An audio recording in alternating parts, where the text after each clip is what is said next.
After the disaster level emerged, the monster became an absolute indicator of power that is inherent in humans, as well as in the world that revolves around levels. The higher the level, the better it is in the underground space. A man faced Nergal, whose level was a mysterious question mark.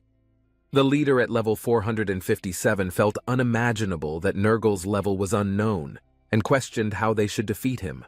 Someone urged the man to escape, but he insisted on moving forward without him explaining that if the monster escaped, souls would be in ruins.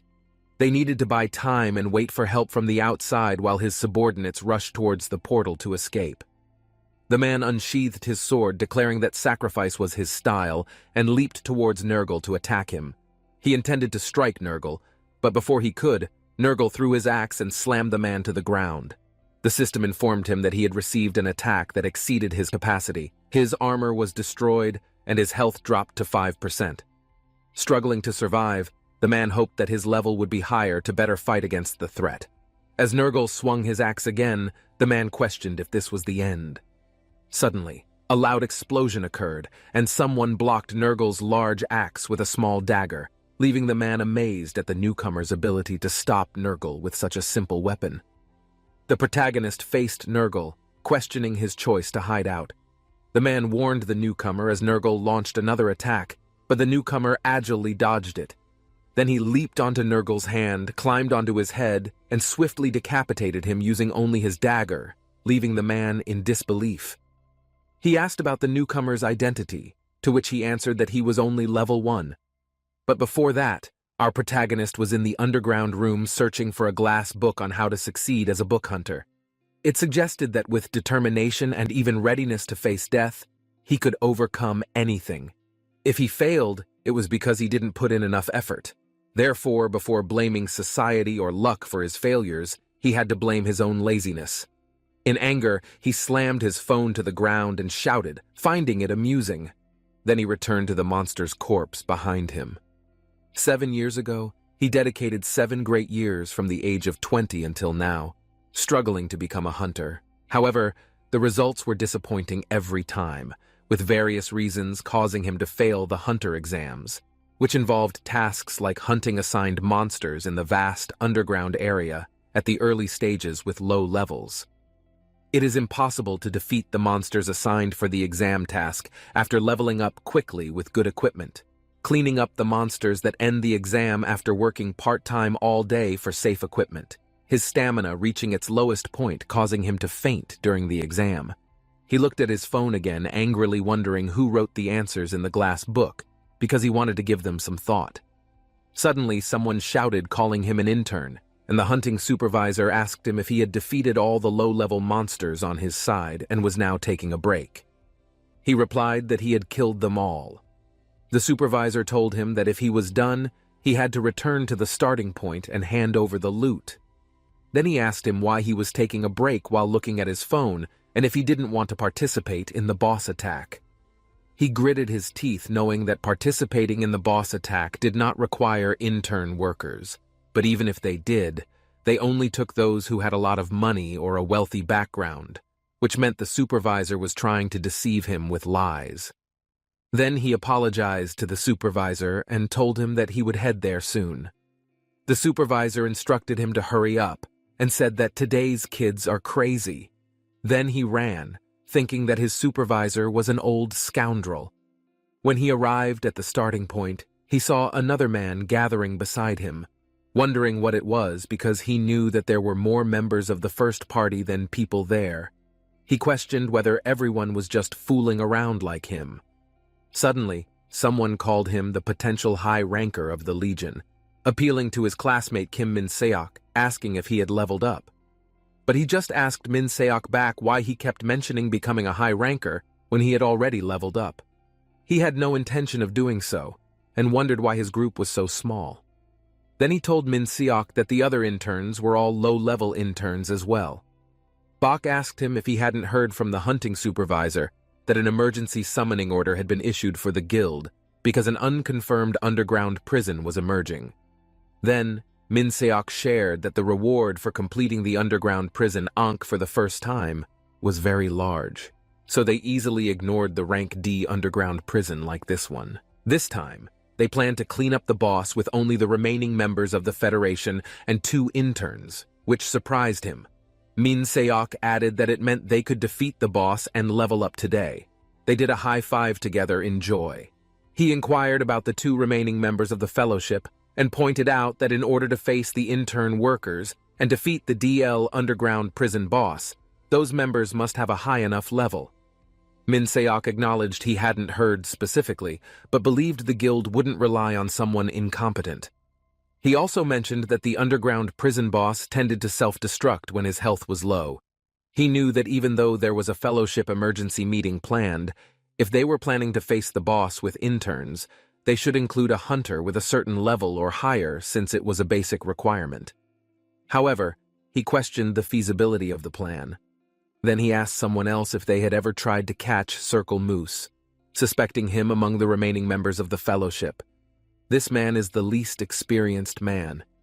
He admits that this is the first time he asked the man about his experience in underground boss raids. The man replied that he had never observed it until now. The man was curious why he was asked, and mentioned that he seemed anxious, swinging his sword. He reassured him not to worry because he could rely on his equipment. The man named Choi Jae-yong is the grandson of the chairman of one of the leading medium-sized companies in Korea, and has a level 55 Jeon-woo. He considered it even surpassing veteran hunters with levels above 100, so they brought in a hunter with financial resources to explore the underground space while observing a big man nearby. He thought that if that was the problem, the only remaining one to trust was the only one left among the remaining guild members, a supervising member of hunters with a level of 205. He believed that with this person, it might be enough. Master Choi Jae-yong's excessive arrogance that overshadows the lack of strength from others is enough, but he knows that the boss's attacks cannot be easily done because they also need to manage the small masses that occasionally appear and adapt to the boss monsters that suddenly change their attack targets. Otherwise, they risk becoming food for the boss monsters one by one, especially with the cruel self-destruction after 3 minutes when their health drops below 30%. They must decide the outcome within that time frame. The supervisor then asked if they have all learned the boss patterns well enough, and instructed them to eliminate random monsters that appear when the boss tries to self-destruct. They must fight with their strength while raising their hands. He inquired of the supervisor what to do if their damage was not enough. The supervisor replied that fleeing to the portal was an option, but attacking, even with the risk of death, was better if no one was in the boss room when it self-destructed. The underground prison would be cleared, but they would lose experience points and items. Then, the supervisor raised the sword in hand and shouted at them that if there were no further questions, they should proceed immediately and ordered them to move forward. The interns entered the underground room one by one while he stepped aside, knowing there was no way back. Now, the young one asked if his name was Jeon-woo and said that his level was higher than the others, asking if he had ever defeated the boss. Later, Min Seok appeared and informed Choi Jae-yong that Janu had defeated the boss more than 3 times. Choi Jae-yong questioned Min Seok about this, but Min Seok just winked at him. Aong suggested that the 3 of them should stick together because their actual experience was limited. He believed that by gathering and dividing roles among themselves, they would be much more efficient. Choi Jae-yong then asked for their opinions on his suggestion, and Min Seok agreed. A good plan. When Choi Jae-yong asked if he was okay with it, Min Seok confirmed that he was. Min Seok shook hands with Choi Jae-yong, expressing his anticipation and emphasizing the need to defeat the boss monster to level up. Ion agreed, mentioning that he also needed the items dropped by Circle Moose. Min Seok took note of this, aligning intentions and proposing to share drinks afterwards, which was approved by Choi Jae-yong.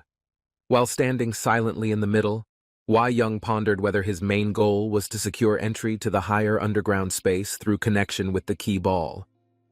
The boy knew that connecting with wealthy individuals could facilitate access to higher levels of the underground space.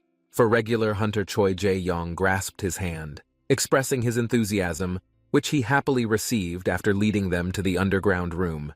convincing himself to be grateful for such a rare opportunity, leaving the way while grinning and smiling creepily as he entered the underground room. The underground prison, without the knowledge of others following behind him, felt an unpleasant feeling watching Choi Jae-yong enter first. Immediately, the remaining strength of the circus dropped to 30%, and it would self-destruct when the undead rose from the underground, flooding the interns with more than 50 of them, level 100 higher than usual. Meanwhile, he managed to defeat one of the undead's leaders, then heard Min Seok questioning their next move, worried they might fail if they continued like this. Young Y called someone to provide support in their position. The supervisor engaged to the boss, demanded to know their status, and instructed them to quickly send a small group and join the main battle. He informed the supervisor about the numerous skeletons, questioning how they should assist Min Seok, then pushed the skeleton he was fighting and urged him to quickly defeat Circle Moose as he held him back. One of the skeletons questioned Solo Mok's strategy and expressed concern for Min Seok's safety. Min Seok reassured him to hold on for just 1 minute and help the supervisor. Young Y placed a hand on his shoulder, urging them to complete the task quickly. He saw the supervisor fighting the boss alone, gritted his teeth, and leaped towards the boss, instructing Min Seok to hold on for 30 seconds as he would finish it in that time. Then they faced Circle Moose, who only had 27% of his power, and they continued to attack him while the supervisor told them to hurry. He gave it his all and struck the boss with all his might, reducing the boss's power to 23%, and the system showed them that there were 50 seconds left. He saw the dwindling countdown timer and realized that their attacks would not succeed. In due time, he informed the supervisor that it didn't work and they needed to retreat, but the supervisor told him that they could do it and it wasn't over until everything was finished. He considered the supervisor insane because his words were something that could be said in a sports match. But they weren't in a sports match, and if they continued like this, they would be completely destroyed. Suddenly, someone shouted at him to be careful, and luckily he dodged just in time to avoid the skeleton's attack, but he received a minor injury. He then positioned himself and sliced the skeleton's body. The skeleton crashed to the ground, screaming that it was insane and they were almost dead, but he was stunned when he saw a horde of skeletons coming towards them. The supervisor asked why everyone was doing it, and why the skeletons were coming towards them. But then the supervisor saw the intern on the ground, cursing and panicking, and ordered him and Choi Jae-yong to take care of the injured because they would retreat to the boss's office outside, to which they both answered yes. But then a skull stabbed Choi Jae-yong's leg, making him scream in pain. He immediately ran towards Choi Jae-yong and told him to lower his head, which Choi Jae-yong did, and he stabbed the skeleton's head. The supervisor ordered him to support and follow him as he secured the retreat route, to which he answered okay. The supervisor called Min Seok and told him that he was creating an escape route, so he had to hurry and provide assistance. Min Seok answered yes.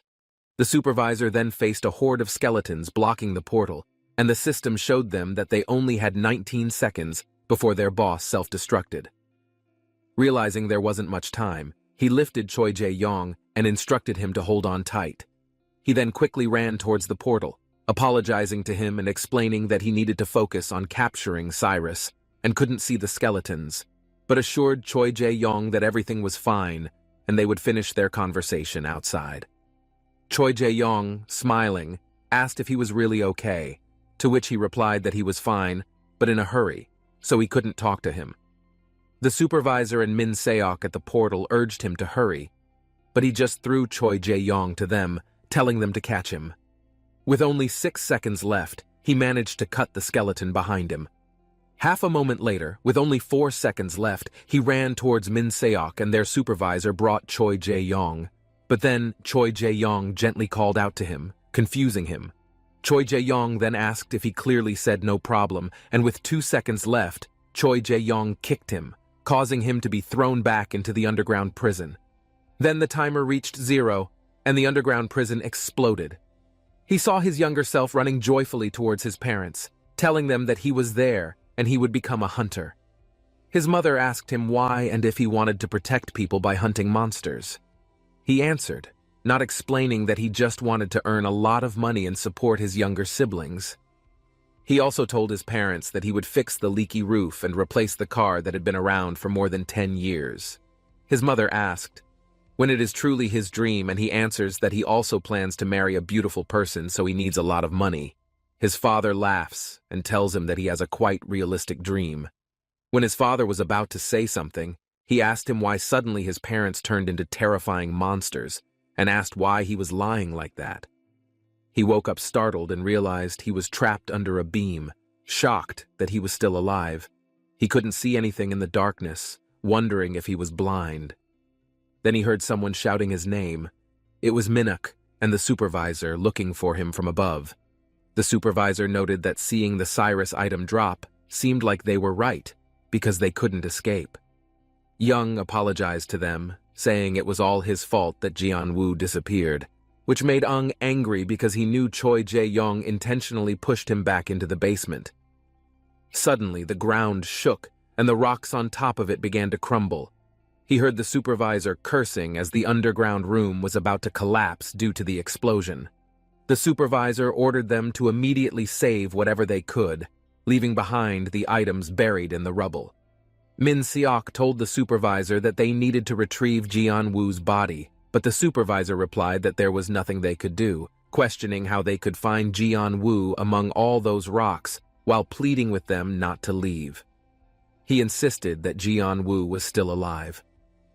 The falling rocks struck him, and the supervisor reminded the crying Min Seok that the underground prison was a hunter's grave, according to the hunter's code.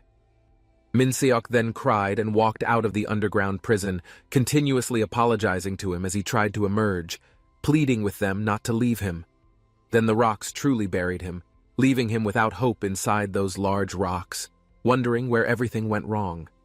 When he couldn't ignore Choi Jae-young's injury when he applied for an internship, or even before all that, he asked himself why Choi Jae-young pushed him. Was it out of hatred because Choi Jae-young was greedy for the items dropped by the circle's leader? And why would someone so wealthy do that? He cursed, thinking he should have avoided joining it. The boss burst in and went home with his eyes closed, his head buzzing with questions, but he knew no matter how much he regretted it, nothing would change the fact that he would die. Nothing would change. But then he saw his parents with terrifying faces asking him if this was really what he wanted, making him open his eyes and shocked once again. Then he tried to move his body, swearing that he definitely wouldn't die. He opened his status window, which showed his health was 5 more than 6,950, and Mona's points were 120 more than 300. He couldn't believe he had managed to survive and tried to take his phone out of his pocket. He turned on the flashlight on his phone and saw rocks and skeletons burying him, making him wonder if he could get out.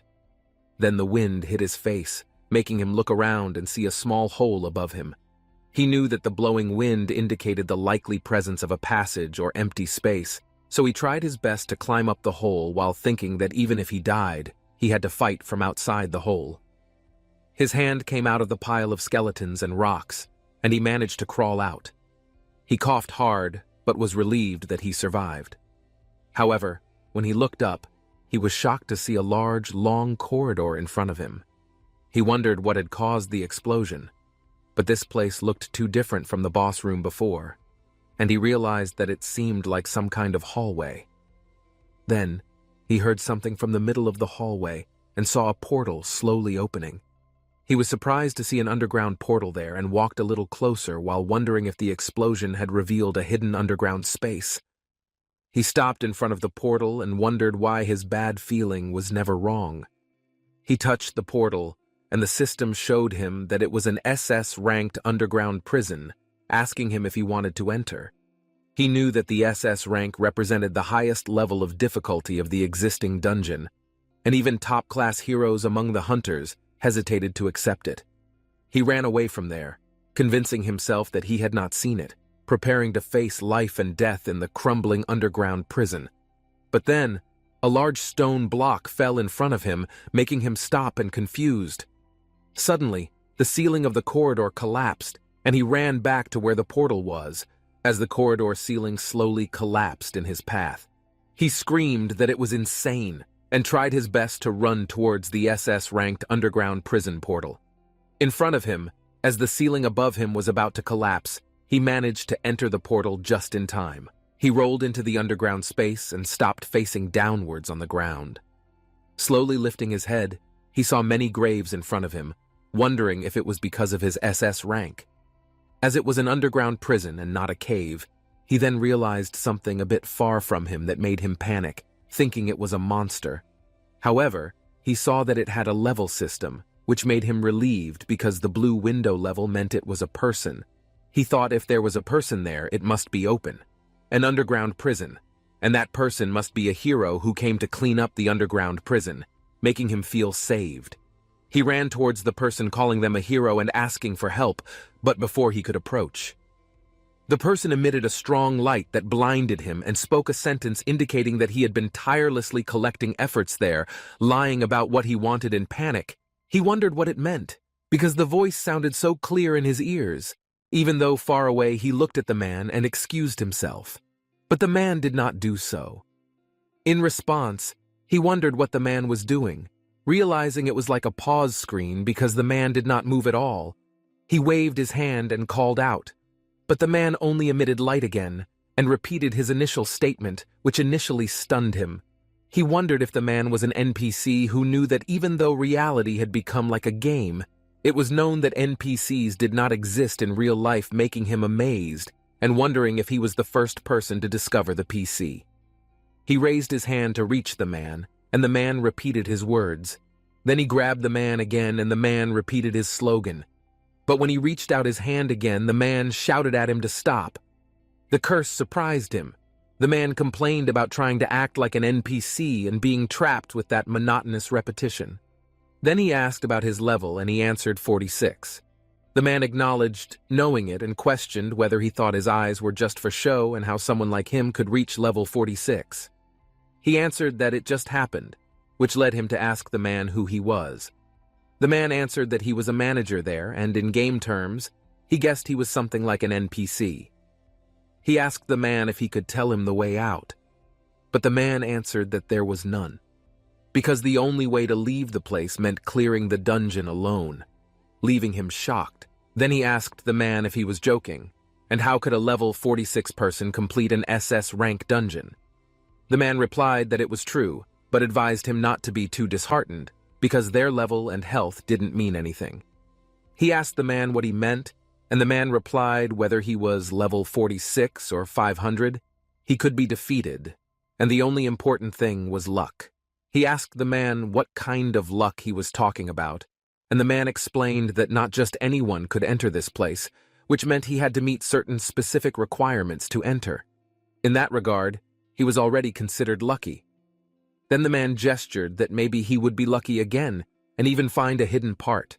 He questioned whether that was possible with level 46 and only 5 health, but the man just turned around saying that time was up and he wanted to help more. However, he couldn't exceed his authority. Surprised, he wondered if the man would just leave. The man floated in the air and urged him to do his best because there were abundant opportunities.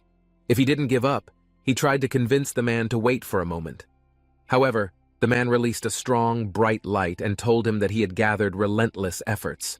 That's where the power he was looking for lay, avoiding death and finding the truth. There was only one entity that could save him. As the light slowly faded, he peeked and looked up, only to see a quest notification commanding him to find a weapon. He wondered what it was. Then he heard the man's voice giving him a tip to keep an eye on the sky because the rain there was quite painful when it hit. He looked up at the sky and saw something bright and many more objects falling. He was surprised when he saw that it was a different sharp weapon. A scissor sword landed nearby, causing him to scream in panic as he danced around, avoiding every weapon hitting the ground. When all the weapons had successfully pinned him to the ground, he looked at them in disbelief that he had once again survived. He stood up relieved, but then he saw something in the sky blocking the light, making him look up, wondering if the day was starting to get cloudy. Then he saw a large bull falling from the sky straight towards him. It made him scream that it was crazy. The large bull almost landed on top of him, but luckily, he jumped just in time to avoid being crushed. He landed on the ground face first, and when he looked towards the bull, he was surprised to find himself facing it. The system showed that it was a giant bull with 3 question marks indicating its level, which shocked him because it meant its level was at least 100 above, making him unable to believe that he should defeat it. Then he remembered the man saying that he thought the only way to leave the place was by cleaning the basement alone. He thought silently for a moment and realized that he had no choice but to try. He then saw a weapon behind him and took the sword that the system showed. The legendary Brilliance class sword was huge, and its attack power was 1.50, making him unbelievably surprised. He wondered how he could easily get the second best class item and realized there were no restrictions on using it. Then, confidently positioning himself, he thought it would be much easier to escape from the underground prison than he thought. He ran towards the sleeping giant bull and decided to finish it off in one blow. However, he started running towards her, making her run while screaming in fear. But then he turned around and stopped himself. He jumped to the side like a matador, letting the bull run past him. Then he ran in the opposite direction of the bull while screaming for someone to save him. Suddenly, he heard the man laughing and telling him that his evasion was like a work of art. He was surprised to hear it. The man asked him if he didn't disappear, then shouted, telling the man that someone was dying there, but he just looked and laughed. The man told him that he wasn't dead yet, making him angry, and he swore that if he got out of there somehow, he would definitely kill Haong. The man then stopped, remembering that when he was still in school. The teacher mentioned during the exam period that the answer lies in the question. He also remembered the man telling him that only one entity could save him, making him realize that basically it meant that among many weapons, only one would defeat the giant bull. The problem is, which of the weapons is the real weapon? He walked into the midst of the weapons while guessing that there were more than 1,000 weapons scattered across the field. He knew the giant bull would devour him before he could test each weapon. In panic, he grabbed his head and asked loudly which one was real. Then he heard the man telling him that he didn't think he had time, which made him turn around to see the bull heading towards him. He picked up many weapons while shouting that if he didn't die, then there would be something close to him. Then he threw all the weapons towards the bull, making the bull angrier and causing it to run towards him quickly. While the system continuously shows him that all the weapons he throws have no effect on the shield, he avoids the shield's attacks as if he were dancing, and the system indicates that he has successfully dodged them. The man instructs him to stop being a hunter and become a matador, but then the bull becomes angrier and swings its tail to strike him. He quickly grabs the shield nearby and luckily blocks the bull's tail just in time, but he is thrown into the air, causing him to fall and roll on the ground. However, he manages to place the shield on the ground to stop himself. The notification indicates that he has equipped the Shield of the Fallen King with special damage absorption skills, allowing him to absorb some of the damage. But then the system shows him that he has depleted all his health points. He knew his health points had reached 0, and the statistics added by the reinforcement effect had all disappeared, which meant he had become a normal person. Then he looked towards the charging bull, wondering if he would die like this. The man called him an idiot and told him to get up, but he only told the man to be quiet and he wanted to get up too. The man told him to take the weapon in his left hand, and he took it. Then the system showed that it was a heroic wind sword, and its special skill was a thick air rifle that consumed 50 mana points and shot thick air. He wondered what he should do with it, but when he saw the bull getting closer to him, he raised his sword, and the sword released a strong wind while the man ordered him to aim and shoot towards 9 o'clock. He followed the man and released the wind that pushed him and made him crash into a tree, causing him to cough up blood in the process. Then he slammed back to the ground, realizing he had no health points or mana points left, and his body was truly trash, so he couldn't even escape. He wondered if this was the end, but then he saw the dagger shining as it pierced the tree. He stared at it for a moment, knowing that a dagger placed at such an angle definitely didn't fall from the sky like weapons scattered on the field. Then he heard the man telling him that he didn't fall, guiding him that he was the one who found him. He tried his best to stand and jump. Then he quickly climbed the tree and landed on the ground with the dagger in his hand. He saw the dagger shining, and the system showed that its value was unidentified and a contract was needed to use the system. It also indicated that he had found the weapon, so his mission was complete, and his new quest was to eliminate the giant bull and complete the contract with the weapon.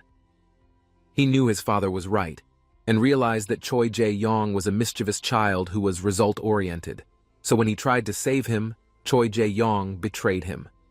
He wondered what would happen if he pretended not to see Choi Jae-yong and went with Min Se-ok instead. Then he thought that if he did so, the incident where Choi Jae-yong kicked him would not happen. Arguing about where the fault lay, he had to say that Choi Jae-yong, who treated him as expendable, played the biggest role, and he also could not ignore that he had given Choi Jae-yong reasons. He realized that he should have been suspicious of Choi Jae-yong from the beginning when he approached him. Then he laughed. He told his parents that he had returned safely, and they didn't need to worry because he would take care of himself from now on. His older sister told him that he seemed better off giving up being a hunter, which confused him, and he asked his younger sister why. He remembered that they said he was found in front of the portal leading to the collapsed Class D underground prison. The first level he knew it was a situation that couldn't be explained, and could only assume that something had happened after he lost consciousness from his last battle. He wondered if he should enter the SS-ranked underground room again to ask the man, but he didn't know how to do it. He could do it, and he had no guarantee that the underground prison would reappear. He buried his face in the pillow while thinking it was very unfair after somehow managing to complete the SS-ranked underground prison. He couldn't even get an item and was returned to level 1. Then a mosquito flew towards him and landed on his pillow. He was annoyed because even though his family had given him a room and let the mosquitoes swarm around him, he swatted his hand to drive away the mosquito and decided to restrain himself this time, and then sat back down, wondering what he should do when he didn't know how to do anything else, and asking himself if he needed to take out a loan and do an underground tour. He was busy thinking that it would take a lot of money to carry out his plan, but it would happen.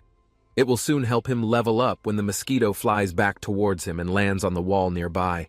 Angrily, he squeezed the mosquito with his hand while shouting, "Power smash!" and successfully killed the mosquito, proudly thinking that after spending 7 years fighting monsters, even if he has been downgraded to level 1, he would never let mosquitoes dominate him.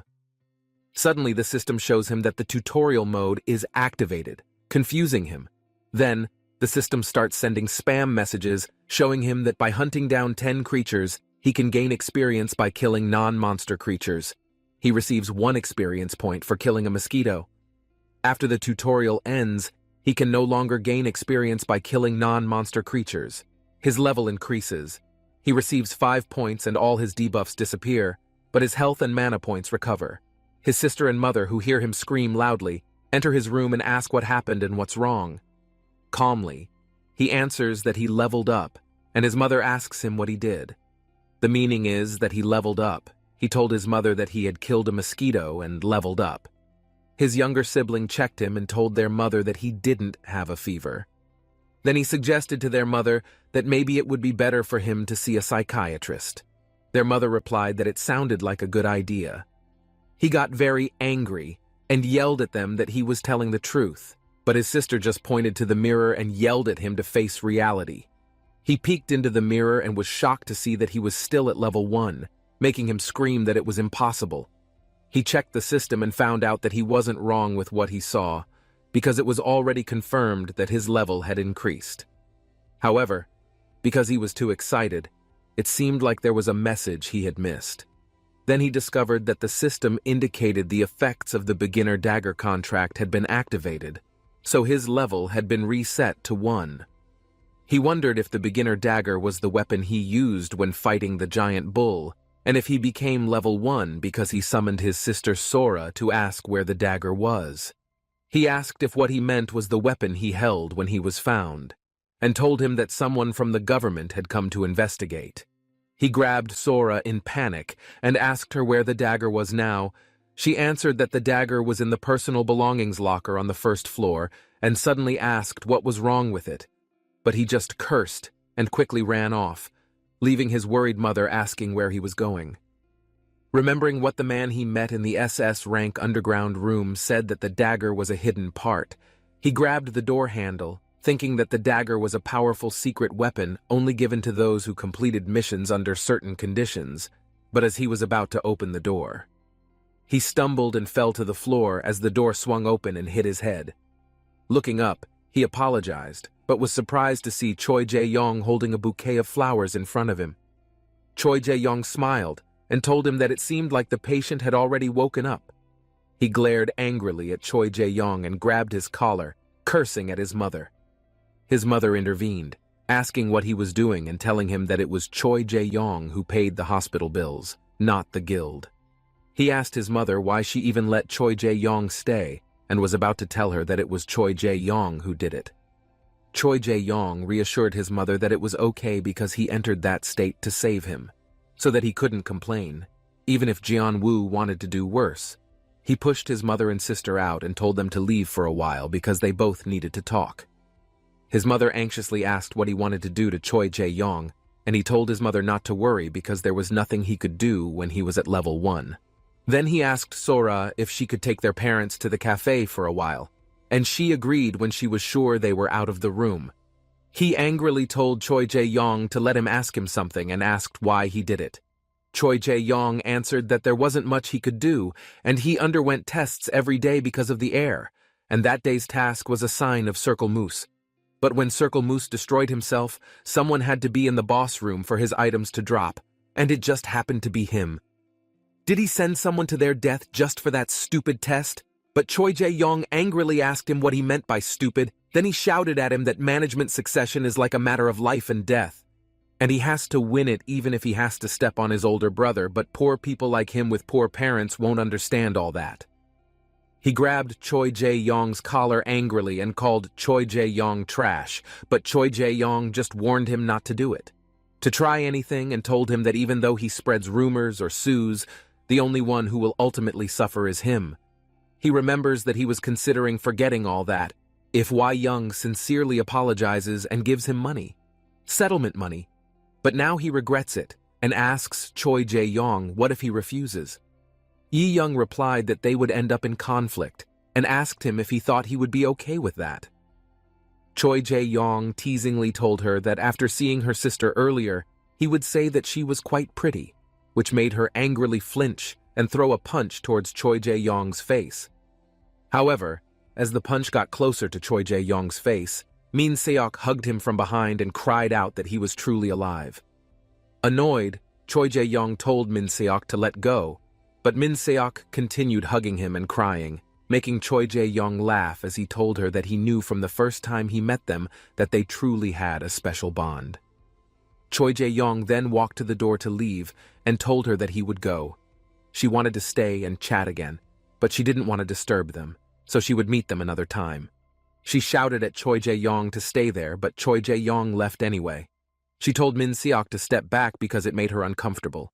However, Min Seok had just informed him that he thought he had left them forever. He pushed Min Seok away from him while shouting at him to back off. Min Seok asked if he was being a little rough, especially since he had even brought his weapon. He asked Min Seok which weapon he was referring to, and Min Seok reached under his coat, answering that it was the weapon he was holding when he was found. Then Min Seok showed him a dagger, explaining that the investigation was over, so he brought it with him. He took the dagger from Min Seok, surprising him, and told him that he would go look for it himself. He stared at the dagger and was certain that it was the dagger he used in the SS-Rank underground prison. Min Seok asked him why he was holding it so tightly, and commented that it looked like a rather basic dagger. He simply asked Min Seok what the investigation's conclusion was about it, and Min Seok replied that the investigation determined the dagger to be of ordinary class. With an attack power of 10 and no special abilities, it made him wonder if the hidden item he obtained in the SS-Rank dungeon was really just that. However, he was certain that it couldn't be.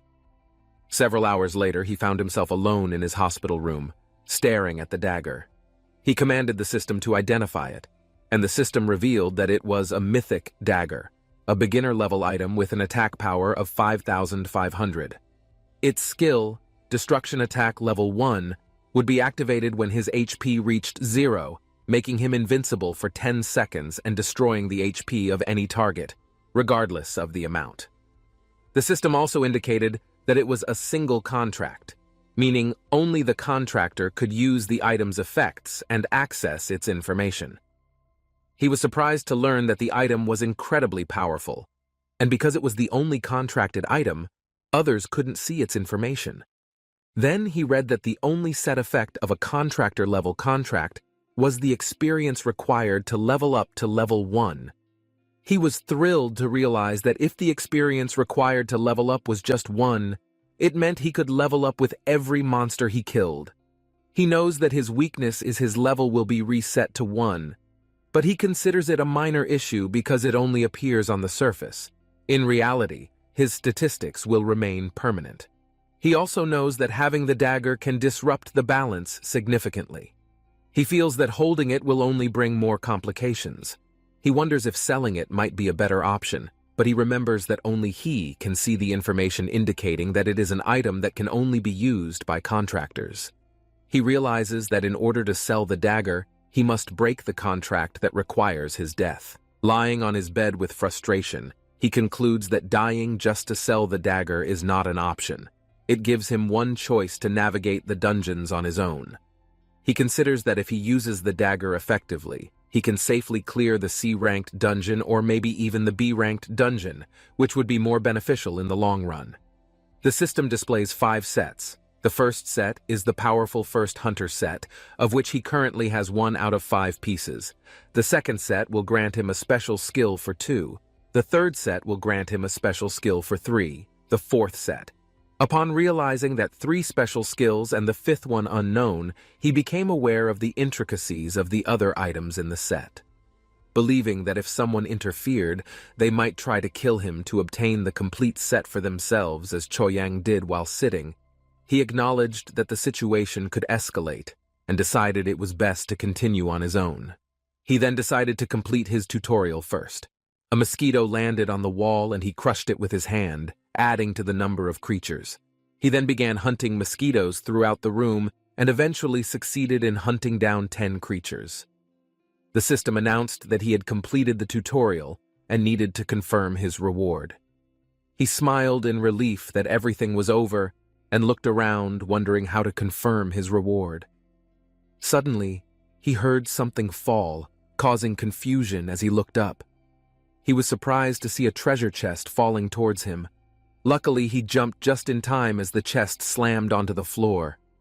He gazed at the large chest in front of him and walked closer, thinking that a chest falling from above was indeed becoming a trend. He gazed at it in awe for a moment, half expecting gold bars to come out when he opened it slowly. He wondered if this would make him rich without even needing to enter the basement. However, he fell silent when he saw only a shirt inside. He took it out and questioned what it was, then realized it was a dirty, sleeveless shirt full of holes. In anger, he threw it away, but then someone turned on the room light, and the dirty shirt finally hit someone's face. Another man entered the room, surprised to see his team leader with dirty clothes on his face, while looking back wondering what the problem was. Then he saw that the man's uniform was that of a management hunter agent, making him realize his mistake. The man took off the shirt from his face, commenting that they had mentioned he seemed mentally disturbed, which seemed accurate. He apologized fearfully to the man, threw his shirt aside and gazed at him, then looked back wondering how someone could be so handsome. The man then introduced himself as Jung Soon, the head of the Public Security Division team. 4 out of the hunter management agents asked if he had leveled up. He was surprised by the question, pondering how Sahun knew and whether Sora had informed him. Sahun then called Deputy Kim and ordered him to measure it, which Kim agreed to. As Kim measured it with the device, he wondered if it was a stat measuring tool. The device realized the seriousness of the situation when it finished scanning. Kim reported to Sahun that Jan WU's level was at 75 strength, 66 agility, and 32 intelligences, just like in the initial test. He realized that the portable stat measuring tool did not show a number of points that could be distributed, which made him relieved because he thought that as long as his statistics did not improve, he would not immediately attract the attention of the Hunter Management Agency. Sahun asked him if his name was Legion Wu and if he was sure he had leveled up. He hesitated to answer that he was not sure. He questioned what he meant by not sure and pointed out that if he had leveled up, the information should appear in the message window. He replied that it had appeared before in the system, but now it was gone. He noted that this was strange and was asked if he could open his status window to check it. He told Sound to wait a moment and opened his status window. The system displayed that he had normal stats. The points available for distribution were 50, and his health and mana points realized that the distribution points had increased.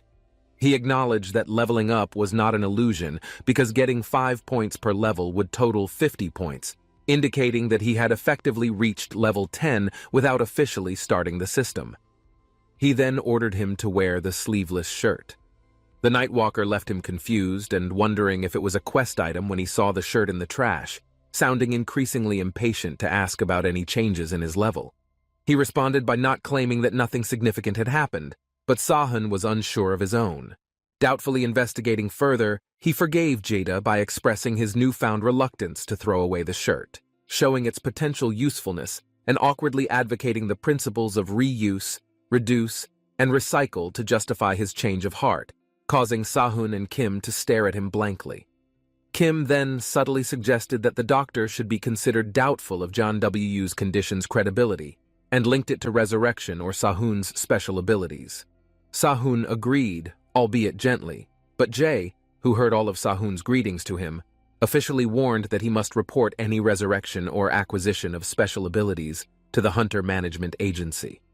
He emphasized the consequences of unauthorized abuse of power based on Hunter's specific laws after they left. Janu breathed a sigh of relief as he acknowledged the underlying motive of the agency, recognizing that they would seize hidden parts if they knew about them and resolve them to keep it a secret indefinitely. He then put on the sleeveless shirt that Walker wore that night and updated his status to normal level with 20 defense. It also showed him that he would receive an upgraded stone as a reward, and if he wanted to use it, he had to push the stone upgrade into an item. Then he heard a stone fall behind him and saw that it was a green stone with green flames. He picked it up and stared at it because he had never heard of an upgrade stone before. Then he placed it on his shirt, which slowly consumed the stone. When his shirt completely consumed the stone, it emitted a powerful green light, and the hole in the shirt slowly faded. Then the system showed that his shirt had been upgraded to a superior level with 50 defense. It also introduces new skill levels. A stealth that hides the user's appearance will be released when hit and consumes 30 MP every 10 seconds. He doesn't believe his defense has doubled, and it has added a new skill. Then he realizes that his skill is quite useful, making him amazed and wondering how much it would be sold if it weren't a soul-bound item. He takes off his pants to test his skills, and when he is completely naked, he activates his stealth skill and checks himself in the mirror, but he can't see his reflection, making him think it's scary. He realizes that he can see himself, but there is no reflection in the mirror. Then he sees his pants and underwear on the ground. He picks up the underwear, but it doesn't become completely invisible, making him wonder if it only makes the part of what he touches invisible. Then he grabs his dagger and is surprised that the whole dagger becomes invisible, even though he is only holding the handle, making him think that it requires further research. Then the system warns him that all magical powers have been depleted and his stealth will be deactivated. Later, his X-ray vision slowly faded. He was amazed that even though his level had reached 10, he had obtained a balance-breaking dagger and an item that allowed him to transform into a ghost. He shouted with joy that he had hit the jackpot. But then Sora entered his room to inform him that the hunting management agent had come looking for him, but he stopped when he saw him half-naked. Sora called their parents to tell them that he thought his brother needed to see a psychiatrist when he tried to explain to him that it was a misunderstanding. Then he walked down the ruined street and looked up when a system appeared above him, showing him a quest to defeat 5 boss monsters. He thought it was a quest that appeared after upgrading the entire sleeveless shirt he was wearing. Then he ran, thinking that to level up he needed to hunt monsters, not just mosquitoes, and he stopped behind a large building to peek through the gate. He saw 2 hunter agents guarding the gate, which frustrated him because they were monitoring the gate thoroughly. However, the hunters from the management agency still had to pay the toll fee, but he knew he had to continue. So he activated his stealth skills and walked towards the gate, hearing the bored guards and successfully passing by them unnoticed. But then, he saw a sensor skill. So he deactivated his stealth mode as he ran past the skill sensor and reactivated it once he was out of its range. Then, he ran forward with relief, thinking it was like a spy movie. He arrived at the corridor where the hunters lined up for their underground space. He walked around, wondering why the underground space was so crowded on the day he was there, when it was usually empty. Then the system showed him that more than 50% of his Mona points were depleted, so his stealth mode would be disabled in 40 seconds. He immediately ran towards the underground space because he had decided to enter any underground space available. However, as soon as his phone rang and he heard a message from the hunting management agent that the B-rated basement room had clearly failed, so the portal opened and was located at Donna Cafe near the Gangnam Station Exit 12. He realized that Exit 12 was there, but then something broke into the cafe behind him. He looked back in shock and saw the lizard warrior glaring at him, then lunging towards him and hitting his shoulder, making him scream in pain and slamming him down. On the ground, the system showed him that because the low-skilled monster had detected his presence, he was hit by an attack that disabled his weapon, and he suffered damage exceeding his tolerance, causing his health points to drop to 0. He realized that he had to be more careful near the basement room than he was careless because he was secretly. The system then alerted him that he had reached a condition that activated a destruction attack that made him invincible for 10 seconds, and he could destroy all health points targets no matter how many he stood. He knew that he had a chance to avoid it, and decided to contemplate it, but he knew that he had to deal with the lizard warrior that caused him to contemplate it first. Then he uttered the incantation, and his sword appeared in his hand. He looked towards it, thinking that the soul-bound object was extraordinary with just one word and equipped with the lizard warrior attacking him continuously with his weapon, but the sleeveless shirt protected him. He was amazed because even though he knew he was being hit, he didn't feel any damage at all, as if there was an invisible iron plate wrapping around his body. The lizard warrior stared at him in horror when he realized that his attack was futile in nature, and he asked if he was done. Then he jumped towards it and declared, "Now it's my turn." He launched his shining dagger at the lizard warrior's neck, easily causing the lizard warrior's head to explode upon impact. Landing, the system informed him that he had defeated the lizard warrior, giving him 1 experience point. His level increased, he gained 5 points, all abnormal status effects were removed, his health and magical strength were restored, and his contract effects were reset. His level became 1 body as the lizard warrior disappeared when he admired the power of the dagger. Acknowledging the accuracy of the skill name and the sudden attack, he suddenly heard people approaching. He observed a hunter asking a woman about the source of light and sound while wondering if it was night or if there was something coming. The woman pointed in his direction, guessing that he was the one who killed her, which made him panic upon realizing that the discovery would force him to explain how he defeated a level 1 monster, risking exposure of his hidden skills. He quickly ran to hide, distancing himself a bit from the hunters when another lizard monster emerged from the cafe and struck him on the head with its weapon. His cup flew away, but luckily he was still unbeatable, so he didn't sustain any damage. Angrily, he told the lizard that he still had 1 life left, making him sweat and scream in fear. Then, with a swing of his sword, he made it disappear instantly. The system then informed him that his annihilator attack had ended. The hunters couldn't believe that he had taken down the lizard in 1 blow and questioned if he was a true knight.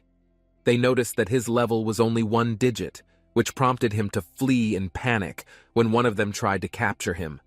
The people shouted for him to stop. Fortunately, the lizard soldiers burst out of the cafe near those people and attacked them, making the people wonder how he could catch the lizard in 1 go. Then the captain left his men, making one of them ask where he was going. The captain answered that he would catch the hooded man, so they had to handle the lizard. The captain chased after him and shouted, making him think they were persistent, but he was surprised to see more hunters in front of him. The captain ordered the others to catch him, but he only used his hiding skills and disappeared right in front of them. He ran to the side while the confused people asked each other if there was someone in front of them who had just guessed that he had used hiding. The captain angrily asked those people how they could miss him, but they answered by asking what they could do if that happened. The man suddenly used stealth. Why did he chase the man, and if the man made a mistake? The captain replied that the man had dropped a lizard warrior in one blow in front of the man who couldn't believe it considering he was only level 1. The captain also mentioned that he used stealth too, and asked if they knew what it meant. The bald man replied that it meant the person must have a legendary or mythic item. The captain thought they had hit the jackpot and asked the bald man what the rules were. Regarding the items that fell to the ground, the bald man smiled and replied that the finder's guard realized they were immoral individuals who would not hesitate to be cruel for money. He decided to immediately enter another underground prison, but stepped on broken glass on the ground that made a loud noise, causing a commotion and drawing the attention of the people. The captain swung his large sword towards him, but luckily he jumped just in time to avoid it. Unfortunately, his mana was low, disabling his marksmanship skills, and when he landed on the ground, he was seen by the people. Greedy men, he quickly fled when one of them swung a sharp steel towards him. He danced around to dodge the attack, thinking that the people were crazy, and quickly opened his status window to invest all his remaining 35 points into his agility. After that, the system showed him that his agility had exceeded 50, so he acquired the sprint skill. It was a level 1 sprint skill that increased movement speed by 50%, but consumed 1 mana point per second. He was relieved because it was the skill he needed at that moment. Just in time, a portal to the underground prison appeared not far from there. He immediately used his sprint and headed towards the disposal hole, leaving the people shocked to know that if a level 1 entered the underground prison alone, he would die. Then one of them shouted that if he was going to die, he better die at their hands. However, he simply turned around before jumping into the disposal hole and raised his finger, instructing those people to resist. Then he fell into the disposal hole, leaving behind the greedy people who didn't believe that he had just insulted them and left them. Looking down into the disposal hole, he thought that everything was over because this was not an underground prison party, so if they entered, they might find another underground prison. The captain told the bald man that if they failed to complete the underground prison, a portal would forcibly open, and the underground prison that person entered was ranked C, so they decided to wait for that person to die, and then when the portal opened, they would collect the items. The bald man inquired of the captain what would happen if he managed to defeat the lizard warrior. The captain replied that he was certain it would be impossible for him to accomplish it alone, because he had been to that underground prison before, and knew it was quite special, so the man would never be able to survive while he fell. The system informed him that he had entered the underground prison of SE rank. He prepared himself for the mission upon entering. Then he landed harshly on the ground, which made him grow a little. It felt like he had entered an underground room of SS rank, and he wondered if he would need another parachute next time when he looked up and around him. He saw nothing but high walls, making him question if this was truly an underground prison, because it was too peaceful. There are no visible landmarks or entrances to the monster's lair. The system warns him that the mission will begin in 10 seconds and that he must prepare for battle. He unsheathes his sword while reading the system's instructions on surviving by defeating the monsters within the mission's time limit. Then, a timer of 10 minutes appears, and something moves from above. He sees that it is a level 90 slime monster. He is amazed at how clearly the monster's level is displayed, even finding it amusing. He signals for the slime to come down and assures it that he will take care of it. However, when the slime jumps down, another slime appears, confusing him. Then more slimes start jumping down, and a horde of slimes begins to form. He is stunned and terrified, finally screaming, as he realizes that this is a different story when faced with so many. Then, the slimes flow towards him, making him realize that it won't end with just one annihilation attack. He looks at his sword. Uncertain about the duration of the cooldown for a balance-breaking skill like that, he thought that if he relied solely on the annihilation attack, he could run out of options in that world during its cooldown. Therefore, he decided to assume the worst-case scenario where he couldn't use the annihilation attack. He then used his sprint skill to head towards the slime while wondering why his life always seemed to be full of thorns. The half-slime squeezed his body in half and struck him on the side. The system indicated that he only had 80% of his health remaining due to the slime attack he held on his side, realizing that it was more painful than he thought. However, he knew it didn't matter because if he killed it, he would regain his health by leveling up. He then swung his dagger towards the slime, screaming for it to die and cutting it in half, thinking it was successful. But when the slime was cut in two, an eye appeared on both parts, surprising him.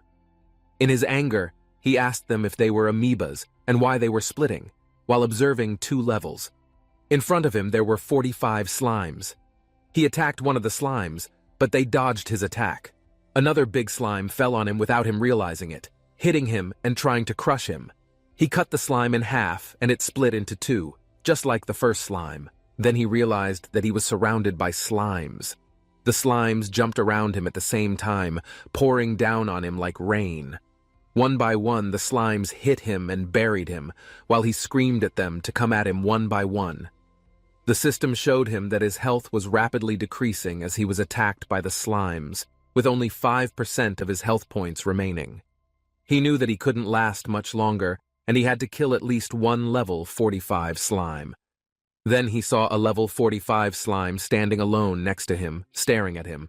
So he did his best and ran towards it, shouting that it was his last chance. But then the slime punched him in the face. The health points reached 0 on the other side, which made people greedy, still waiting outside the disposal hole. The bald man asked the captain if he should catch more than 300 monsters in 10 minutes.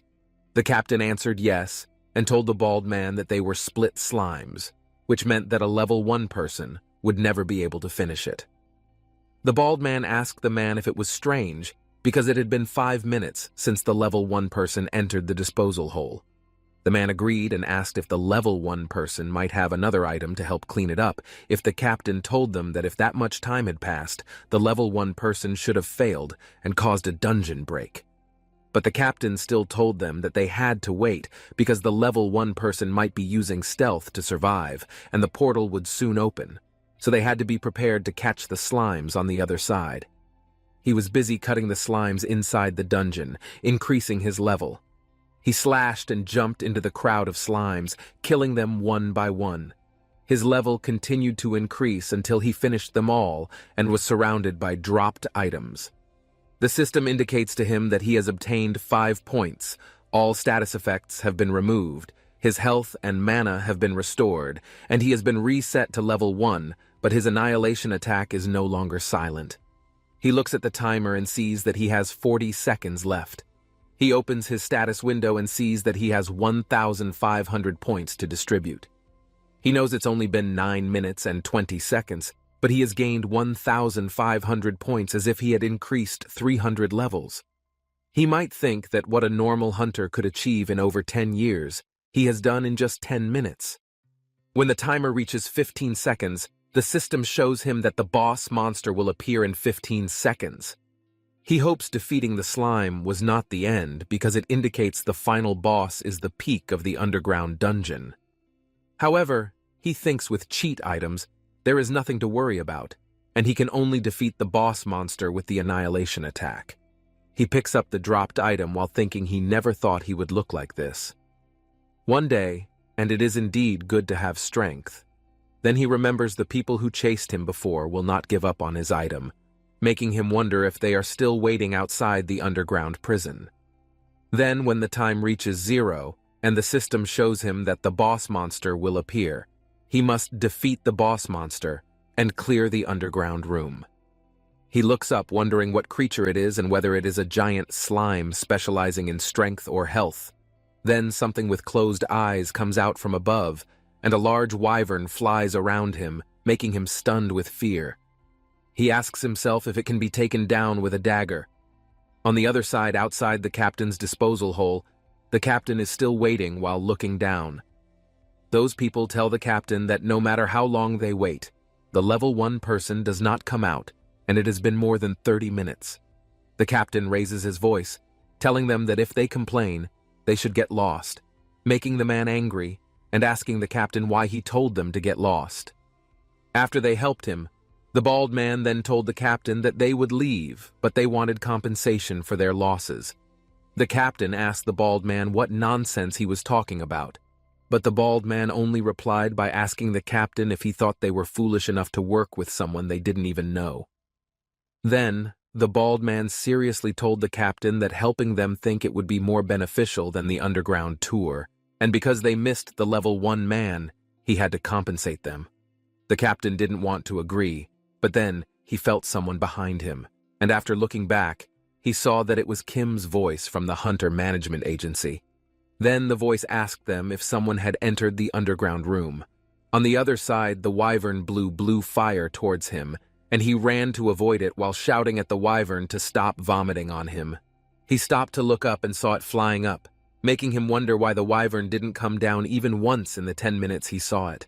He desperately wondered what the purpose of the annihilation attack was if he couldn't use it. Then he looked at the dropped item and guessed that he had no choice but to use the scattered weapons around him. He grabbed an unknown item, and it transformed into a weapon. The system showed him that it was an old javelin with high attack power and a level of 50.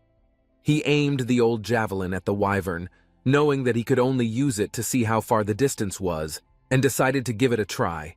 He activated his sprint skill and forcefully thrust the old spear towards the wyvern, but it didn't reach the wyvern, disappointing him. Then the wyvern flew down a little and spewed fire towards him. He quickly ran away to avoid being burned alive and opened his status window, realizing that he needed more power.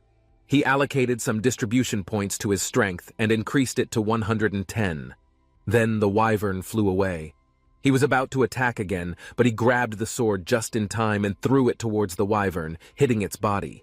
He was pleased that he struck it and allocated more skill points to his strength, knowing that the object might not scratch him, but it would definitely reach the wyvern. Then he picked up an object from the ground and threw it at the wyvern while shouting for it to take it. It hit the wyvern's wing, and the system showed him that his attack caused 1.69 damage to the one-eyed wyvern, decreasing its health by 96%. He was so excited that he managed to hit it and picked up some items from the ground, thinking that even with a sharp weapon, he surely had a chance. Then he threw everything together, all hitting the wyvern and damaging it at different speeds. A few moments later, he continued to attack it from a distance, reducing its health to 29%. He was frustrated because the wyvern had a very large and annoying health pool. Suddenly, it dove towards the ground, surprising him, and attacked him with its fire. He didn't have time to dodge it, so he got burned and suffered 200 damage. Additionally, he received 100 damage per second for 10 seconds due to this burning effect. It also decreased his health by 57%. He screamed that it was insane because just one scratch reduced his health by 40% at once.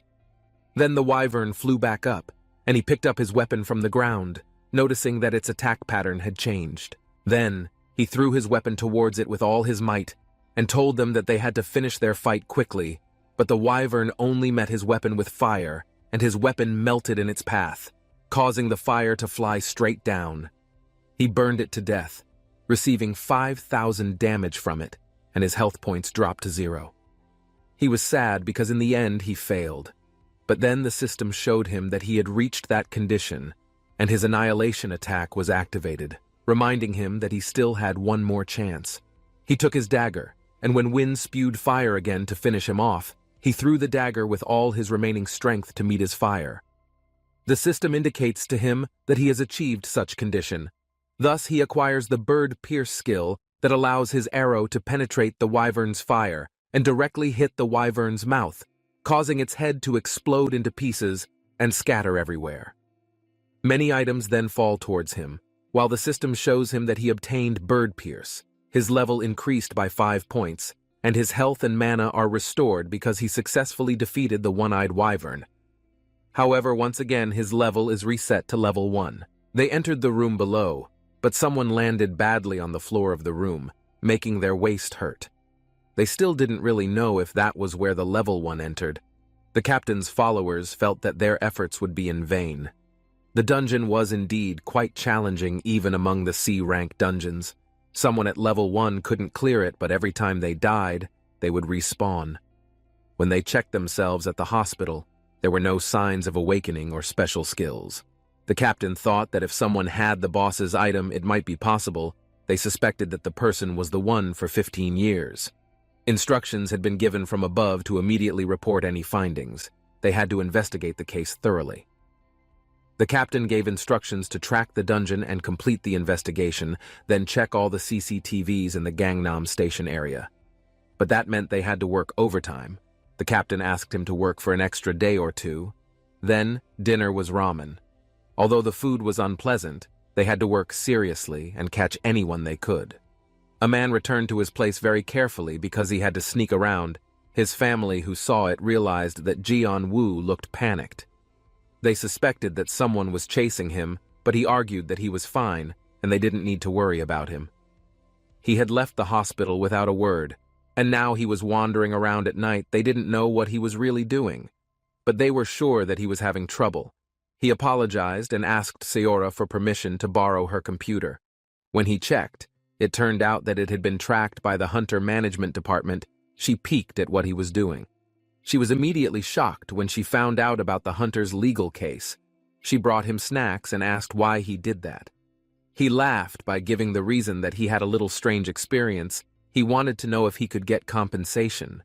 She suspected him of being involved in a crime. He choked while drinking the milk because, of course, he didn't commit a crime. How could a level 1 enter the dungeon? She admitted that she couldn't call him and couldn't connect, and maybe because there was no signal in the area. He showed his cracked cell phone, and that might be one of the causes, and he would fix it tomorrow. He hasn't changed it yet because he's too busy looking for a part-time job. She advised him not to go overboard because he's not a hunter, and there are a few things he can be sure of. He agreed with his sister's words, and then she left him. He thought entering the dungeon without paying was a bad act, but it wasn't a big crime. However, if you look at the increase in statistics, the existence of hidden items can be revealed if he's not careful. He had to be more careful in acting from then on because there were still many obstacles he had to face. Among them were the rewards for killing Wyvern, and he saw the most prominent necklace, and the rewind skill had some value if sold. He thought about selling it directly because it would be a waste if he had asked the price but didn't sell it. He intended to sell it on the online market because it attracted too much attention, and if he entered the black market, they would most likely kill him. Instead of accepting the money, he would only get harm, and he wanted to find another way. Then, when he was thinking about it, Kim Min-seok suddenly called him. The man asked him if he drank alcohol because he had stopped. Then the man immediately hung up the phone. He was very upset with him because he had gathered his courage, but the man did so, and Kim Min-seok immediately laughed because he passed the hunter exam and was recruited by a guild. He was very impressed with his partner, but he felt strange why Kim Min-seok told him about it. Kim Min-seok told him again that he had ended up in the same team as Choi Jae-yong. He was immediately shocked to know that, but his partner advised him that whatever had happened to him, he shouldn't have been in the same team with someone like that, but he had no choice. Kim Min-seok apologized to Jian-woo. Then his partner pretended to laugh because it wasn't his fault. He thought he shouldn't apologize because he had worked hard for it and leveled up as much as he could. Kim Min-seok reminded him not to forget to take him out for a walk if everything went well, even though he didn't like that person being the party leader, but he would level up blindly, and it would be worth it. Choi Jae-yong is the party leader. Jian-woo was very surprised when he found out, and his partner confirmed it, then told him that the last management test was a leadership test. He had to clear the dungeon as the party leader. The man led the troops and convinced his team to catch it slowly so that the first or second was safe. While the party leader was preparing his troops, Gaeon-woo was spying on them from behind the wall. The party leader informed that the Changwen Guild party was there and told them to open it. They managed to finish it and returned before their shift changed. The man in the white hat praised their hard work and hoped that they could return safely. Jae-woo was still following them and always tried not to be seen. When he used invisible mode, he saw Kim Min-seok's presence there. The man in the red costume thought that becoming the heir to the Yuseong group would bring a lot of money, but indeed if combined with the tribute and gate fee from the guild, the amount was several billion. Jianwu felt a little relieved now because if it involved the guild, they could not freely take the hunter's salary. But of course, it might be difficult for manager Kim Min-seok because the loss was indirect and nothing more. The party leader told them that having entered the dungeon, then everyone had to hold hands, and he thanked them for the party invitation. They immediately entered the dungeon door while Jaeon-woo deactivated his invisible mode. He used the inventory skill that allowed him to track dungeons that had been opened in the last week and then entered the portal he wanted to track. He saw the list of portals that had been opened in the last week and the tracking had been completed. Then he would enter the dungeon he had chosen. He convinced himself that revenge had begun since then. The party teams faced attacks from a large spider swarm that appeared in front of them. It had been 2 hours since they entered the dungeon, but Che's health skin was very impressive, and as they had expected, the team leader was indeed amazing. He admitted it because it was all thanks to their support. He tried to suck up to them because if it weren't for that smart kid, they wouldn't have faced that problem. He was sure that after the exam he would definitely succeed in completing the management exam. His members called him and told him that they had succeeded in killing low-level monsters over there. He thanked manager Kim Min-seok for being faster than his team. He hired him as insurance against In-woo, but unexpectedly the man was skilled and efficient. He intended to continue using him after the exam ended well in his subordinate ranks. He invited all his team members to wake up because the momentum to defeat the tarantula monster boss had arrived. If everything ended well then, he would treat them to a dinner party. They were all convinced that he was a good future ruler, but when he opened the gate, it turned out that the monster they were targeting was not there because it seemed that the dungeon had been cleared. Now there was nothing they could do there, and he invited them to get out of the dungeon and start over. Jian-woo had finished everything first. Then he returned to his house and his mother offered him food and his sister asked where he had gone. He reasoned that he had an urgent part-time job in the evening, so he had already had dinner. He was very happy because he had won a landslide victory. He was sure Choi Jae-young must be very upset with his failures for 3 times in a row. Now that Jian-woo's decade-long grudge had been successfully cured, he wanted to do it one more time and then finish his guest. Opportunities that can be recreated, and he thought to check the market value of the items he obtained during that period. He was shocked because he got the news that level 1 could clear a rank C dungeon. He didn't expect it to be on the best list, and now many people are talking about it, and that is Jian-woo. His actions yesterday had caused a commotion, and he thought to stop first so as not to be suspected. His mother came to him and gave him money. She gave it to him because she saw he was working too hard. The money was given to him as a gift, so he could eat well and buy clothes.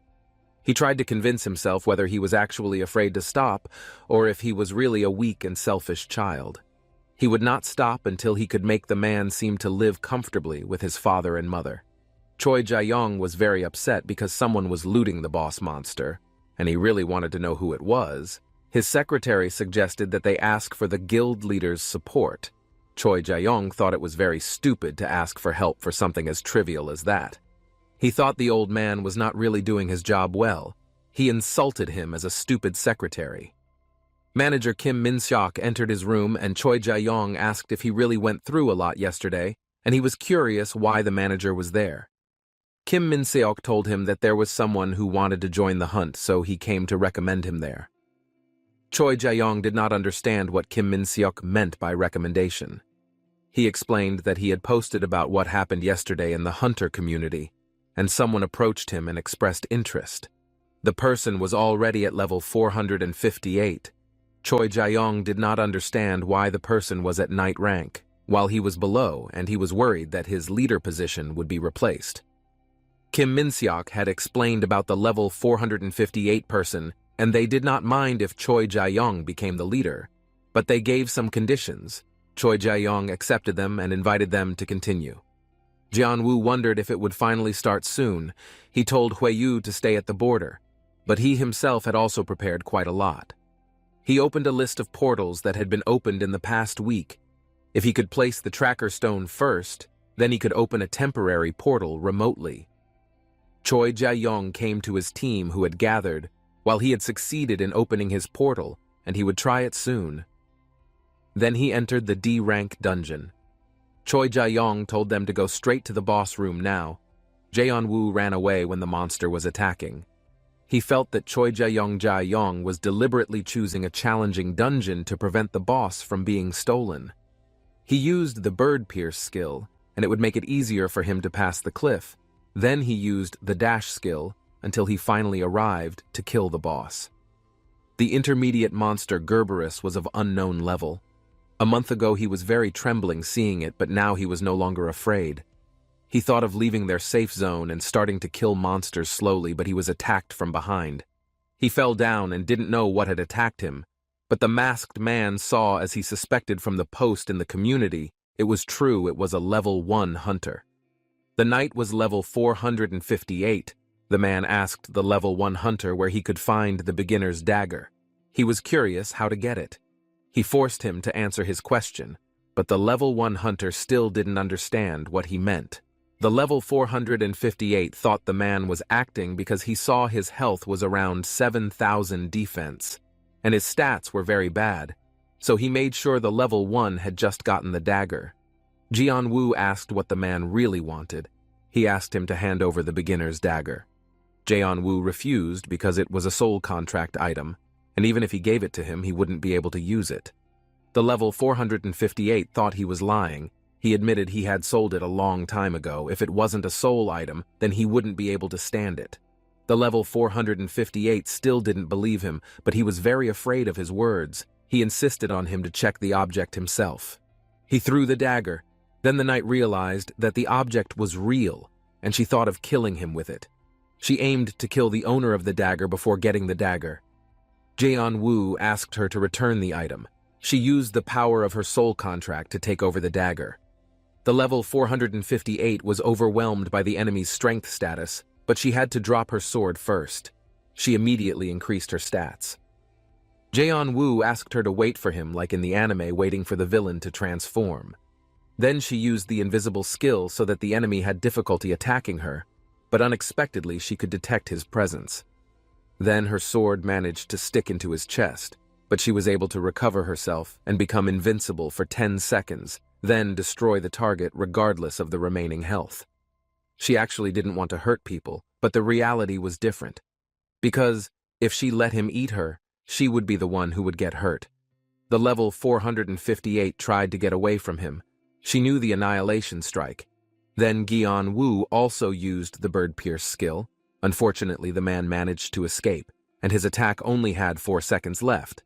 Then he found the monster bosses blocking him again. He used the dash skill, and the 458 who was hiding thought he had cheated. Jae-woo didn't care, and he had successfully killed the intermediate Gerberus.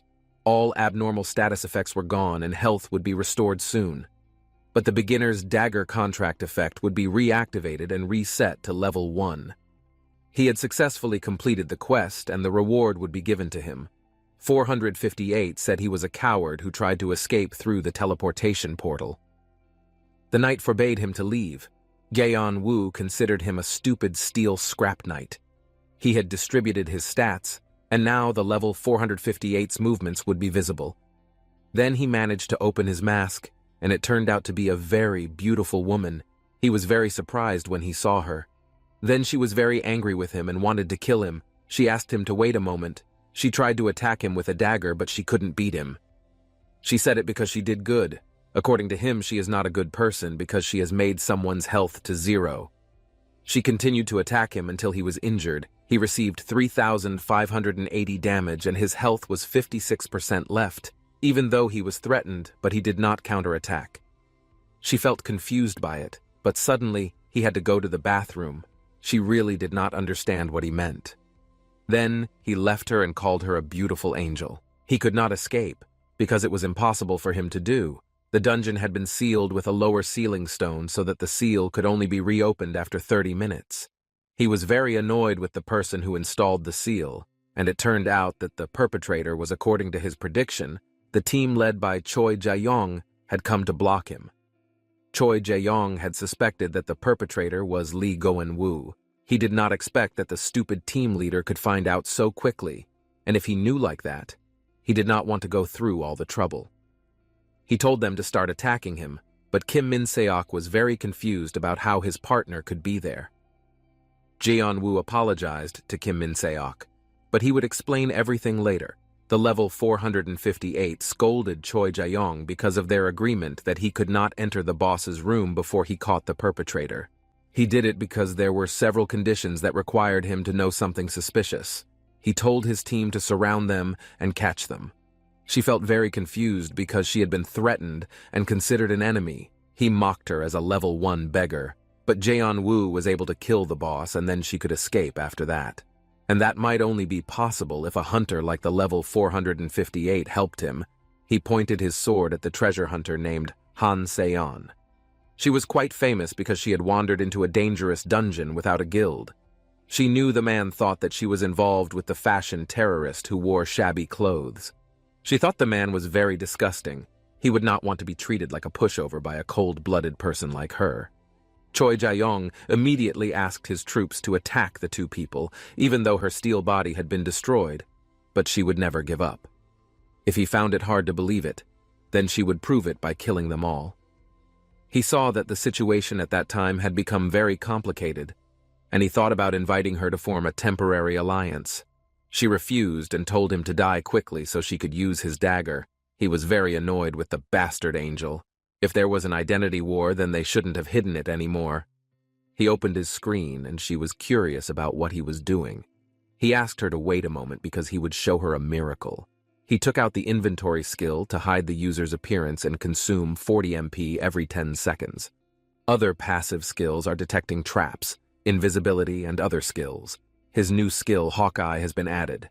He felt confused because it turned out that a hidden quest had been created, and he was directed to come to the boss's room. The conditions had been met, and the progress of the hidden quest had been met too. He was not sure he could get in there, while he was still trying to guard against Choi Jae-yong's team, and the sealed phantoms would be released. He was directed to kill the quest owner and the monsters in summon. They witnessed the ground split, and they suspected it was Jeon-woo's trick. They looked at the monsters coming towards them. Supreme Zombie and other Supremes came towards them, but their levels were unknown. Jeon-woo received a notification that he could only use the skill once. He felt threatened because he could only use Annihilation once. He must be able to ensure his survival, and he must not let go of the thread of hope. They unite to defeat Supreme, and he saves Kim Min-seok because he knows him. The man in red feels strange that someone from a low level can be there. Kim Min-seok tells him to be quiet because the man in red is just trash at a high level. The man gets angry and tries to attack him. Jeon-woo gets a notification that there are no more points to be distributed.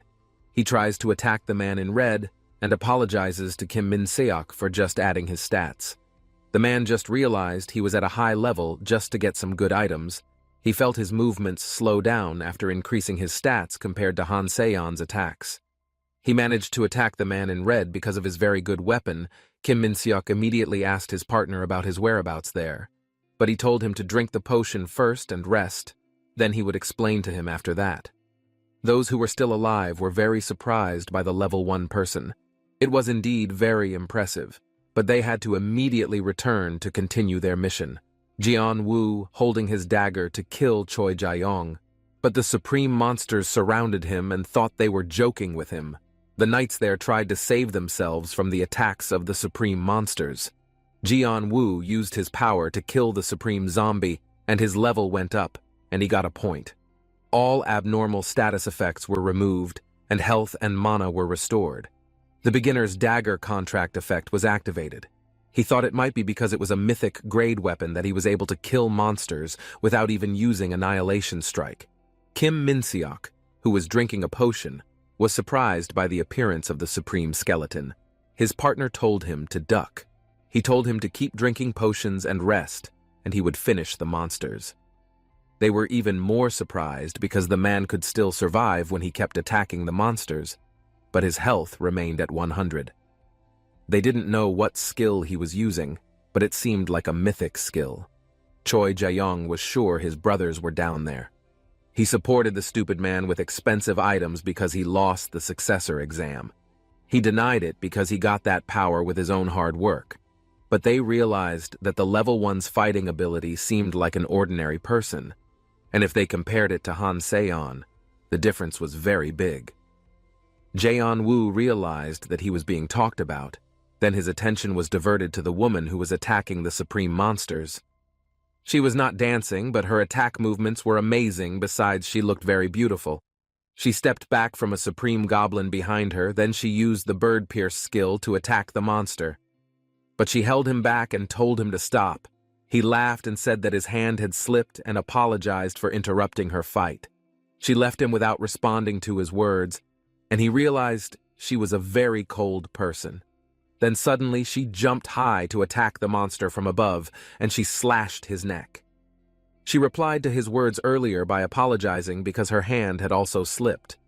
However, they were on the same side, and indeed, team leader Choi Jae-young's intuition was right.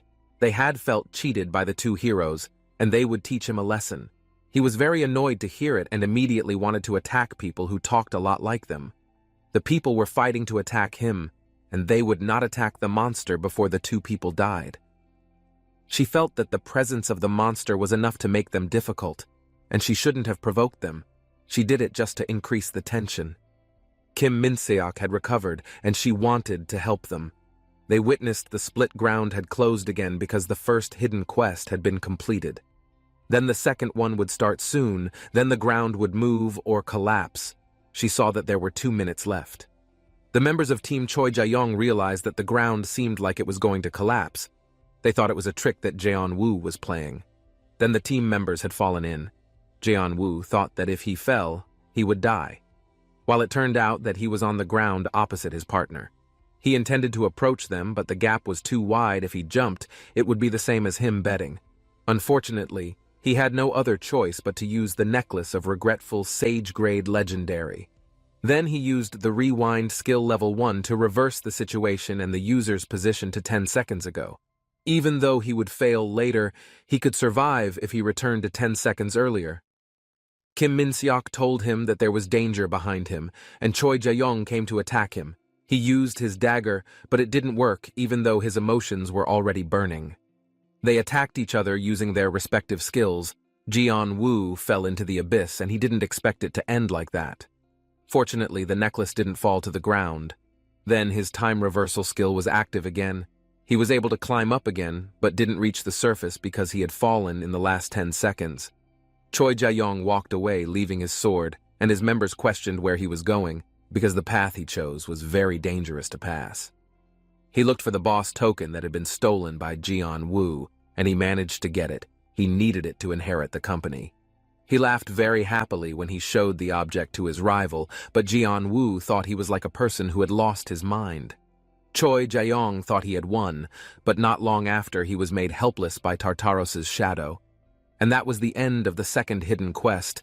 Then the last hidden quest would begin soon. He had to kill the hidden boss monster and complete his mission. He felt it was difficult to conquer because Tartaros's shadow was very large and they couldn't find out its level. Unfortunately, they all had to exit through the portal and the knights would definitely die too, but they couldn't escape because the dungeon was sealed with a lower-grade seal stone. They had the choice to break the seal or wait for 10 minutes.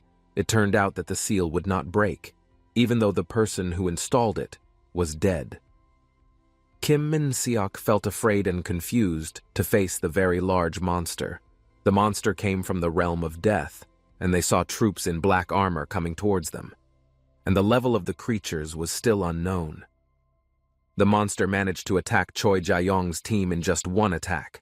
Currently, the three of them were in very dangerous condition. They were trapped.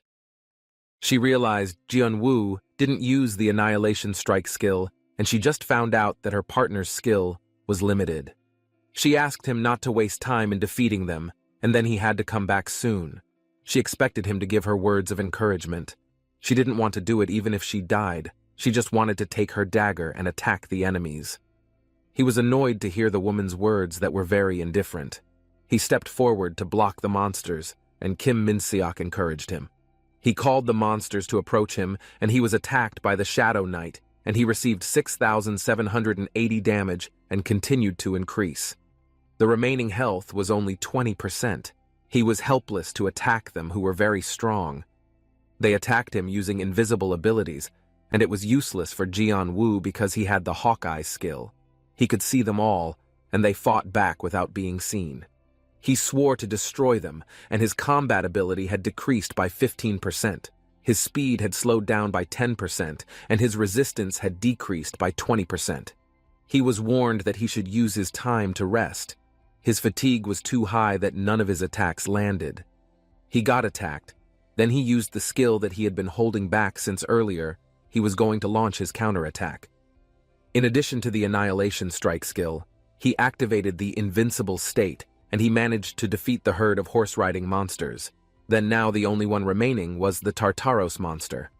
Unfortunately, he had used all his skills, and he had no other choice but to stab his dagger directly into the monster's body. The monster had walked towards him, and he tried to be sure even though he was actually very doubtful. Then they competed in strength. He managed to kill the monster, then his level went up and he got points. All abnormal effects were removed and he managed to recover. He had completed the last hidden quest. He was trying to catch his breath after losing a lot of strength. But his two friends disrupted his rest. They told him that there was danger behind him. His body was stabbed and he received a very serious injury. He was already bleeding heavily and losing 1% of his health every second. Now he only had 25% health, which meant he only had 25 seconds before he died. Monster Choi Jae-yong had attacked him very badly, and he swore to kill him. Jian-Woo tried to remember the last time Choi Jae-yong was very happy and he thought he was crazy. The man was very sure that he would win with the monster token in his hand. And it turned out that he turned into a monster. He had lost the stat effect. When Choi Jae-yong fell into a ravine, he thought he was going to die, and could not enjoy a comfortable life and inherit the company. At the end of his time, he still held a grudge against Jian-Woo, because he had made it difficult for him to conquer the dungeon. Then he got a whisper from the devil for revenge. He was provoked to stop being human, and the whisper would give him the strength to take revenge. Then he accepted the contract offer. He was very sure to accept it, and his resurrection became an additional hidden quest. Jian-Woo had to kill the monster Choi Jae-yong, who refused the fate of becoming human. He felt that it was impossible for humans to turn into monsters. Kim Min-seok told him to retreat because he was very weak. His partner tried to help him attack the monster using his sword.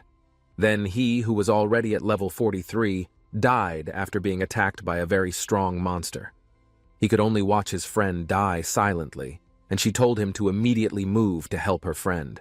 She ran to attack the Choi Jae-yong monster. Even she, who was already at level 458, could not defeat it. Without a long time she had fallen, while he helped his friend who was already helpless. Jian-Woo only had one skill, namely invisibility. He used that ability to save the woman. She considered him stupid because he saved her in a very critical condition.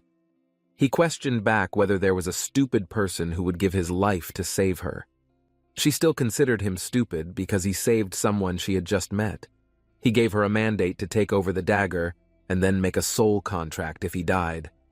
She didn't want to do it, and she convinced him that he had to succeed in killing his opponent. He was happy because she finally gave him encouragement. Because of that, he became sure he could return safely. His health was now only 2%, but even though he had no health and skills, he was sure that the scratches he gave to the Choi Jae-yong monster could have fatal consequences. He had no choice but to attack his vital parts and finish him quickly. When he attacked him, he felt like he was fighting a machine. The light of power from Choi Jae-yong's monster was so strong that it made the stat effects disappear. All the power in him had started to decrease significantly, and he needed time to rest. He felt that he had reached his limit, but he just wanted to live a normal life, and how could something become so complicated like that? He realized that maybe he shouldn't be a hunter. He tried to make himself aware that he shouldn't give up so easily. He saw the skill between Choi Jae-yong's monsters, and he thought that it was just his illusion. He didn't know that, but it seemed to be telling him to follow. In the realm that was like his illusion, he managed to stab his dagger into Choi Jae-yong's monster's body. He managed to defeat Choi Jae-yong because of the prolonged fight. He managed to get 5 fatigues, until now his fatigue had become 100. The additional hidden quest was complete. He returned to the surface of the dungeon and was still unconscious. Meanwhile, the man in red woke up among a pile of monster bodies. He thought he was dead. Then his partner asked him if there were any monsters left. They saw that it seemed like there were none, and they saw many people who had died. Jian-woo felt like he was possessing someone's body. The man in red thought that if everyone only had 1 or 2 skills, maybe they could avoid the mass death. His partner told him that if they could share the rune, then the power would be spread, and they would not be able to kill monsters with higher levels. But unfortunately, it was unfair if they only gave the rune to strong people like them. His partner asked him to stop thinking about useless comfort. It was better for him to kill the monster before many humans became more miserable. He was able to catch the perpetrator of the incident and the divine stone and return to his original state. The first human was Han Se-yeon. He woke up from his sleep. It turned out that what he had experienced earlier was a dream. He felt very confused about where he was because the place was very glittering luxury. He tried to walk around, but he did not find any rich people around him. He saw the skylight that was very beautiful from outside. He saw a room that was emitting red smoke and tried to open it. He had been hit by a trap that gave an attack from lightning strike. He lost 50% of his health and was temporarily paralyzed by a very strong electric shock attack. His body became stiff and black. Then Han Se-yeon approached him. She told him that there were many rooms that if touched would give a trap. But he actually touched the one with the trap. His stupid action was really extraordinary. He asked her to tell him what rooms they were. The level 871 man confirmed Xiangjun's words. When he saw him, Jian-woo felt familiar with him, because he was the person he saw in his dream. He showed his guild card and told them that the leader of the Myeonga Guild had to take care of the problem. So far, he had supported from behind as a supporter of Han Se-yeon. Jian-woo thought if it was Myeonga, which was one of the top guilds, then why did they only help treasure hunters like that woman? According to him, it was very suspicious. He wondered what had happened to Kim Min-seok. She explained to him that her friend's condition was not in danger, and he should be recovering well in the hospital by now. The news was actually a relief to him, but he was curious as to why she wanted to help him. The level 871 man told him the reason was because of the golden dagger. Jae-woo had guessed that the woman's target was his dagger. It was said that if it weren't for Han Se-yeon's soul contract, he would have sold the dagger. The man tried to ask her to give him certainty. She confirmed it. The man was curious as to why she did it, when if she had kept the dagger in her grasp, then she could have become the best hunter, or even a hero. She wasn't really interested in such things. She had lived in poverty all her life, and her dream was only to live in a nice house with her family. The man asked her to make a deal regarding the dagger and Han Se-yeon, but she felt that they couldn't do anything because it was a soul contract. But that was only possible if they were in the Lost Land. That place was a place located in North Korea and close to the world-famous demilitarized zone. That was because it was taken over by monsters due to the dungeon break. Even heroes would die when they got out of there. She tried to convince him again. But it would still be safe, and they would postpone it until they managed to find the best way to approach him, and he didn't need to worry. Han Se-yeon offered it for 100 billion. He was very surprised by the nominal amount she offered him. He was curious why she wanted the item so much, because even though it was a mythic item, usually hunters at the night level already had it. He still wanted to know the real reason she wanted the dagger at a very fantastic price. The man apologized to him because they both couldn't give the real reason, but if he still insisted on knowing, then he had to be ready for the consequences. Han Se-yeon told him that the item actually belonged to her brother. That person was the first hunter during the biggest raid, and it was the legacy of her brother named Han Seong-jun. The first hunter during the apocalypse was Han Se-yeon. The man was the person he saw in his dream and also had the same name. But he had never met the first hunter during the apocalypse. The man confirmed it, but he just wanted to make him believe in them. He told her that her actions trying to investigate information controlled by the Hunter Management Department would be dangerous for her and her family. Even with the highest authority in Korea, The department still left traces, and she thought it would be better to follow it first, and at least she could see the picture. She wanted to know the face of the previous owner of the dagger. The man had proof, but she needed to ask Han Se-yeon's permission. She allowed it because it still wouldn't bring him back. She showed him the picture, and when she looked at it, it turned out that the man was the person she saw in her dream. She could feel how charming Han Seong-jun was just by looking at the picture. She was sure he must have worked hard to find her brother's relic. She had seen it, but she was hesitant to give him the dagger. The man admitted that they had no other choice. Then she immediately took out his sword. Jae-woo asked her to calm down because he was just joking. Of course he would give her the dagger. The man was very grateful because Jae-woo made a very wise decision. He had already made the preparations for his acceptance, and he had prepared the contract a long time ago. He read the contract carefully, and he agreed with a shudder, but the last part about eavesdropping, tailing, and monitoring was too extreme. Even just to protect his dagger, he emphasized that it was inevitable to protect his dagger. He might have realized it, but the Hunter Management Department was very obsessed with having Han Seong-jun's item. If they found out that he was the owner, they would probably try hard to take it over without paying attention to the contract they made. So he had to be patient until the dagger had been transferred. He was very shuddered, imagining the agreement in contract number 4. The point explained that if he died, then they would take back his deposit because he thought it was nonsense. He felt that he was very untrustworthy, and he thought they could control him with money. She seemed to have looked down on him, and he was like a worthless pawn. The man tried to mediate them with his solution, but Jae-woo still didn't trust the two of them, and he never knew how they would steal his dagger. The man threatened to kill her if she still didn't want to obey the contract. The man was so furious that he split the table so that they would listen to him. He told them to just get married. He thought it was a good choice because of Han Se-yeon's tight supervision and the money that Jae-woo wanted, and everything was solved by getting married. He found it hard to believe that he would marry a beautiful woman like a top model and had a lot of money.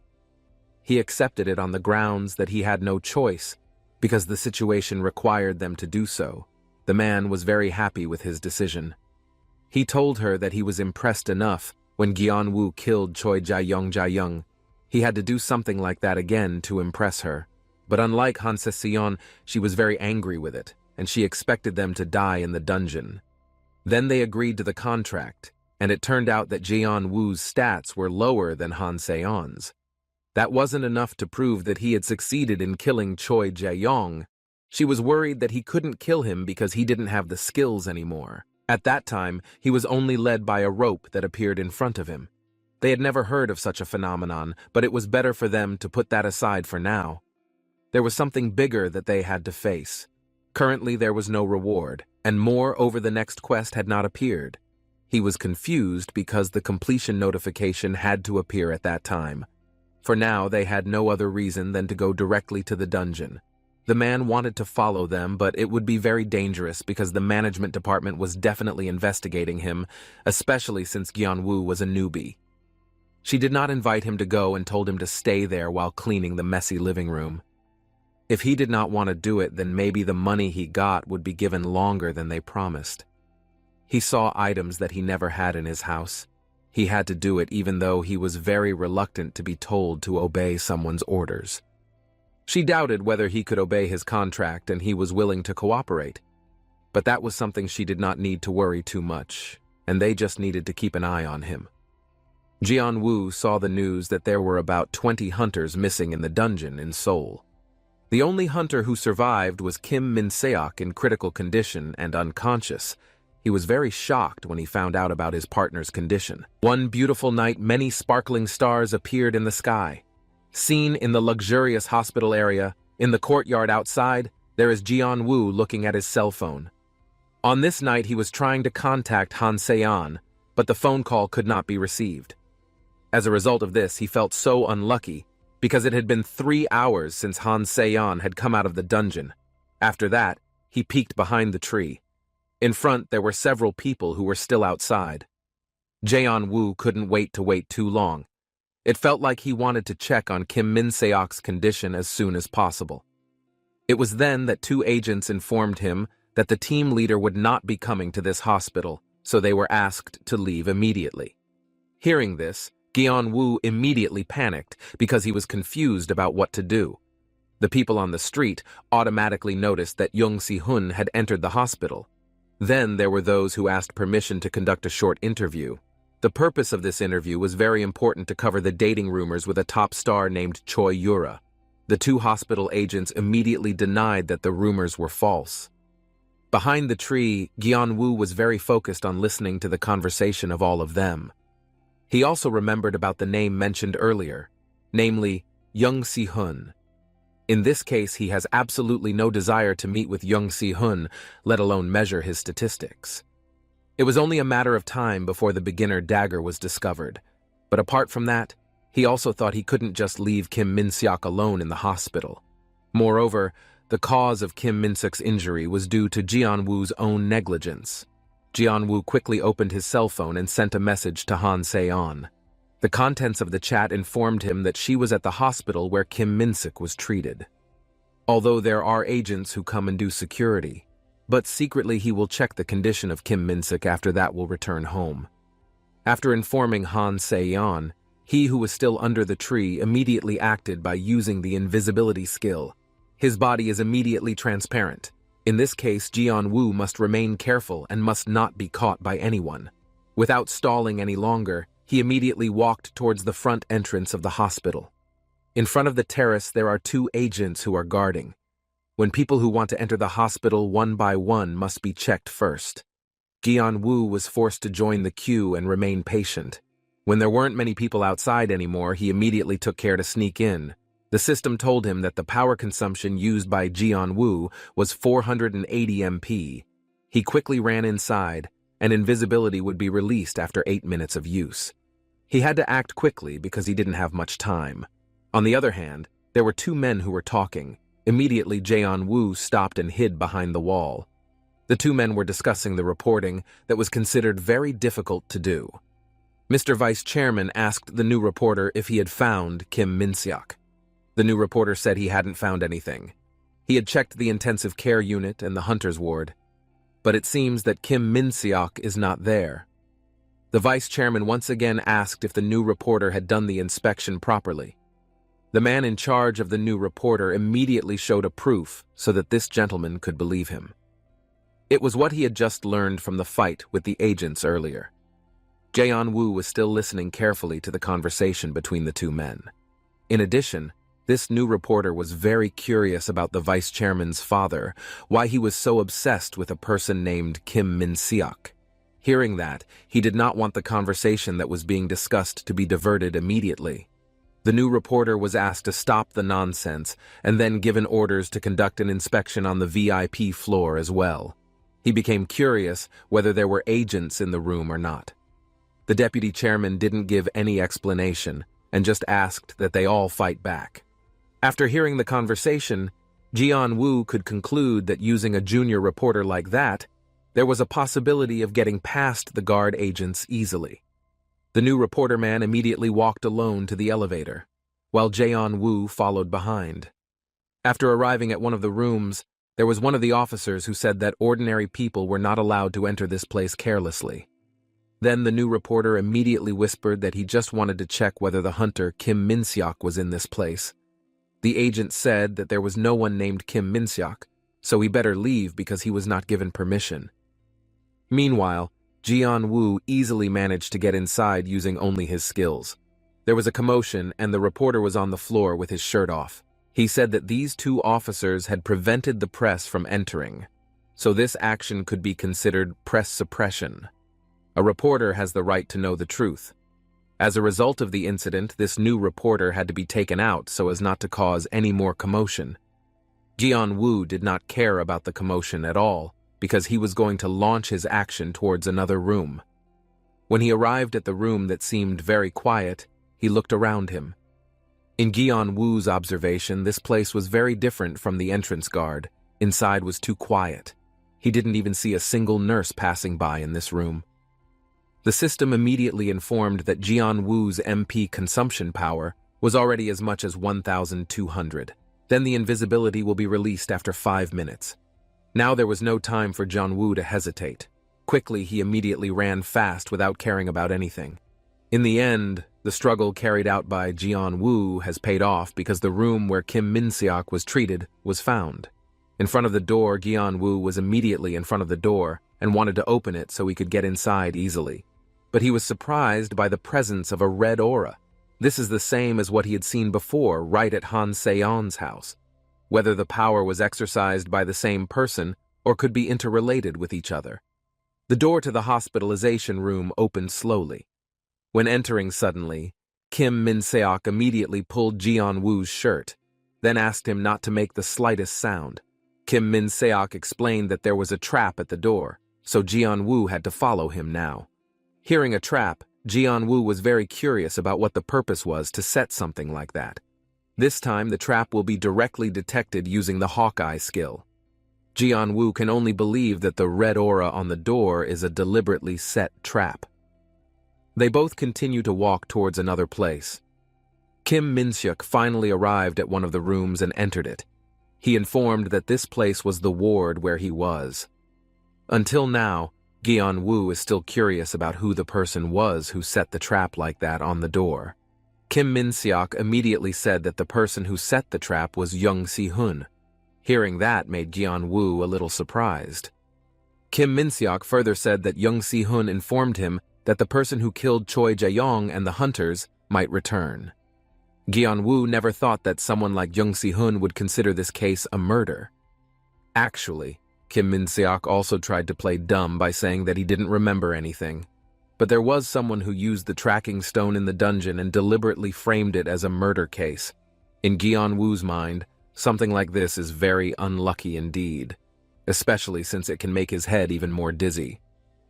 For all these events, Kim Min-seok immediately asked Jianwu if he could release the invisibility skill he had used since coming here. Honestly, Kim Min-seok couldn't see Jianwu's form at all. Hearing that, he immediately apologized for forgetting to release the invisibility skill.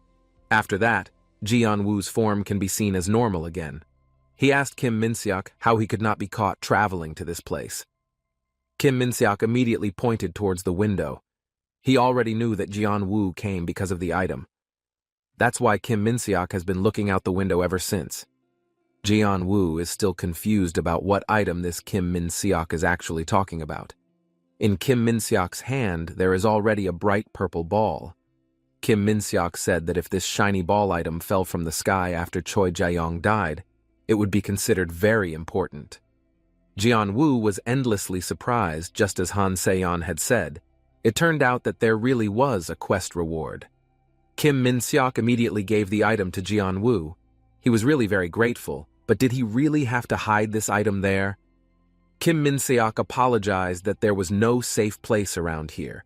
The item had now passed into Jianwu's hands. The name of the prize item obtained was the memory bead, a bead that contains the first hunter's memories. The procedure for using it was to insert the bead into the dungeon portal within a set time limit. Jianwu saw a number on the system screen. He became confused and spoke to Kim Min-seok what the numbers that appeared meant. Kim Min-seok told Jianwu that it was a time limit. He asked back if he now knew something. Hearing that makes Jianwu upset, because Kim Min-seok doesn't know about it either. Suddenly, Kim Min-seok holds Jianwu's body and says that someone is coming soon, so he must hide as soon as possible so as not to get caught. Forced Jianwu to use invisibility skills again so as not to be seen. Now that the door was open, it turned out that it was Young Si-hun who came. Kim Min-seok immediately greeted him with a cheerful face. This time, Young Si-hun came here because he had seen it directly on the CCTV. When seen, Kim Min-seok moved to the next room. Without making a panicked face, he explained that he was asking the agent for a drink. Moreover, the room also looks the same, so he decided to go to that room. Hearing the explanation from Kim Min-seok, Young Si-hun confirmed that at this time, he was not waiting or meeting with anyone. Kim Min-seok emphasized that of course he wasn't meeting with anyone. There was no point for him to do something like that. But Young Si-hun still felt suspicious about the floating purple bead. Instantly, Kim Min-seok immediately fell silent and felt a little panic. Jianwu was even more frightened because he just realized that he couldn't use the invisibility skill on the quest item. Jung Si-hun wanted to move to take the purple bead, but Kim Min-seok's hand immediately prevented him. Suddenly, Kim Min-seok immediately shouted to run in the position of Jung Si-hun's body, which was still being held firmly. You can see the atmosphere outside the hospital courtyard. There was a new reporter sitting alone. He held his shoulder, which was still sore. The incident earlier had made him very frustrated. If it continues like this, then he will never stand it. Not long after that, the vice chairman immediately came to see the new reporter to ask if he had found the whereabouts of Kim Min-seok. The new reporter honestly couldn't find him. In addition, he has also been caught at the entrance to the VIP floor by 2 agents. Knowing that makes the vice chairman so upset. This new reporter should have been able to avoid that. If he can't find Kim Min-seok's whereabouts, he should at least bring you the latest news from Jung Si-hun. The new reporter admitted that he had done everything. He also doesn't know who Jung Si-hun is that the vice chairman is referring to. The new reporter did not want the deputy chairman to think that all this was easy to do. Many obstacles occurred at the hospital. From the top floor of the hospital, one of the windows was immediately broken and the glass scattered out.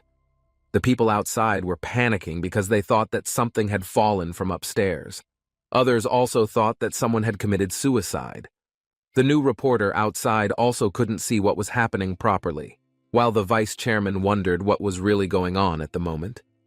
Then they also saw a purple bead floating in the air. After that, it was seen above the car. There was Jung Si-hun. The vice chairman and the new reporter were very surprised to find out about this. The people outside were immediately excited because they saw Jung Si-hun fall from the hospital floor. In addition, people out there consider events like this to be very extraordinary indeed. He immediately got off the car and started running fast to take action in pursuit of the purple bead. Quickly, the chairman told the others to follow Jung Si-hun, even though he didn't know what was being done, but this was hot news. He was busy telling the other reporters to take the camera and do the chase. The new reporter informed that the vice chairman had to go together. When looking to the side, the vice chairman is no longer there. At this time, he was already in the car and shouted for the new reporter to immediately get into this car. When he was inside the car, he said that the hunter was running at the same speed as the car, so they must be able to chase him at high speed. If there is a chase event, then the new reporter must find a car immediately and not stand still. After that, he will take off and ask the new reporter to hold on tightly because the car will go very fast. From inside the car, Jung Si-hun was still busy chasing the small bead-like object.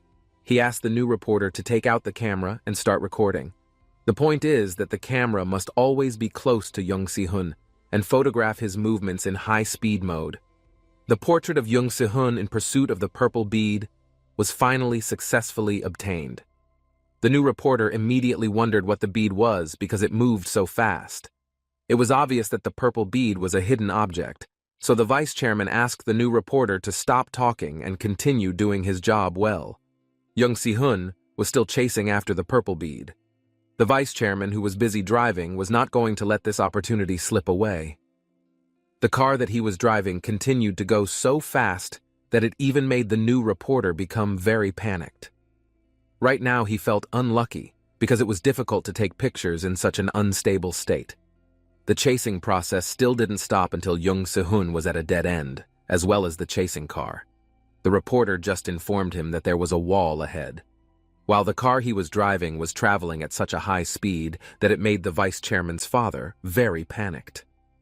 Jung Si-hun will not stop and will continue to launch the action. The situation is getting more chaotic because the middle of the barrier wall has been destroyed. The car immediately rolled over, making the 2 people inside feel panicked and very scared. The car immediately flipped over, and the new reporter immediately came out from inside.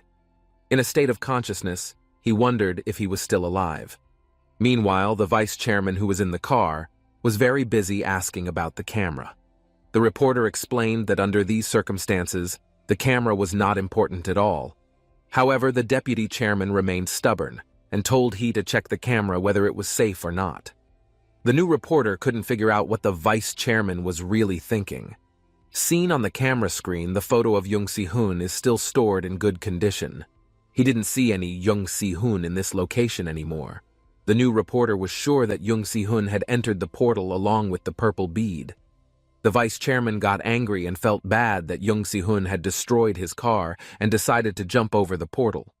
So today's mission was really very chaotic. The reporter just told him that the hunter holding the purple bead was still in this place. He was immediately surprised and did not expect it at all. In the camera clearly captured the figure of the person, and the level owned is 1. Gi-on-woo is seen in this place, feeling unlucky for everything that has happened this time. In front of him, there is a portal with very bright light. He said that he had to meet with Jung Si-hun, but now he doesn't know where Jung Si-hun went. Is it possible that the events at night are just his imagination? Now the system tells us that Gi-on-woo successfully entered the reward dungeon. So far, he had absolutely no idea what happened afterwards, but the quest has been successfully done for now. In front of him, he saw a vast expanse of sea. Meanwhile, on the outskirts of the land, there were many tall buildings. On the beach sand, there is a name that reads Haonime. Gi-on-woo confirms that the place he is on now is Busan. Not long after, a man came carrying drinks and said that Gi-on-woo was in this place. Gi-on-woo immediately glanced back. The mysterious man immediately said that he must have a plan to collect a set of items. It's true that human greed will never cease to amaze. Gi-on-woo remembered well this person who spoke and met him. While in this place, Gi-on-woo accidentally met a mysterious man. He asked if there was anything that surprised Gi-on-woo now. For Gi-on-woo, it would be very embarrassing to wear a swimsuit in such clothes. The mysterious man who had brought a buoy and a bottle of drink pointed towards the beach and asked Gi-on-woo to enjoy it immediately. Even so, according to Gi-on-woo, the Sagita dance felt a little awkward. The mysterious man immediately asked if something like that made him dislike it. Does it have to be the mysterious man who just left without taking the mission reward he brought? For those words, he gave praise and said it was very suitable for use by a mysterious man. In his mind, Gi-on-woo saw with his own eyes that the NPC in front of him was very similar to Han Seong-jun in the photo he had previously seen. On this occasion, Gi-on-woo asked permission to know the identity of the mysterious man. But he doesn't want to say that. But as said before that he is the administrator here, so Gi-on-woo can call him whatever he wants. In addition, he told him that the prize was over, so he could leave here right now. Gi-on-woo didn't understand what gift the mysterious man was referring to at all. It seemed like Gi-on-woo had forgotten to mention it. That way he would tell him that the quest reward was the opportunity to ask the mysterious man one question directly. Gi-on-woo asked again if all of that was considered a reward. He thought it was too insolent. The mysterious man immediately got angry when he dared to insult him in a way that was not polite at all. Gi-on-woo was also annoyed because the mysterious man asked to call him whatever he was. Therefore, he decided to call him a thick face. The mysterious man already looked resigned and asked him to do it at will. But there are things to remember. At first, this is a place where everything starts without any explanation. Bottles and floats are immediately dropped carelessly. Then the mysterious man took out a syringe and aimed it at Gi-on-woo's front body. He was very panicked and did not understand what the mysterious man would do to stab his chest. The mysterious man immediately asked he not to feel anxious because he only injected stimulants because the limitation item belonged to Gi-on-woo. He quickly jumped from a tall building while shouting very loudly. Gi-on-woo fell like this because a mysterious man deliberately dropped him from above. From above, the mysterious man hopes that Gi-on-woo can come back alive as a challenger. His body is still in the air because the building he stepped on earlier was very high. While speeding up, he suddenly felt that he was very sleepy. On the other hand, there was a voice calling Han Seong-jun to wake up. His eyes began to open a little, and saw a disciple shouting to wake him up. Han Seong-jun immediately opened all his eyes. His colleague was furious to see him being attacked by monsters and fainting in this place. In his eyes, the person in front of him was Shin Hyong when he was young. He hopes that if all this happens, it won't make Gi-on-woo experience memories with Han Seong-jun's like this. Han Seong-jun immediately got up and told Shin Hyong that he would immediately take care of the problem here. Then what would be done was to knock out the monster in just one attack. Shin Hyong made sure that his partner was not joking. Looking at the monster with the skull face is really very scary, especially the size is very large. The monster's name is Tartarus. He thought that it was a quest monster, but surprisingly now it has appeared again. Gyeon-woo, who possessed Han Seong-jun's body, will provide assistance to deal with his monster. The first thing that will be done is by using the equip. In his hand, there is already a weapon. Without waiting for a long time, he immediately ran to approach the Tartarus monster. Instantly, the atmosphere was so tense that the stones flew and made Han Seong-jun's body unstable.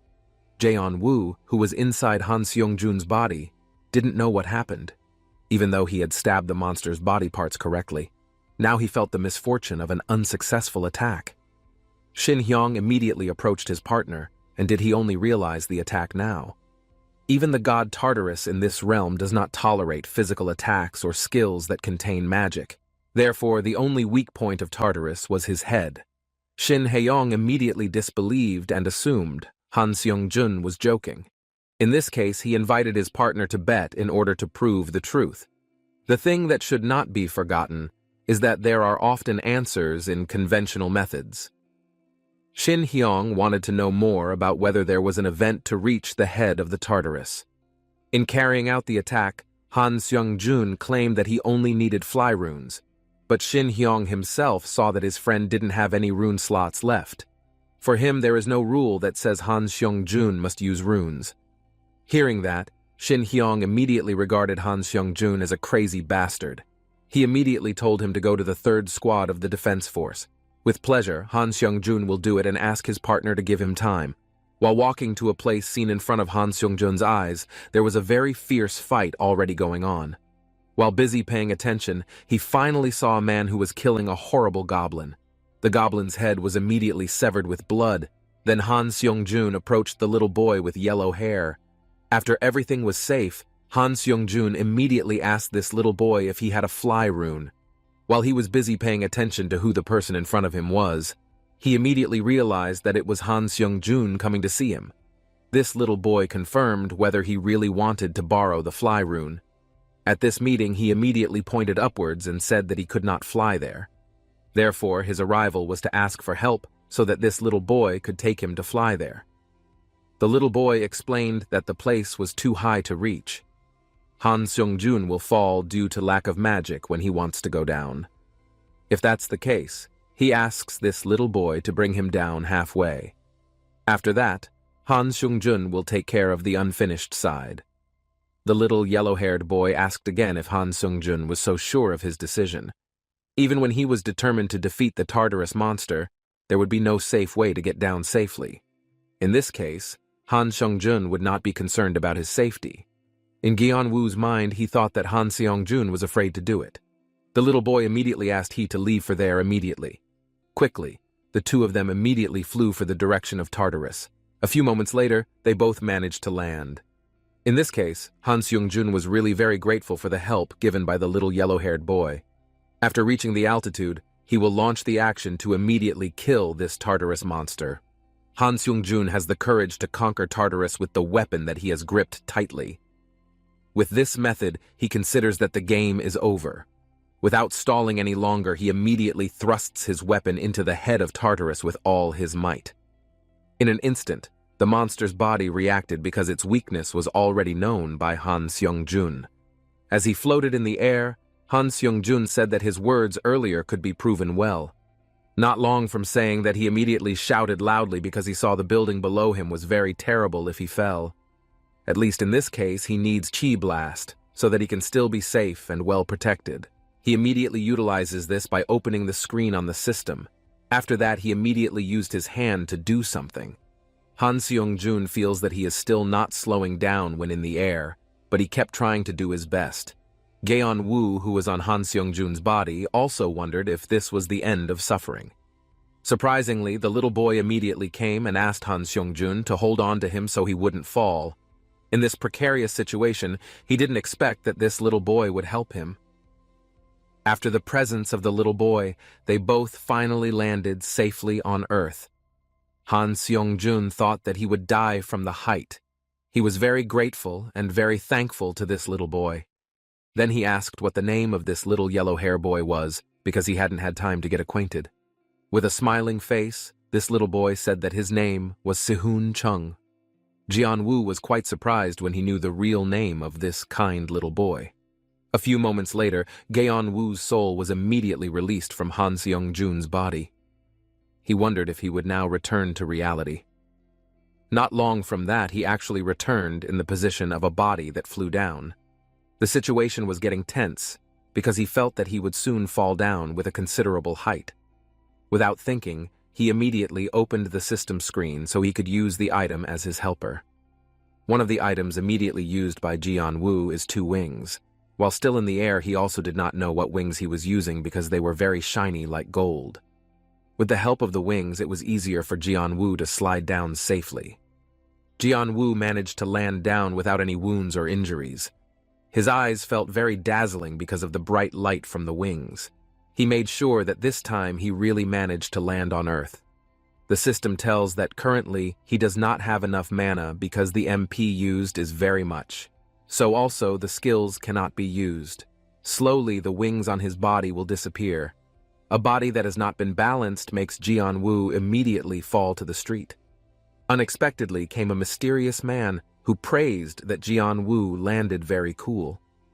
Seeing the mysterious man here, Jian-woo was immediately furious because all this was the result of a mistake made by him deliberately pushing him down. Previously, the mysterious man had told Jian-woo that this place started without any explanation. Even though the mysterious man told him something like that, but still, he had pushed from the top of a very tall building. The mysterious man felt that he was not really needed to be here. But with this attitude, the mysterious man was getting very annoyed because he had called him a thief. Jian-woo just found out, so that's the reason the mysterious man did all this. Maybe he was crazy now. The mysterious man felt that not accepting the title of thief was cruel enough to hear. Jian-woo wanted to know if there was a name that the mysterious man actually wanted to be called.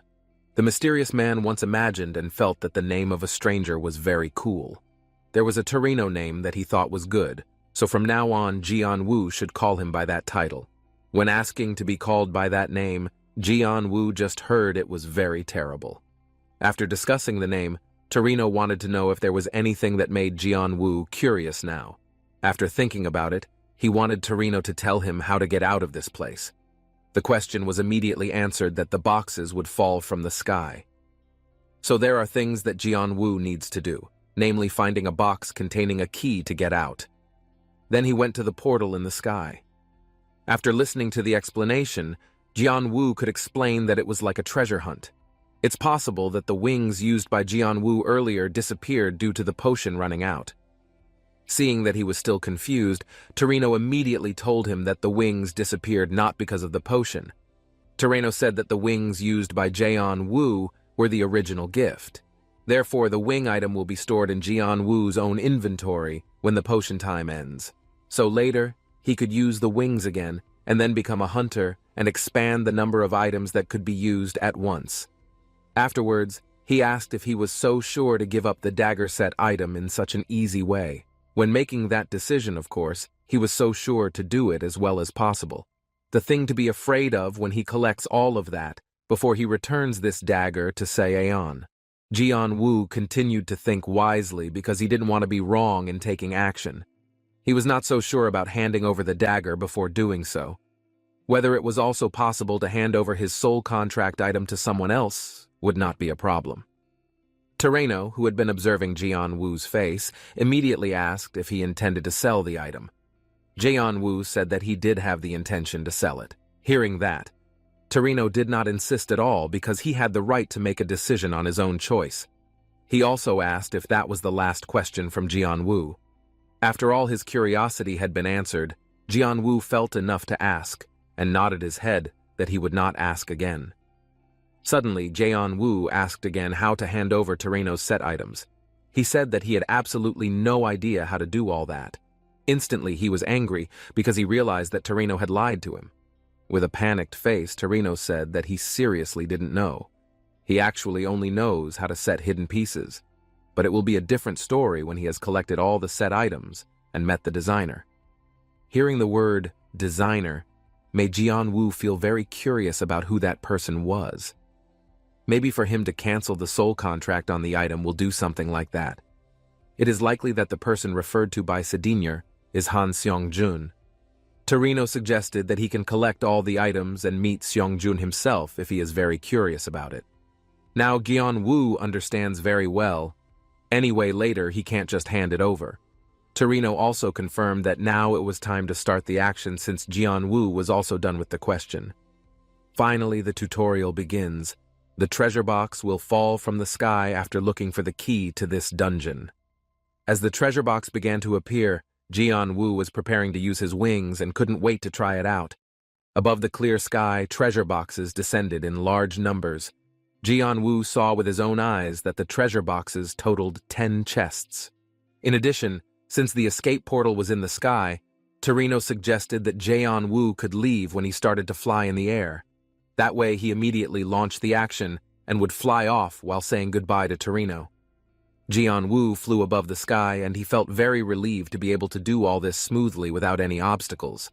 A few moments later he saw a place that was quite beautiful, namely the forest and a large expanse of water. He planned to land in that deserted place.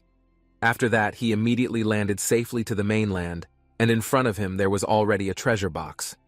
Without waiting any longer, Jian-woo walked over and immediately opened the cartoon treasure box slowly to find the key. Then he found a paper with writing on it. At first, he did not understand what this paper meant, but he judged that this was really very childish. He became annoyed and crushed the paper with both hands. Although he was very upset, he felt that this was better, rather than the monster that appeared would be more harmful to himself. After that, he also said that Torino didn't tell him in advance that everything would be like this, except for the key. According to he, everything is the same even though he is still upset, but still wants to be an NPC. Jian-woo must continue this mission again as well as possible. Then he flew back to the place of tall buildings. Now, the second he had to look for her inside the building, he cautiously came from outside the tall glass building. While outside like this, Jian-woo could not see the entrance to this building at all. Not only that, he was also confused about how the treasure box could get into a building like this. While in confusion, he immediately looked for a way by opening the screen on his system. There are Tartarus wings that can be used to transform the body into spirit form. There are effects caused when using the Tartarus wings ranging from MP consumption power and fatigue felt by the body. In order to get the key to return to his world, he immediately used the skill. Jian-woo's body is now very transparent. He came into the building through the glass wall. Suddenly, when entering inside, there was something that happened. Jian-woo did not know about this at all. When observed, it turns out that it is true that if his body experiences obstacles when deactivating skills, it will be able to return to the original starting place at that time. Jian-woo was surprised because this notification was not informed to him from the beginning. Even so, he continued his action well and flew again at a fairly fast speed. He arrived in one room, after which he walked towards the treasure box near the wall, but he felt panicked about what the moving object was. Jian-woo was very curious whether the key was a living being. The treasure box kept moving, but in his mind he said it must be a ball-like object. This is certainly the same as the ball that is the key to this underground room. Instantly, the treasure box opened and shattered. Jian-woo was still wondering what was in it. Surprisingly came out Young Si-hun, who confirmed that Jian-woo had done something careless all this time. Jian-woo was immediately confused and wondered why Young Si-hun could get out of the treasure box. Young Si-hun immediately got angry and used his sword to injure Jian-woo. He was immediately in pain and asked what Young Si-hun wanted to do here. Young Si-hun firmly informed that Jian-woo was arrested due to hostage-taking and ongoing criminal acts. Hearing this, Jian-woo couldn't stop thinking that he didn't take hostages and arrest at all. Surely all of this happened due to a misunderstanding. Young Si-hun immediately rebelled and did not accept the defense. Young Si-hun asked Jian-woo to stop talking. The reason should be explained directly later to the law enforcement agency. He immediately attacked Jian-woo. The situation became very tense. In his heart, Jian-woo felt that something was wrong, especially since Young Si-hun could enter this place unexpectedly. Young Si-hun wouldn't let Gyeon-woo stay silent. He asked him to come out now and handle all of this right now. This time, Gyeon-woo really apologized for not being able to reveal himself to anyone other than the challenger. If Young Si-hun is really concerned about this, then the thing to do is to kill him. He doesn't know if that thought will be a good solution or not. Young Si-hun immediately pointed a gun at Gyeon-woo's face. Young Si-hun saw with his own eyes that Gyeon-woo wanted to try to escape the reality of this problem. So with that, he will not give a guarantee to be able to succeed in doing so. Fierce attacks again occurred between the two of them. Gyeon-woo was busy dodging the swords that were always directed at him. When the fight occurred inside the building, Gyeon-woo quickly ran to get outside using his skills. Now his body is partially outside the building, and with the flight skill he managed to fly in the air. Gyeon-woo has managed to escape from outside the building, which is very dangerous for his life. What he did was a strategic retreat. Meanwhile, Young Si-hun, who was still inside the building, was immediately hit by a large amount of laka, until he was overwhelmed to be able to avoid it. Young Si-hun did another way to catch up with Gyeon-woo to escape. With the help of his power, he immediately walked on air and saw a long white line. Young Si-hun wouldn't let Gyeon-woo go until he yelled at her to stop. Then, when looking back, Gyeon-woo panicked and did not expect that Young Si-hun created a mana stone just to follow himself flying. Gyeon-woo couldn't wait to see what skills were used. Young Si-hun did not ask Gyeon-woo to explain and find out whatever was being done now. With this chaotic situation, Gyeon-woo had to quickly find the next treasure box before Young Si-hun caught up. A few moments later, he looked towards the beach. It seemed that in the left direction, there was his treasure. But not only there, the treasure box is also near the mountain. Seeing these two different places made Gyeon-woo feel very confused about where he should go. After thinking things through, he decided to go to the right. Then Gyeon-woo immediately flew quickly so he could get to his destination. But he immediately changed his mind, because he would head towards the left to open the treasure box. Finally, he arrived near the beach, and in the middle of the sand there was indeed a treasure box. He found the same paper when he first opened the treasure earlier. Seeing this made Gyeon-woo very upset. He should have drove towards the mountain so as not to be in vain. Quickly, he went straight towards the mountain to open the treasure box again. Now in the bushes, Gyeon-woo was already in front of the treasure box. Gyeon-woo felt very curious about what was in the treasure box this time. What might be in the box was a key or a piece of paper like earlier. From behind, something happened. This made him immediately alert. Then an explosion was heard from where Gyeon-woo stood near the mountain. Young Si-hun was already in the same place and asked he to surrender right now. Seeing Young Si-hun's arrival again really upset Gyeon-woo. That way he challenged Young Si-hun to end all this. Besides that, Gyeon-woo also won't put him in the box. Hearing those words, Young Si-hun would not be able to believe the lies that were made. Even if what Gyeon-woo said was true, he would still be a suspect in the Hunter murder case. It's better in this matter. Gyeon-woo surrender peacefully. Gyeon-woo was very emotional with Young Si-hun, who kept forcing him to surrender. He immediately used his skill, namely stealth, to look transparent. Then drove towards the treasure box according to his first mission. Whatever happens now would be better to forget. He has started to open the treasure box door and look towards it. The atmosphere immediately changes until a very bright light appears. Gyeon-woo's body was immediately hit hard until it fell. But he can still get back up. Gyeon-woo asked what sound was appearing at this time. A very scary Tartarus monster is seen. The system tells us that the terrible monster is a god who materializes into an avatar. In addition, Tartarus is also getting stronger due to adapting to this world over time. For a moment, Young Si-hun was immediately silent because of something he saw. There is a notice about the Tartaros monster. This creature is a god that materializes into an avatar. It can even become stronger as it adapts to this world over time. Young Si-hun immediately saw an object that was up in the air. He seemed to recognize the object. He said in his heart that the Tartaros with the poker face had a clear emotional look. Even so, it was the struggle of he in the past. But now Young Si-hun will still believe in his own skills. Meanwhile, Lee Jian-woo had another plan to attack the head of the Tartaros, before going down completely. This was the same action he had taken against Seong-jun.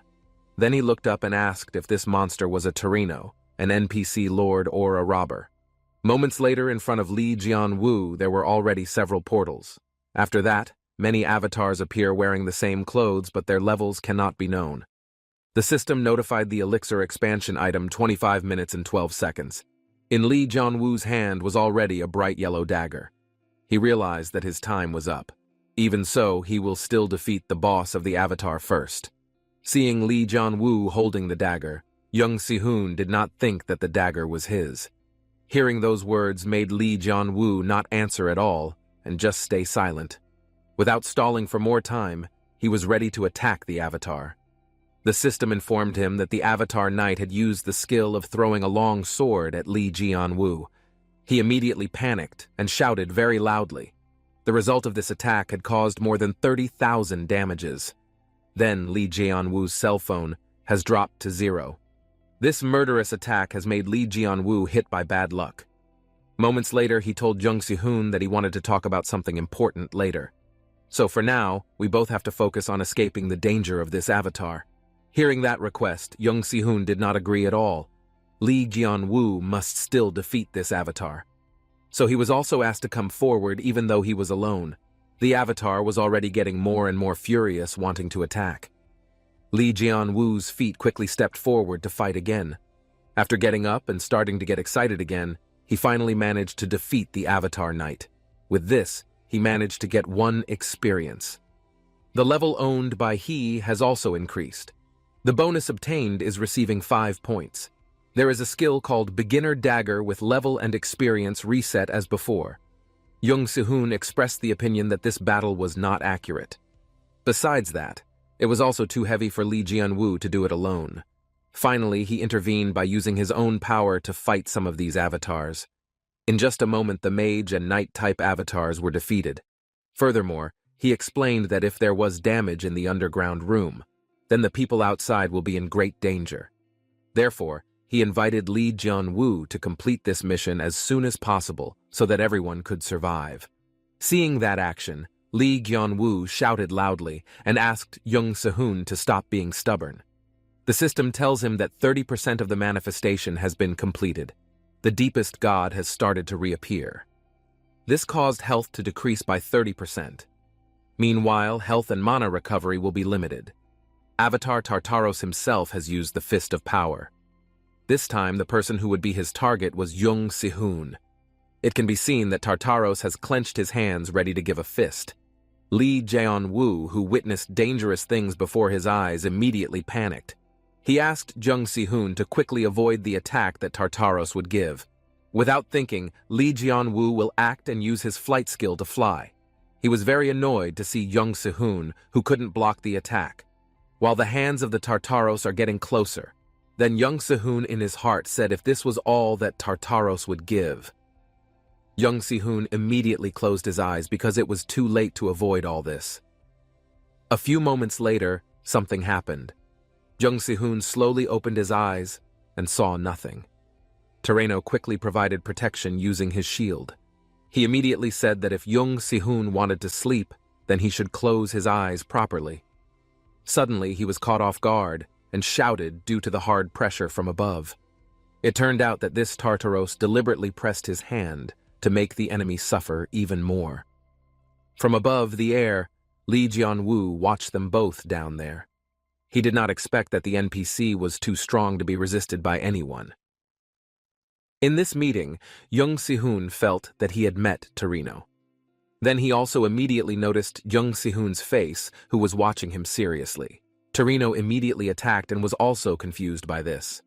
Lee Jian-woo immediately shouted loudly, seeing his colleague who was attacked intentionally. This time, Lee Jian-woo couldn't just stay silent. He immediately approached down. Then he was angry while asking what Toreno was doing to attack like that. Young Si-hoon is currently weak and fell to the ground due to a sudden attack. While getting questions, Toreno said that he was wrong. He really didn't realize that there was also a Lee Jian-woo in this place. Then he, in his heart, wondered if Young Si-hoon recognized Toreno. After a small commotion, Torino immediately took out a bright green ball in his palm. He asked Li Jianwu to take this item directly. Li Jianwu became anxious whether it wouldn't be a big problem for the NPC to just give this. Torino explained that this was not a complicated problem because there was a bug. By adjusting, this has become the work done by the Torino. Li Jianwu just found out that the monster made Torino want to destroy it. Hearing those words made Torino confused, even though he only gave Li Jianwu time to get out. So in this case, Li Jianwu must still handle it alone. Suddenly, Li Jianwu became angry and said that he was a robber and his item was also very small. Then Torino also firmly said that if neither Li Jianwu nor Young Sehun could catch the monster, then the best thing to do is to run away. There are also many people out there who are capable of fighting. You can see the surviving Tartaros and several other avatars. In his observation, if things continue like this, then Young Sehun will die. Li Jianwu had begun to fly away with Young Sehun's body. Torino suddenly shouted and asked Li Jianwu to surrender now. The system tells us again that Tartaros has used the Fist of Power. The target of his skill is Young Sehun. Li Jianwu was in the air very close to the Tartaros.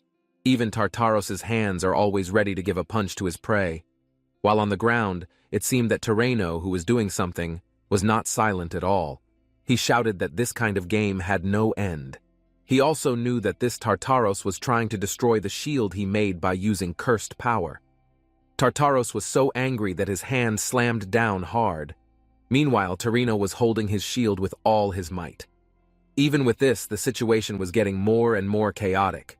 From the air, Li Jianwu was happy to see Torino struggling to overcome the attack alone. Li Jianwu judged that the avatar himself could not stand the speed of intelligence. Surprisingly, above the air, Li Jianwu felt his legs were very heavy. It was because someone was pulling his legs from below. The system told him that the Avatar Knight had unleashed a long sword-throwing skill. Finally, after much effort, Li Jianwu's legs were able to avoid the attack very well. He continued to change direction while flying, even though it was not easy, because he was carrying Young Sehun's unconscious body. He was very grateful to be able to successfully avoid the leech's interference. The system again informed that the manifestation of 60% had been completed. Then there was a shock wave of manifestation that occurred due to the Tartaros avatar. The blast radius was about 1 kilometer, while the remaining time was only 30 seconds. The Tartaros' face looked even more ferocious. While on the ground, Torino shouted for the two of them to get out as soon as possible. Above the sky there, Li Jianwu's eyes immediately focused on a portal door to get out of this dangerous place. With high speed, he immediately flew there while carrying the body of the Young Sehun. The atmosphere at night on a street is very crowded. A portal was immediately guarded by several people. They all asked to block his property and find the portal as soon as possible. Then asked again if the tracking was still not active until now. Then a man said if there was no list coming in. There might be something wrong here. The chairman was still at the scene. It had been about an hour. But he didn't know when those people would come out of the portal soon. The reporter man felt the same way because there were already many people waiting at this location, so that person should be able to come out as soon as possible. In the chairman's observation, the magic possessed by Young Sehun could complete the Class A mission in less than 10 minutes. He became curious about what Young Sehun was doing there. The reporter man asked if in that place, Young Sehun had fought to the death with a level 1 hunter. Hearing those words, the chairman became emotional whether it was a joking sentence or not. It doesn't make sense at all if a level 1 player can last more than an hour. So there would be no way a level 1 would last long, plus fighting Young Sehun. A few moments later, a bright light appeared from the portal there. The chairman immediately saw that there was a basement trap. Is this a sign that Young Sehun failed to complete it? He felt that this could not have happened just like that. Inside the portal, several avatars appeared, causing all the agents to be shocked. They do not know what exactly happened until the avatars could appear here. In addition, the level of the avatar was completely unknown to what extent. Then a male voice was heard saying that this should be a dungeon with rank D. After that, a voice was heard asking for reinforcements to be called immediately because of the emergency. The chairman was immediately surprised to see that the avatar had no level. Seeing the panic on his face, the male reporter asked him to remain calm because there were agents on guard here. In an instant, the avatar immediately killed the agent in a very sad way. The bloodshed at night could not be avoided anymore. For this incident, it can be said to be a sadistic massacre tragedy. The chairman and the reporter man immediately turned around to avoid the fierce attack. In this case, the chairman strongly agreed to forget all this. Now it was much better to stay focused on living without any distractions. While they were both running, suddenly there was something that made them surprised. The chairman asked if the road was blocked so that it could not be passed. He had never seen a building standing here before. The reporter man's sharp eyes told him that it was not a building. The chairman was really very surprised. It turned out that the figures seen with large white hair wearing crowns were Tartaros. They both looked very small and were really near the feet of the Tartaros avatar monster. Simultaneously, both of their heads immediately looked up until they were shocked. The male reporter was speechless because he had to deal with a giant Tartaros figure. After that, behind the two of them, there is already an avatar whose size is not too big. The reporter's face is very frightened when he and the father are really in great danger. With that weapon, the avatar immediately launched into action. The male reporter who can't fight can only whimper in fear without moving to take any action. Lee Jianwoo's legs were already speeding up. He immediately came towards the avatar and cut off the head until it was cut off. Finally, they did not get killed. After doing that, Lee Jianwoo immediately turned around. The system informed him that he had successfully killed the Avatar Knight and gained 1 experience, and then earned 5 points. In addition to the beginner dagger, has also been reset again. For the attack that was so fast, the chairman became curious about how Lee Jianwoo could do such a great thing. Hearing the man's words made Lee Jianwoo look back and ask them both to keep everything seen tonight a secret. He said that all of this is just a moment that should be forgotten and not to be remembered, and even become curious to investigate it. On the other hand, 2 agents were seen fighting with the avatar. One of these agents asked if there was any backup yet. Then his partner asked him to survive a little longer to face this pretty great enemy. Surprisingly, Lee Jianwoo directly in the middle of these 2 agents. They both immediately wondered why there could be other people in danger. Without saying much, he immediately stepped forward towards the avatar. One of these agents asked Lee Jianwoo to run away immediately because it was very dangerous now. Seeing the courage of this young man made the agent confused about what level he had so desperate to come forward. In just a moment, he had managed to kill the avatar using only the gold-colored dagger. The avatar's body was immediately destroyed and separated from its original form. Seeing this unexpected event made the 2 agents immediately surprised. They simply did not believe in the attack that was seen firsthand, even though the 2 agents knew that Lee Jianwoo was still at level 1, but he can already provide extraordinary attacks beyond level 1 after successfully killing the vile avatar. He told the 2 agents that if they wanted to know more details, they were welcome to ask Young Si-hoon there directly. The agent immediately fell silent while still not expecting the Lee Jianwoo's prowess. On one of the streets, seen Young Si-hoon lying in pain because of the attack earlier. The agent quickly saw the chairman's condition, which was very concerning. The system informed that the manifestation was 80% complete. The explosion caused by the manifestation of the Tartarus avatar had occurred. Estimates for the blast radius reached up to 10 kilometers. The remaining time was only 3 minutes. The Tartaros face looks really scary. Lee Jianwoo was furious to see it, and even he felt unlucky with the presence of NPC to get here. After that, he immediately flew to approach Tartaros using emergency skills. He wants to wait all this out until he can have another meeting. One of the avatars that still existed looked down and pointed his weapon. This time, the avatar immediately released the leg hold skill. This caused the flight speed to decrease by 50%. Lee Jianwoo's leg was immediately pulled by using the avatar's skill strongly. He who realized that his leg was pulled felt very unlucky and asked the avatar not to do this kind of thing anymore. Suddenly, there was a sword traveling very fast. Instantly, the sword hit the target and the avatar's head was cut off again. The system tells you that the mage avatar has been defeated. With that event, Lee Jae-woo was no longer affected by the leg hold skill. He who was still in the air immediately looked down because he was curious who the person who had done it was. Seen on the road below, Jung Se-hoon turned out to have started to rise again. Jung Se-hoon gave direct instructions to agents to prioritize defeating mages in favor of level 1 hunters, namely Lee Jae-woo.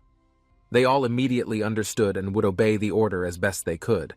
After giving directions, Jung Se-hoon immediately shouted, calling Lee Jae-woo, asking what he was doing upstairs now.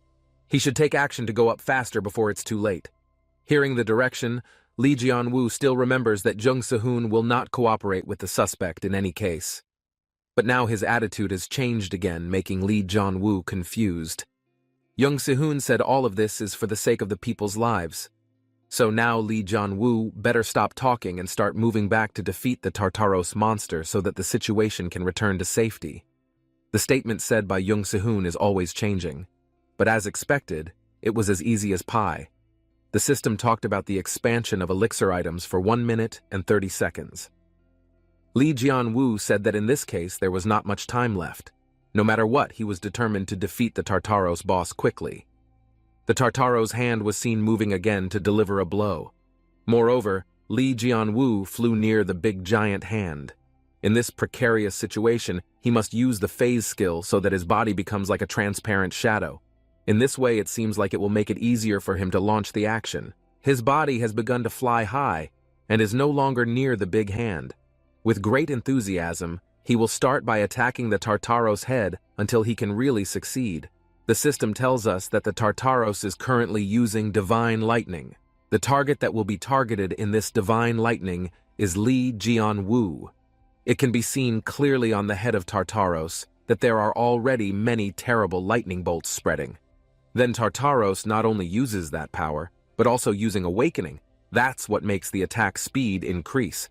Then, the lightning immediately spread downwards. Lee Jae-woo, who was in danger, immediately covered his head so as not to be hit by the dangerous divine lightning. Then he deliberately shouted very loudly and asked the Tartaros to stop doing this dangerous action. He even called the Tartaros monster crazy for not stopping attacking. The system informed him that the elixir expansion item only had 30 seconds left. He realized once after seeing the notification because now there was not much time and mana left. So, whatever it was, he had to be able to act quickly. In addition, another notification appeared if the Tartaros used an intense gaze, especially towards Lee Jae-woo. Both eyes of the Tartaros monster instantly emitted a bright light and then headed downwards to hit its target. Now there was no other choice for Lee Jae-woo. He would immediately take action to make a gamble. Quickly, he immediately used Phase Deactivate. Suddenly, something happened to him because his body immediately lost control under the attack of a powerful force from above. The system tells in more detail if he has been hit by a Tartaros attack with his intense gaze. The impact of this attack immediately made his HP drop dramatically to 0. He immediately screamed very loudly because he could not resist the attack. The system still told him that now he was getting a killing attack. In addition, Lee Jae-woo had also lost for 10 seconds. The phone had been destroyed without paying attention to how many there were. Despite being brutally attacked, Lee Jae-woo's body could still move. With a new and unyielding spirit in his hand, there is already a dagger ready to fight again. He moved by using the Bird Pierce skill. The dagger quickly went straight to the top of the Tartaros, then stabbed into the crown on the head. Instantly, the crystal in the crown was shattered into pieces. With this murderous attack, the Tartaros avatar has been declared defeated. For this incident, the Lee Jae-woo level has increased. Then all status effects are removed, then health and mana are restored. He was happy to succeed this time, but the Tartaros hand immediately attacked him and gave a fierce blow. The situation became even more tense when Lee Jae-woo was unknowingly hit by an attack from the Tartaros avatar. With this, he was declared to have spent all his health back. Then he also received a defeat for 10 seconds. Lee Jae-woo, who was in the air, immediately lost control until his head was upside down. Moreover, one of his faces was bruised from getting hit hard. He in his heart felt unlucky due to this blow. It turned out that the Tartaros avatar, even though he had been defeated, was still persistent in giving a fierce attack. His body was quickly knocked down, causing severe damage to the road. Agents who were in the surrounding area were immediately shocked by this incident. There was a voice that said there was a young man who fell from above with extraordinary speed. Even that person thought that the young man who fell was dead. The system tells us that Lee Jian-woo's body condition has really decreased drastically. Even though he has experienced destruction, he is still alive and opens both eyes. In his heart, he realized that he was still given the opportunity to live. But this condition makes him an ordinary person. Therefore, this tragic incident made him in a very dangerous condition. A few moments later, Jung Si-hoon came to see the scene while calling Lee Jian-woo, who fell. When he knew someone was coming, Lee Jian-woo was quite surprised a little while looking up. Quickly, the tip of the sword went straight towards his neck. On this occasion, Jung Si-hoon will arrest Lee Jian-woo on charges of violating the hunter exclusion law as an ongoing criminal offense.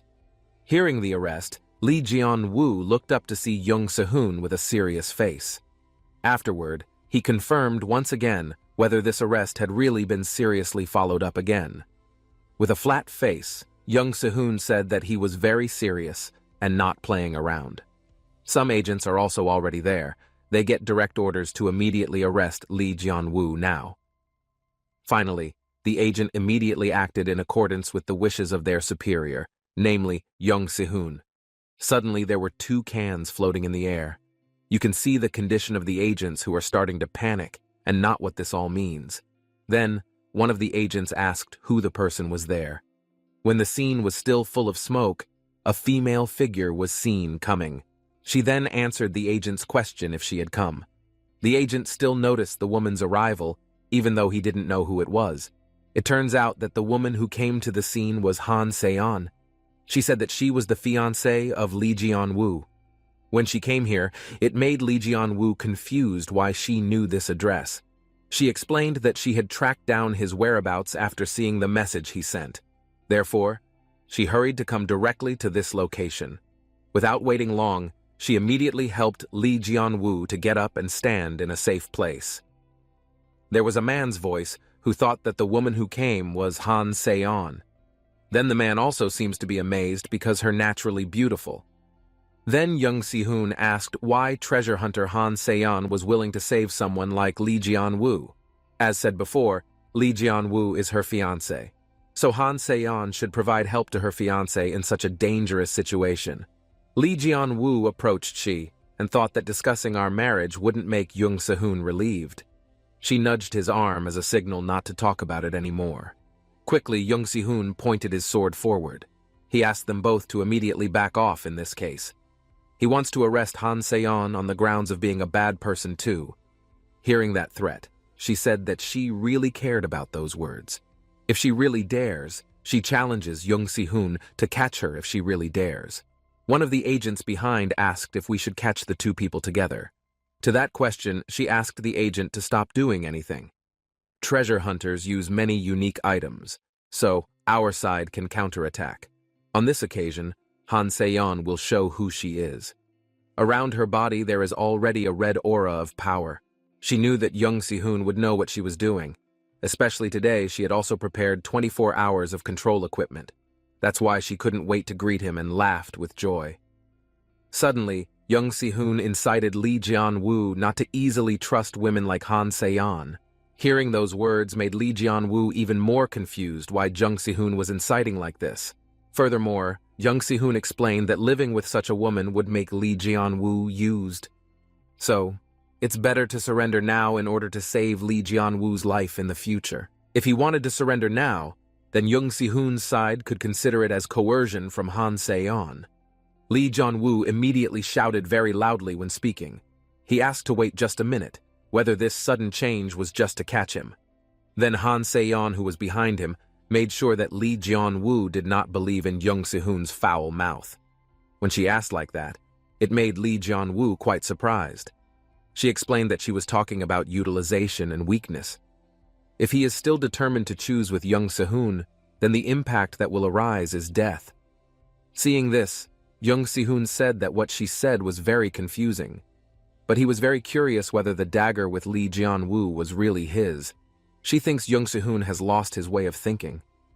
Han Se-yeon doesn't know why people like that are not ashamed at all, because they have ignored all the truths that exist. While listening to the debate, Lee Jian-woo became confused. They discussed about truth and power.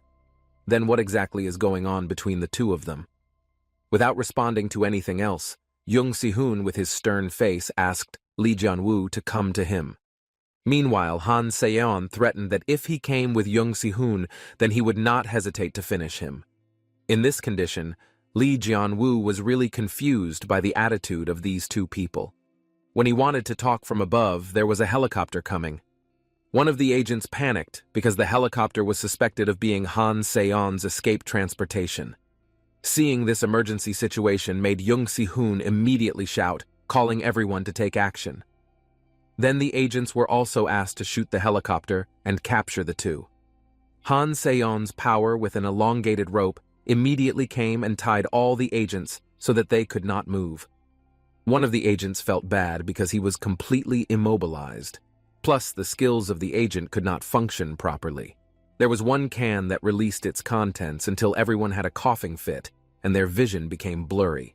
At an opportunity like this, Han Se-yeon immediately ran to pull Lee Jian-woo's hand to follow her to avoid great danger. In an emergency, she asked if Lee Jian-woo wanted to die because he seemed to believe Jung Si-hoon's words more than her. He did all that because he wanted it to happen. Then he also just bought time.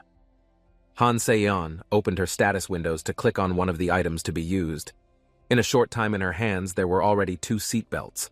There is not much time left to be at this location, so she immediately put on his belt to be safe. Then, in her hands, there was also a tool that would make them both fly in the air towards the helicopter. Quickly, the rope immediately hangs over one part of the helicopter. They both finally went up at high speed. She asked Lee Jian-woo to hold on tight so as not to fall down. Then Lee Jian-woo's sword immediately broke the rope that bound all the agents. He shouted loudly, calling Lee Jian-woo. He gave a warning that following Han Se-yeon would only increase his crime again. In addition, Choi Jae-young and other hunters were also destroyed by monster quests. From the air, Lee Jian-woo explained that he was innocent. So Jung Si-hoon just caught another bad guy. Jung Si-hoon is worried about something. He has no idea how much suffering the dagger will cause. He was very sure that Lee Jian-woo would regret his wrong decision. Lee Jian-woo only believes that time will tell the truth. Therefore, he will follow his own path without having to be forced by others. After hearing all the explanations, Jung Si-hoon was just silent while staring at Lee Jian-woo's departure with Han Se-yeon. She said that she doesn't want to meet someone like Jung Si-hoon who is called an officer. Now the atmosphere has begun to subside because Lee Jian-woo and Han Se-yeon have entered the helicopter. Then one of the men who came to call Jung Si-hoon asked if he was okay now. Jung Si-hoon said he was fine now. His men wanted to give him for defeating an unknown level boss. So the actions taken by Jung Si-hoon were very extraordinary. He emphasized that he never beat the Avatar. His men became curious about who the person was who had done the creepy monster. Jung Si-hoon told them that the person who did it was Lee Jian-woo. Hearing that fact made his men even more surprised whether it was really serious the crazy young man who defeated him. The next step Jung Si-hoon will do is report this to the leaders. Therefore, his men must ensure that this incident is not revealed to anyone. Especially no reporter should dare to plunder this incident. His men immediately obeyed the wishes of the Jung Si-hoon. All agents who were still at the location immediately paid homage to the order desired by the Jung Si-hoon. When he walked away from this location, there was a small slime on the asphalt. Then the slime climbed into one of the agent's shoes. In the silent night, the helicopter had landed on one of the buildings.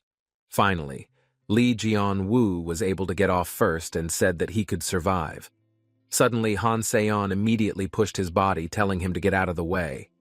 Lee Jian-woo was really confused about what happened. Then came a man who said that she was angry because Lee Jian-woo preferred Jung Si-hoon before. Then he asked if there was no other way to get more points. Yun-min immediately asked Lee Jian-woo to wait for a while. Then he calls Han Se-yeon, who is just silent. She asked him not to talk to her. This time, she just didn't want to see his face again. Then he immediately whispered and said that was not what he wanted to talk about. Han Se-yeon seemed to be fed up asking for everything to be enough. Whatever he said didn't mean anything at all.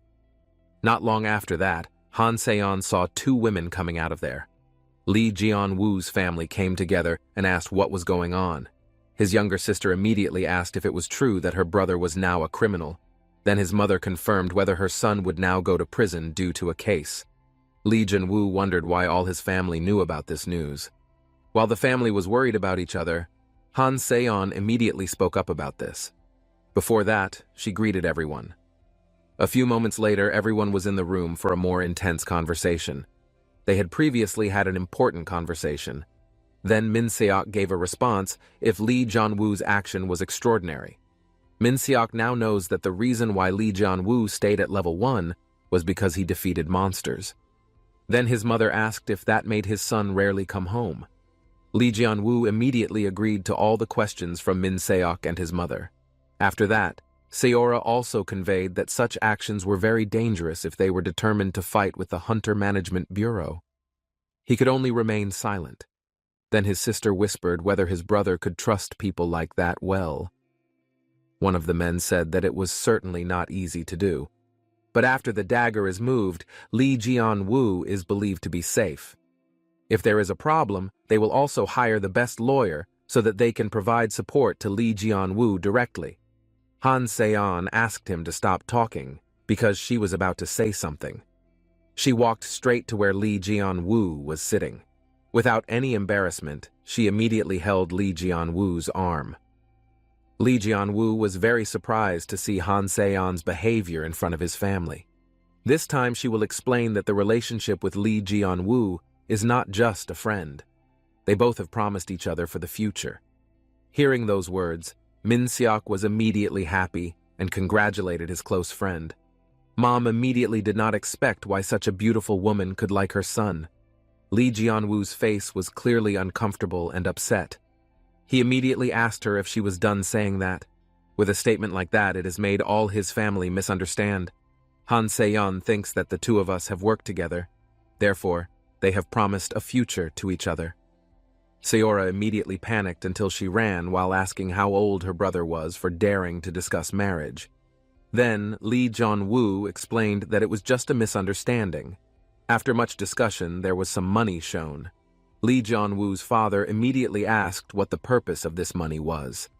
Then Yun-min explained that this money was used as an advance payment that had been promised to Lee Jeon-woo. He, with his serious face, will keep his promise under any circumstances. This money is as proof. Lee Jeon-woo's father was confused why he showed this money to everyone. It would be better if the money was given to Lee Jeon-woo directly. Yun-min reasoned that he was Lee Jeon-woo's biological father, so he should know what was really going on. He explained to Yun-min that whatever his son did not need to be confirmed. Lee Jeon-woo is an adult child, surely able to make his own decisions.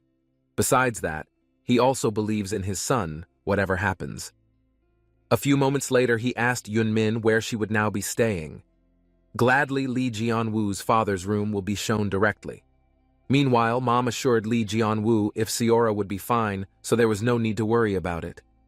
Now, he better focus on taking care of the problem that happened. In this case, Lee Jeon-woo can only say thank you to his father and mother. Then he greeted Min Seok that it was late at night, so further discussion will be done tomorrow. Coincidentally, Min Seok also felt very tired tonight, so he would go to bed soon. They all went straight to their rooms to sleep.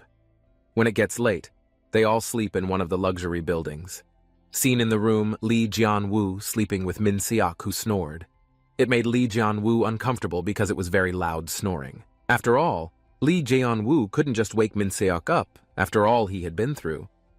Afterward, he decided to sleep on the sofa to make it more comfortable and less noisy. While leaving the room accidentally, Yun-min and Han Se-yeon were talking together. He asked her if he should leave under these circumstances. Then she explained that we have no other choice. Moreover, we cannot do harm to people who are innocent. Lee Jeon-woo did not expect and wondered what exactly he wanted to do at this time of night. He is secretly still investigating the conversation. Then Yun-min asks if Han Se-yeon really cares about Lee Jeon-woo. She said that she was not like that. In his heart, Lee Jian-woo is getting curious about why his name was mentioned earlier. Yunmin said that the two of us don't have much time. Many people have died because of monsters. Now the Tartaros appear even more pathetic. He guessed that everything was a resurrection that was bound to happen. Lee Jian-woo in his heart was really very curious about the discussion.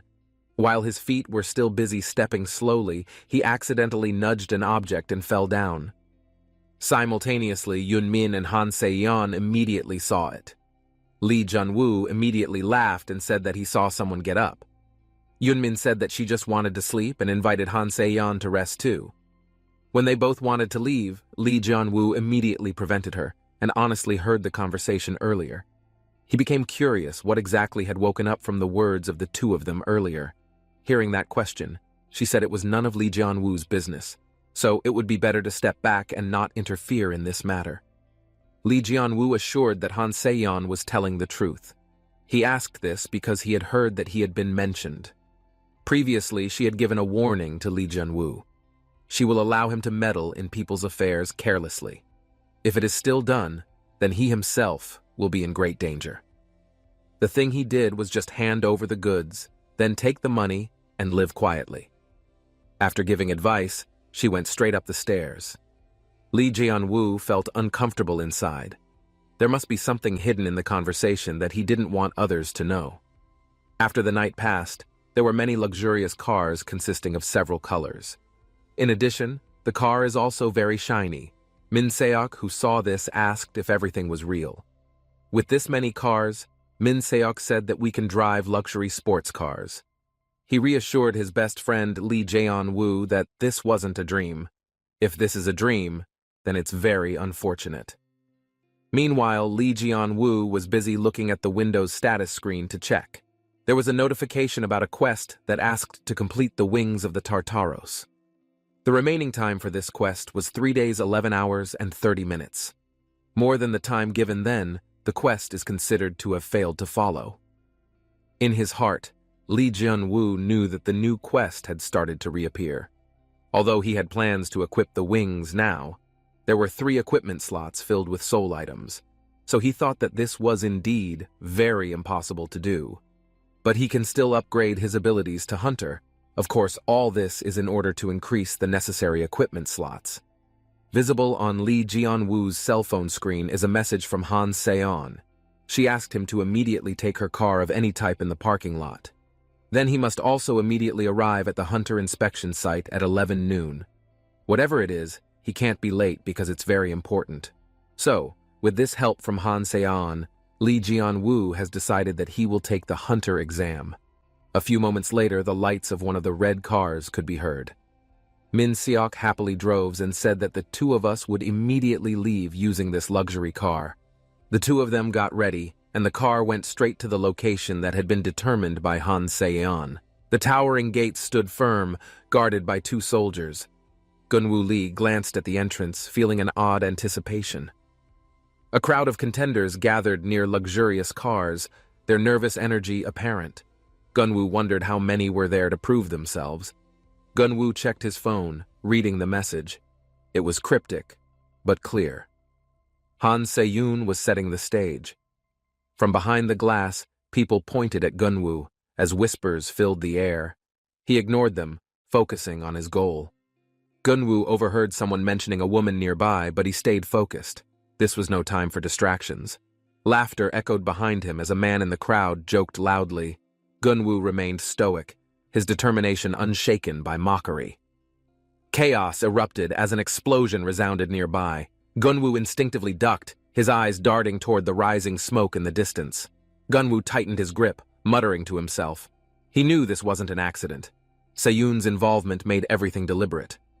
Han Se-yoon, Gunwoo murmured, hearing his name whispered by someone nearby. Without hesitation, he started moving toward the smoky chaos. 10 minutes later, Gunwoo followed a guide's banner toward the examination hall. The unsettling energy around him grew heavier. "Which way to the hall?" Gunwoo asked. The guide gestured ahead, warning that the path would be riddled with challenges. The guide muttered about making guild leaders out of this bunch. Gunwoo caught the doubt in his voice but ignored it. Another man sneered. eyes on Gunwoo.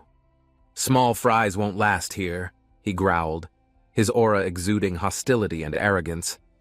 Gunwoo's gaze hardened as the man threatened him. A silent resolve flickered in Gunwoo's mind. He wouldn't back down, not here. The crowd's attention shifted to a flashy red car nearby. Gunwoo glanced over, sensing that something crucial was about to unfold. The man eyed Gunwoo, smirking. "Another fool for the hunter exam," he thought, oblivious to Gunwoo's quiet, determined resolve. Gunwoo stared at his phone again, noticing something unusual. His instincts kicked in, and he realized this situation wasn't ordinary. Someone exclaimed, "He's level 1!" Mockery filled the air, but Gunwoo ignored it. They had no idea what he'd endured. The aggressor charged toward Gunwoo, his weapon glowing with fiery energy. Gunwoo clenched his fists, ready for whatever came next. A hand suddenly grabbed Gunwoo's shoulder, stopping him. A cold, piercing voice asked, "Where's Ma Chang-soo?" The tension escalated instantly. Gunwoo turned, finding himself face to face with someone authoritative. "I specifically told you not to leave your place," the man snapped. "He said he needed to check the front," someone blurted nervously, causing a chain of stern looks and growing suspicion. The authoritative figure's eyes gleamed dangerously, catching a glimpse of something glowing ominously. Gunwoo could tell it was more than ordinary. A dark aura surged as an item with 92% flashed ominously under a cloak. Gunwoo felt the air shift drastically. Just as things seemed about to spiral out of control, a sharp, loud sound broke the tension, startling everyone nearby. Smoke billowed in the distance as another explosion shook the area. People scattered, confusion spreading like wildfire throughout the examination site. "What is this?" someone yelled. Gunwoo scanned the chaos, his mind piecing together clues, realizing this wasn't an accident at all. "Get Ma Chang-soo and lock down the perimeter," the authoritative figure shouted, urgency growing as Gunwoo remained calm and observant. Gunwoo stepped away, his thoughts swirling. "That explosive energy? I bet that guy with the cloak knows something," he mused silently. A red sports car screeched to a halt, narrowly missing Gunwoo. Inside, the driver looked at him with a knowing expression. The glowing gates opened wide, signaling the next stage. Gunwoo Lee stood firm, prepared for what lay beyond. A radiant light filled the air as ancient symbols pulsed. Gunwoo stepped forward, sensing this trial would test everything he had. A monstrous beast emerged from the light, roaring with ferocity.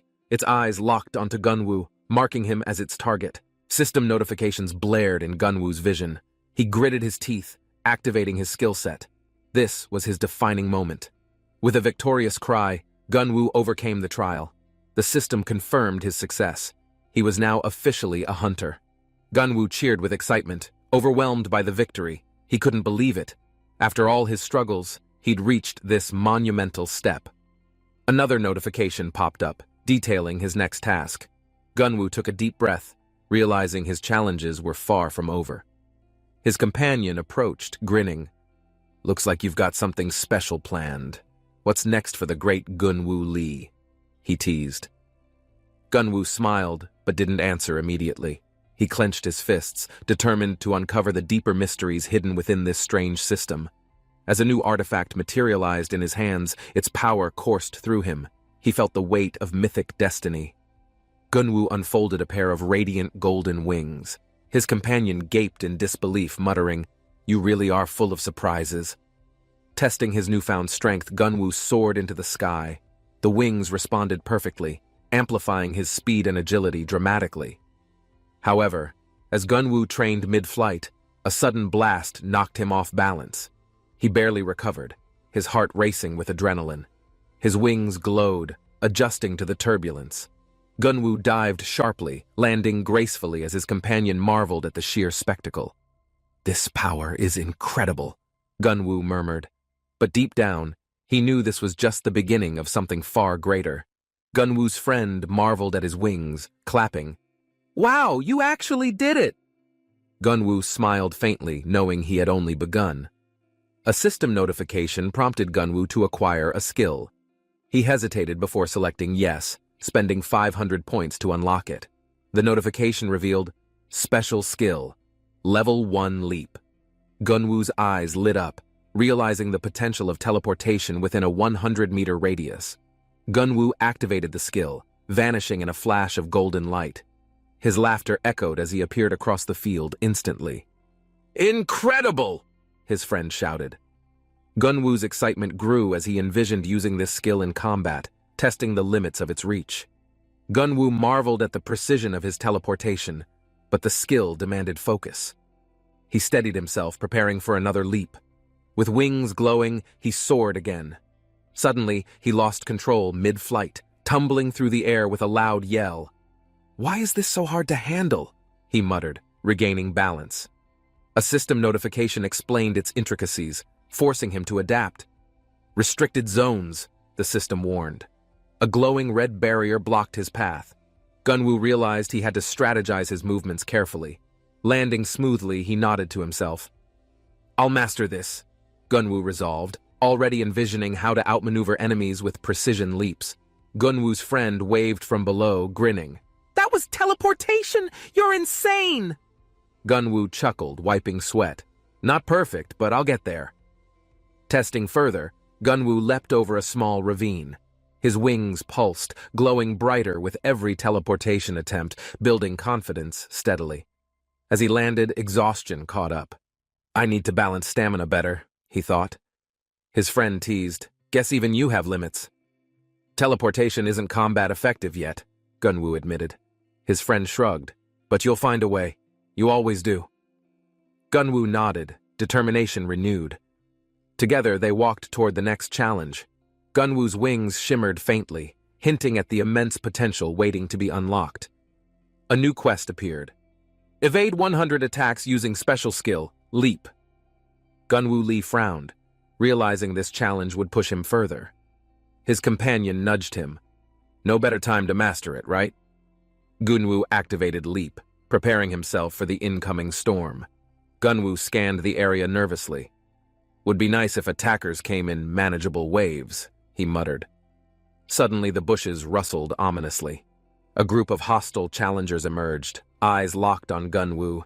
He gritted his teeth, wings flaring as the first attack launched. Gunwoo Lee saw the group advancing aggressively, their energy radiating determination. He braced himself, knowing this moment would test his growth. The leader's confident stride conveyed dominance, but Gunwoo remained calm. His mind raced, considering how best to utilize his abilities. Gunwoo's companion watched the approaching group nervously, his face reflecting concern. Gunwoo, however, prepared silently, his focus unshaken by the pressure. A brilliant light erupted as Gunwoo's golden wings unfurled, their glow cutting through the tension and grabbing everyone's undivided attention. The system notification signaled a survival mission. Gunwoo inhaled deeply, his body ready for the incoming storm of challenges ahead. At the observation station, officials leaned forward, captivated by the trial unfolding on their screens. Gunwoo's unexpected tactics had grabbed their focus.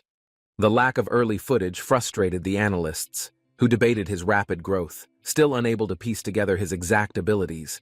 Teams scrambled, adjusting cameras to track Gunwoo's movements. Every second of his test felt critical, as if he held an unknown key. An alarm broke their focus as disturbances rippled across the system. The anomaly signaled something significant but outside their calculated expectations. The mention of Han Se-yoon brought a wave of apprehension. Everyone knew disruptions of this scale meant more than just coincidence. Supervisors ordered quick containment of the chaos, sending staff into a frenzy. The urgency reflected the growing complexity of Gunwoo's trial. On the battlefield, Gunwoo's wings glimmered with energy, a sharp contrast to the charged hostility surrounding him as his opponents closed in. Steadying himself, Gunwoo visualized every possible move. The air thickened with tension as he waited for the moment to strike. As the leader attacked, Gunwoo's wings carried him upward with unmatched precision.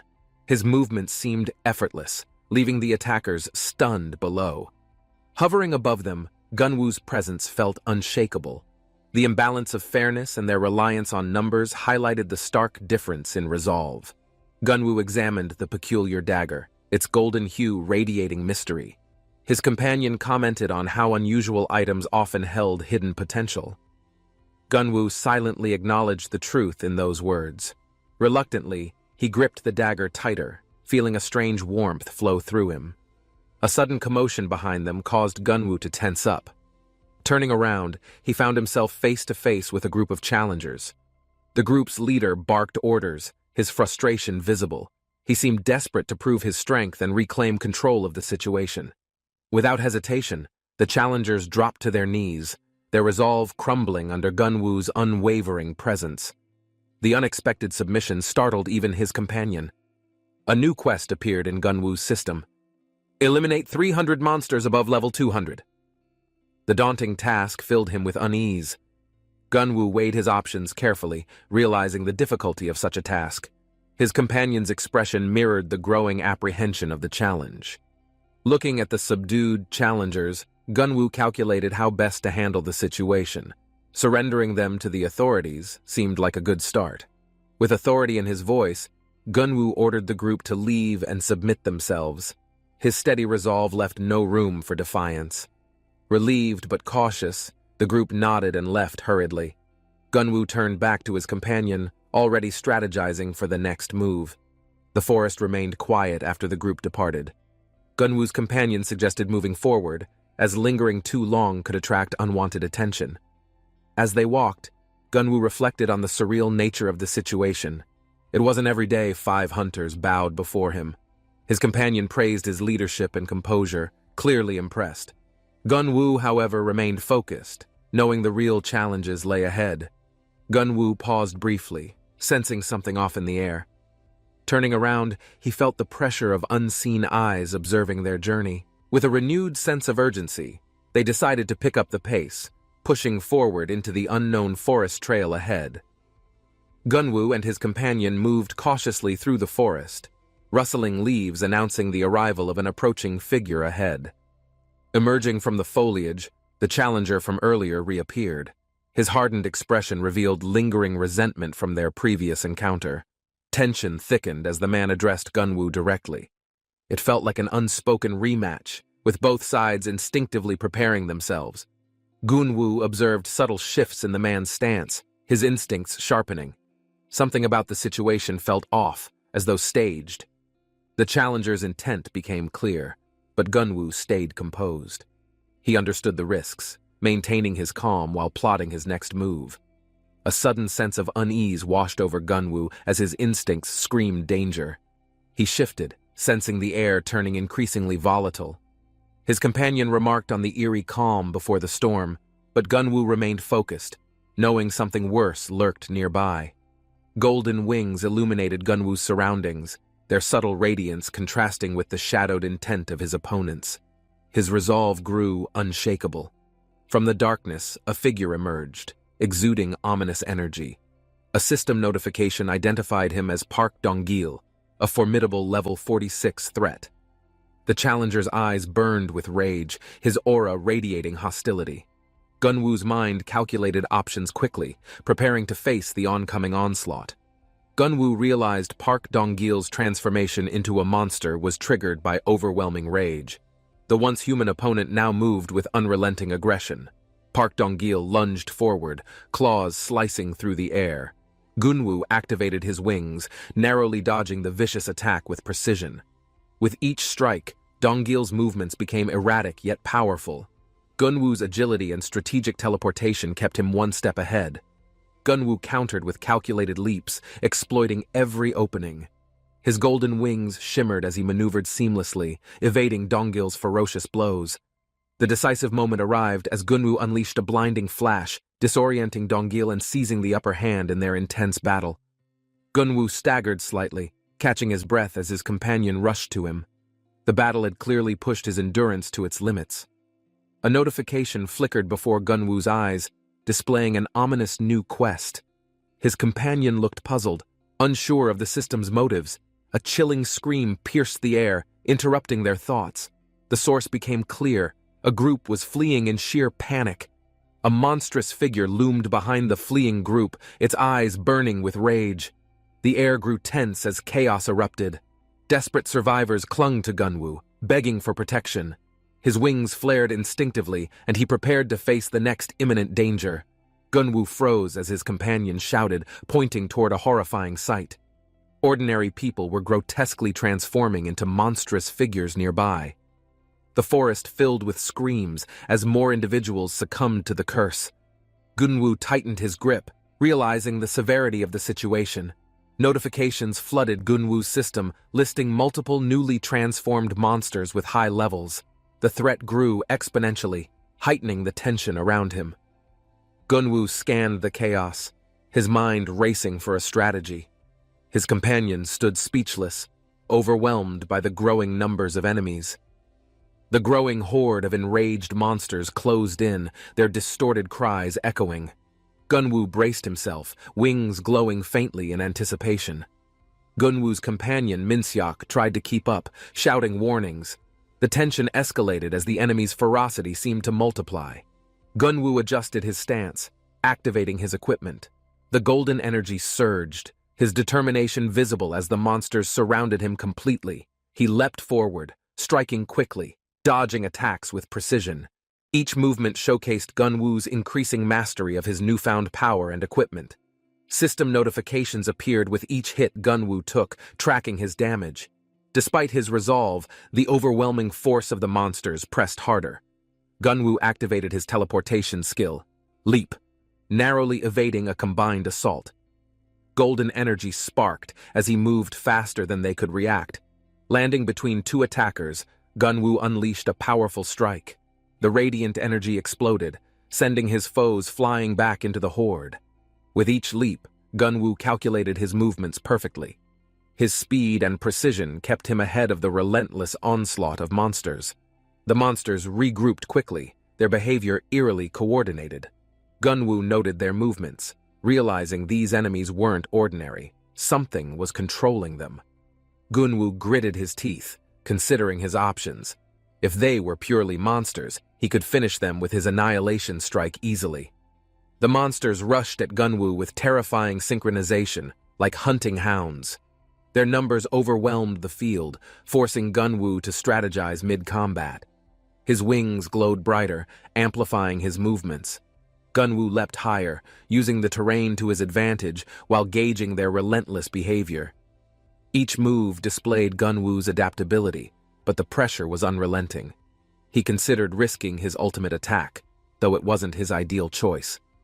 Gunwoo created distance, his eyes scanning the horde for a possible weak point. The monster's glowing eyes revealed a potential target. Golden energy surged as Gunwoo prepared his next move. He knew this would either break their control or push him to exhaustion. Gunwoo dashed forward, wings glowing as he targeted one monster. His leap skill activated mid-stride, closing the distance instantly. His strike landed perfectly, sending a shockwave through the air. A notification displayed significant damage, but failed to eliminate the threat. Gunwoo realized his strength wasn't enough yet. The monster recoiled in pain, glaring as it prepared a ferocious counterattack. Using leap again, Gunwoo avoided the attack, narrowly escaping injury. He remained focused, searching for a more effective strategy against them. A second monster lunged toward Gunwoo. Activating his wings, he maneuvered swiftly, determined not to get overwhelmed by their growing aggression. The monsters grew more relentless, their rage intensifying as their health dropped. Gunwoo observed their patterns, realizing they became berserk when weakened. Minseok tried to assist but was quickly pushed back. Gunwoo remained protective, ensuring his companion didn't get caught in the chaos. Gunwoo deflected multiple strikes, his movements fluid and precise. Despite the odds, he showed no signs of faltering under the pressure. The monsters rallied together, launching a combined assault. Gunwoo braced himself, wings expanding as golden light flared brightly around him. With renewed determination, Gunwoo charged forward, clearing a path through the horde. His focus sharpened as he aimed to regain control. Minseok shouted from behind, warning Gunwoo of incoming attacks. Gunwoo adjusted quickly, dodging the strikes while formulating a better counterplan. Gunwoo noted a new notification. It warned against eliminating the monsters entirely, suggesting a way to revert their transformation instead. He hesitated, weighing his options. Gunwoo realized finding a way to save them might be far more challenging than fighting them. The horde surrounded Gunwoo, their hostility growing. His companion anxiously asked for direction. relying on Gunwoo to make the next move. Standing tall with his wings shining, Gunwoo exhaled calmly. He decided it was time to take control and turn the tide. Gunwoo issued a command to scatter, his wings blazing as he darted through the incoming horde, cutting through their formation. The intense fight concluded momentarily, shifting to a new chapter. Gunwoo took a brief moment to assess his surroundings carefully. In a separate location, a man struggled to climb over a wall. He glanced back nervously, clearly running from something dangerous. Another man appeared beside him, frantically urging him to hurry. The tension in their movements suggested a life-threatening pursuit. The sound of footsteps echoed as they scrambled. They knew there was no room for error in their desperate escape. Reaching the street, they paused to catch their breath. The city felt eerily quiet, a stark contrast to their earlier panic. One of them glanced around, unsure whether to retreat or go inside. The lingering sense of unease pressed heavily on them. A distant scream pierced the air, breaking the stillness. They instinctively moved toward the sound, fear mixing with a sense of duty. Approaching cautiously, they scanned the area for any signs of life. The empty surroundings only heightened the mystery of the scream. Their movements became more deliberate as they decided to investigate further. The growing tension hinted at something lurking just out of sight. As they advanced, a bright flash of light erupted in the distance. It illuminated a figure, obscured by its intense glow. They froze, unsure whether to proceed or retreat. The energy emanating from the figure felt both powerful and unnerving. Taking out their camera, they zoomed in, trying to identify what, or who, was responsible for the phenomenon unfolding before them. The atmosphere grew heavier, their breathing shallow as they adjusted the lens. The image sharpened, but the full picture remained elusive. Their curiosity overpowered their fear as they prepared to capture whatever revelation awaited. This moment could hold answers to the chaos. Gunwoo glanced at the system notification flashing Level 1. His calm exterior masked the intense thoughts running through his mind. Observers in the control room noticed him, panicking at his level. They questioned how someone so low could handle the trial. Outside, chaos ensued as participants scrambled. The looming gate seemed more ominous, and the fear in the air thickened. The sudden transformation of individuals into monsters sent shockwaves through the crowd. Gunwoo stayed composed, analyzing the growing threat around him. The horde of monsters advanced, their crimson eyes glowing. The transformation was swift, leaving no time for anyone to react. Gunwoo remained alert as Min-seok counted the number of monsters. The overwhelming sight hinted at an unnatural force driving them. Min-seok observed the patterns of the monsters' behavior, recognizing that something had gone horribly wrong with the transformation process. Gunwoo, meanwhile, noticed the gate seemed to be pulsating, its energy directly tied to the chaos unfolding in the area. The agents deployed at the scene struggled to contain the situation, their efforts futile against the sheer number of transformed participants. Gunwoo turned to Min-seok, knowing they had to act fast. His wings flickered faintly, readying themselves for the next move. The monsters grew more aggressive, but something felt off about their movements. Gunwoo realized the source might not be purely natural. Among the transformed crowd, a familiar face appeared, their monstrous form commanding more attention. Gunwoo tensed, sensing an unusual power radiating. The control room picked up new data. Their screens highlighted an energy reading at 92%, signaling a significant escalation in danger. Gunwoo prepared himself as the atmosphere became more intense. The monsters were growing stronger and the energy source seemed closer. Min-seok urged Gunwoo to decide quickly. Gunwoo knew hesitation could cost lives, and he focused on tracking the core of the issue. Gunwoo assessed the situation carefully, noticing the ominous black blimp hovering in the distance. It felt out of place and threatening. Min-seok pointed toward the direction of the blimp, encouraging Gunwoo to investigate. Gunwoo nodded, sensing something unusual about its presence. Activating his leap skill, Gunwoo propelled himself forward with radiant golden energy. His wings shimmered as he closed the gap swiftly. Landing near the blimp, Gunwoo's sharp eyes caught movement. A faint shadow within the blimp hinted at something more significant. Gunwoo narrowed his gaze, realizing the blimp wasn't just a vehicle. It was emitting a strange energy tied to the chaos. Gunwoo fixed his gaze on the figure holding the glowing orb. He sensed its influence, spreading chaos across the battlefield. Activating his wings, Gunwoo darted forward with precision, shattering the orb in one strike.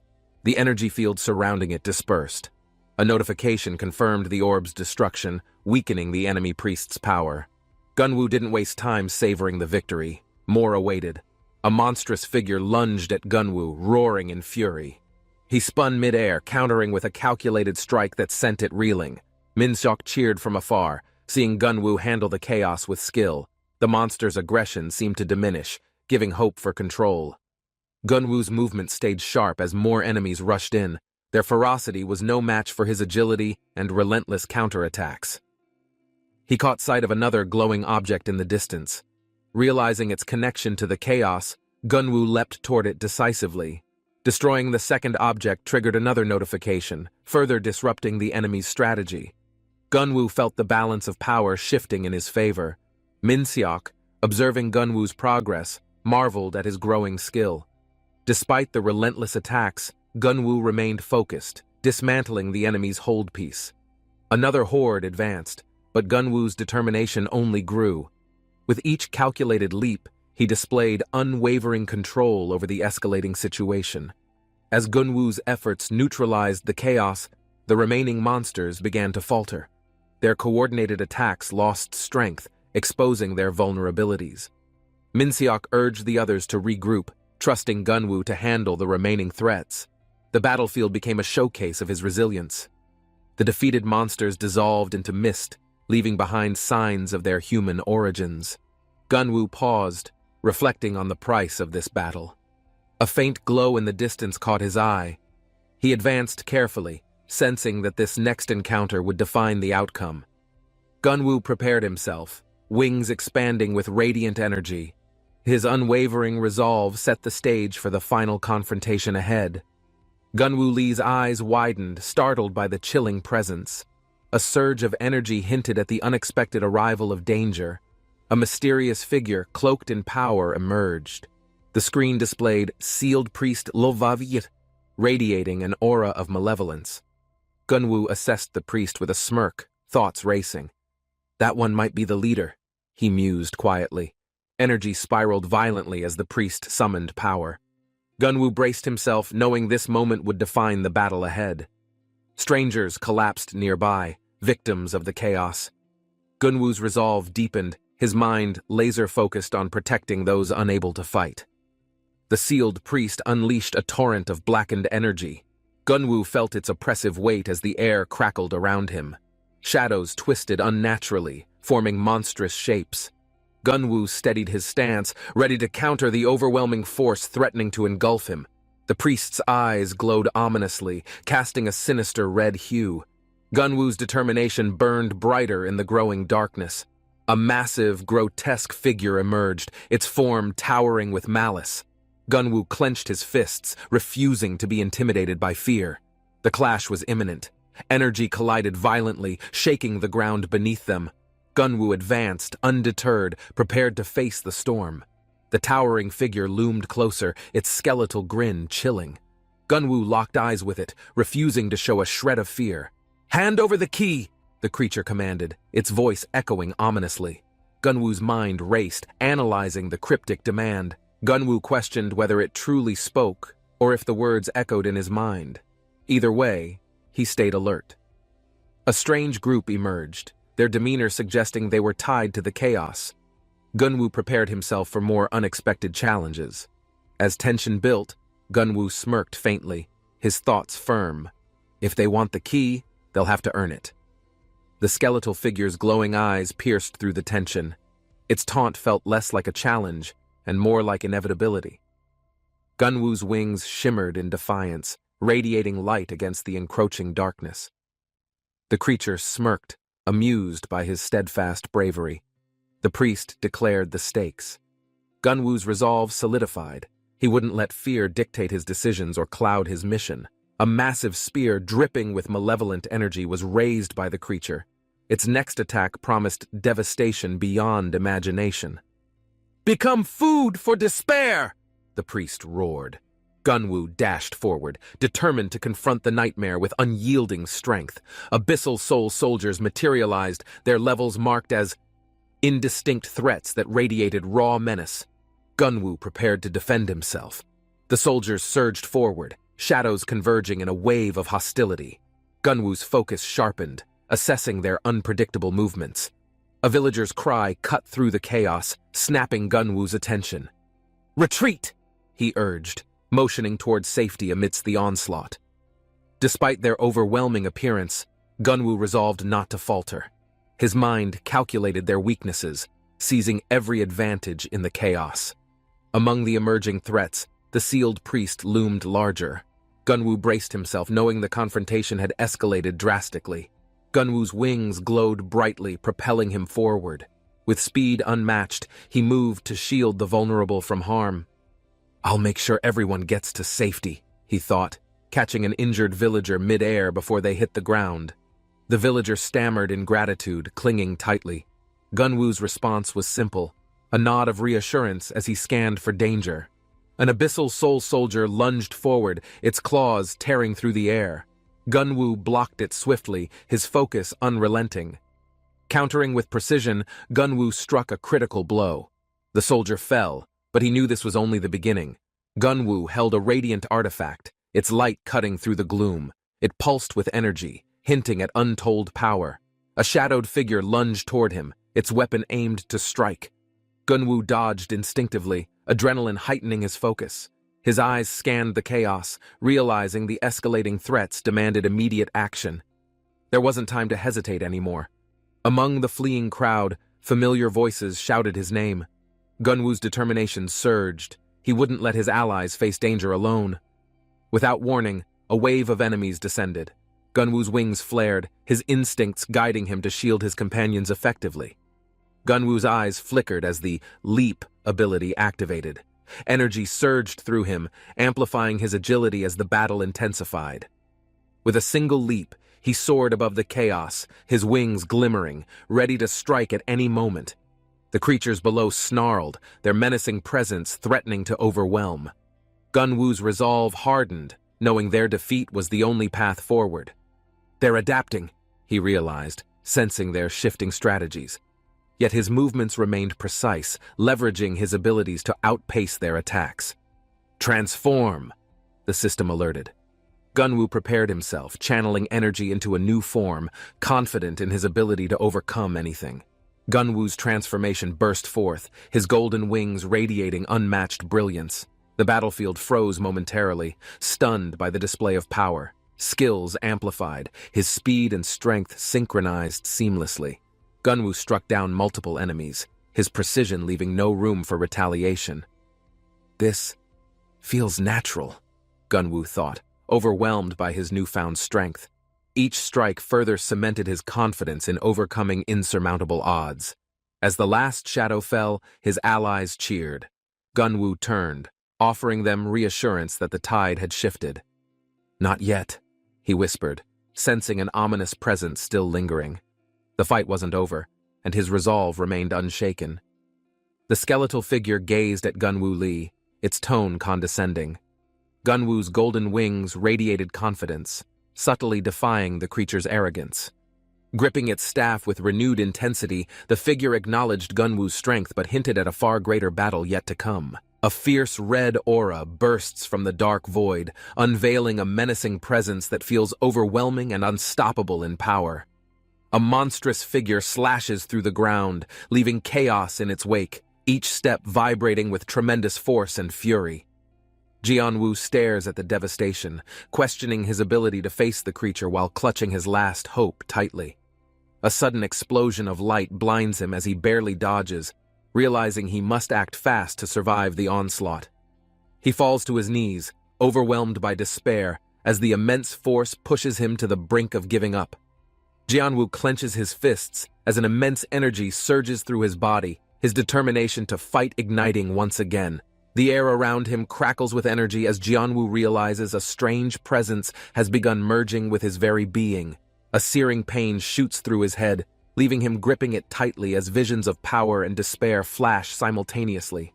Darkness envelops Jianwu's mind, but a faint light deep within his soul starts to push the shadows back.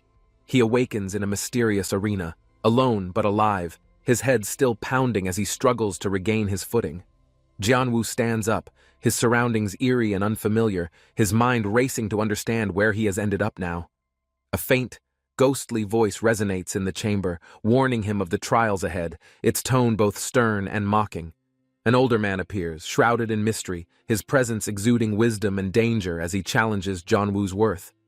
Jianwu lunges forward, gripping a glowing weapon, as an intense battle erupts between him and the enigmatic figure. With every clash, his strength grows exponentially, shocking both Jianwu and his adversary, as his newfound power begins to show. Jianwu's eyes widen in shock as blood trickles, revealing his struggle against the overwhelming power threatening his resolve. A figure falls from the heavens, casting an ominous shadow, as Jianwu questions the strange turn of events. Options flash before Jianwu's eyes, forcing him to make a critical choice that could change his fate forever. He selects a path, steeling himself for what lies ahead, knowing this decision will mark a turning point.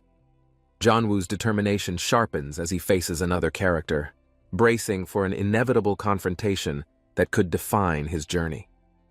Jianwu embraces a familiar figure, relief flooding his expression, as he realizes he is not alone in this ordeal. The figure playfully pushes him back, their banter lightening the moment amid the heavy tension surrounding them. They share a brief laugh before discussing their next steps, strategizing how to overcome the challenges in their path.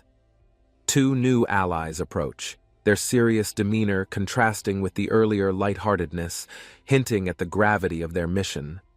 A mysterious being observes the group from afar, its expression unreadable, as though evaluating their strength and resolve. Jianwu and his companion prepare for an intense battle as the enemy manifests, exuding an aura of pure menace. The enemy attacks with brutal force, shattering the ground, forcing Jianwu to dodge with a speed fueled by desperation. Jianwu's ally unleashes a powerful strike, light radiating from their weapon as they aim for the enemy's weak spot. The enemy retaliates, its strength shocking everyone, as Jianwu struggles to find an opening to turn the tide of battle. With renewed determination, Jianwu launches a counterattack, his power surging as he begins to match the enemy blow for blow. Jianwu leaps into the air, his agility tested as he prepares to strike the towering enemy with precision and force. His blade meets the enemy's chest, releasing a burst of energy that sends shockwaves throughout the battlefield. A sudden prompt appears, challenging Jianwu with difficult choices that could either elevate his strength or put him at risk. The enemy roars in pain, its anger intensifying as it retaliates with a ferocious strike, shaking the ground below. Jianwu narrowly dodges, his focus unwavering as he calculates his next move in the heat of the battle. Jianwu and his companion share a brief but heartfelt moment, their bond evident as they prepare for the next trial. The ground splits beneath them, the chaos of the battle escalating as their surroundings become increasingly unstable. Jianwu is momentarily thrown off balance but regains his composure, quickly analyzing the situation and guiding his companion to safety. A surprising ally arrives, their presence giving the group a glimmer of hope amidst the seemingly insurmountable odds. Together, they strategize, combining their skills and resources to stand a chance against the relentless enemy pursuing them. Jianwu moves cautiously, his mind racing as a new challenge materializes before him, testing his resolve and cleverness. A prompt warns of impending danger, urging Jianwu to adapt quickly or face dire consequences in this unfamiliar scenario. The enemy unleashes a devastating attack, its strength unrelenting as Jianwu narrowly avoids the deadly blow aimed at him. Jianwu retaliates with newfound determination, his skills sharpened by the constant trials as he outmaneuvers the enemy's ferocious strikes. With a final surge of energy, Jianwu charges forward, his resolve unyielding as he prepares for the ultimate confrontation. Jianwu stands firm as the enemy charges, his heart racing as he prepares to confront the overwhelming threat ahead. A wave of determination washes over him as he tightens his grip on his weapon, his resolve unshaken despite the odds. The monstrous enemy roars, radiating sheer malice, as Jianwu braces himself for the inevitable clash with unparalleled focus. Suddenly, a bright light engulfs the battlefield, momentarily blinding everyone, as an unexpected ally leaps into the fray. As the light fades, Jianwu and his ally unite, their combined strength creating a glimmer of hope in the chaos. Jianwu exchanges a glance with his companion, their shared determination fueling their readiness to face the challenges ahead. The enemy's form shifts ominously, its growing power evident as it lets out a deafening roar, shaking the very ground. Jianwu and his companion observe as the enemy's dark aura intensifies, realizing they must act swiftly before it becomes unstoppable. They take position, strategizing their next move, their teamwork vital as the enemy looms closer, emanating an aura of pure menace. With a final burst of resolve, Jianwu charges forward, his weapon glowing as he faces the ultimate test of courage. Jianwu feels a strange energy surging through his body, his hands glowing with an intense light he cannot control. His sudden transformation shocks his companion, who watches in disbelief as Jianwu's body starts to radiate an unfamiliar power. Jianwu struggles to move as an unknown force binds him, leaving him vulnerable and uncertain of what will happen next. A towering, fiery demon emerges before him, exuding pure malice and power, as Jianwu prepares for his most dangerous battle yet. A demonic figure glares fiercely, its crimson eyes blazing as if to pierce Jianwu's very soul in the darkness.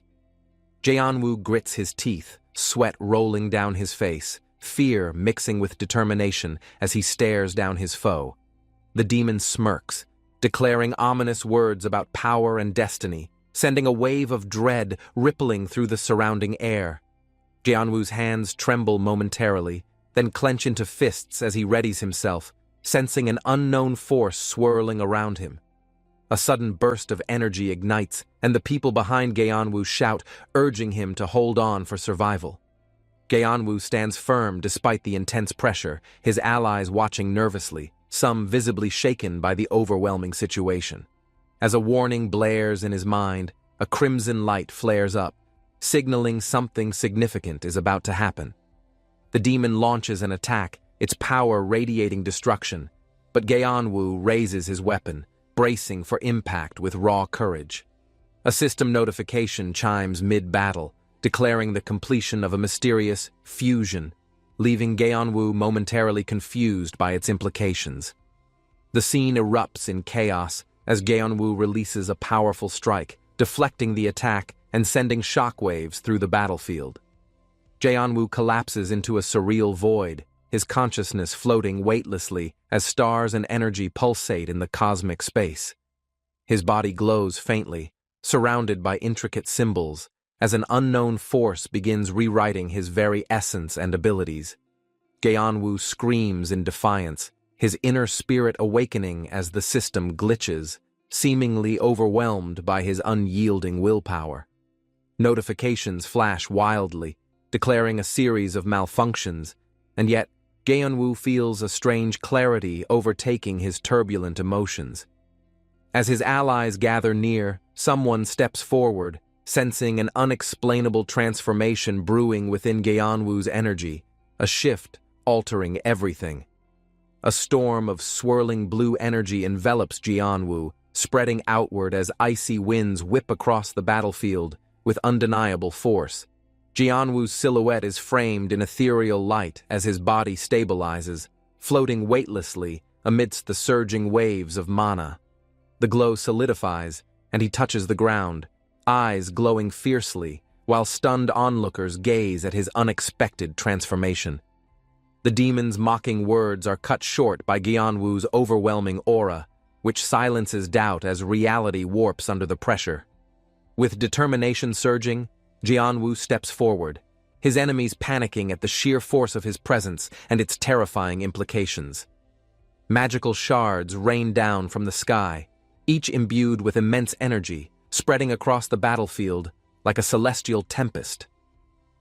Jianwu spreads his arms as power floods through him, the atmosphere trembling as cosmic energy bends to his unbreakable will. His enemies are struck by awe and fear as the torrent of shimmering particles reshapes the once devastated landscape around them.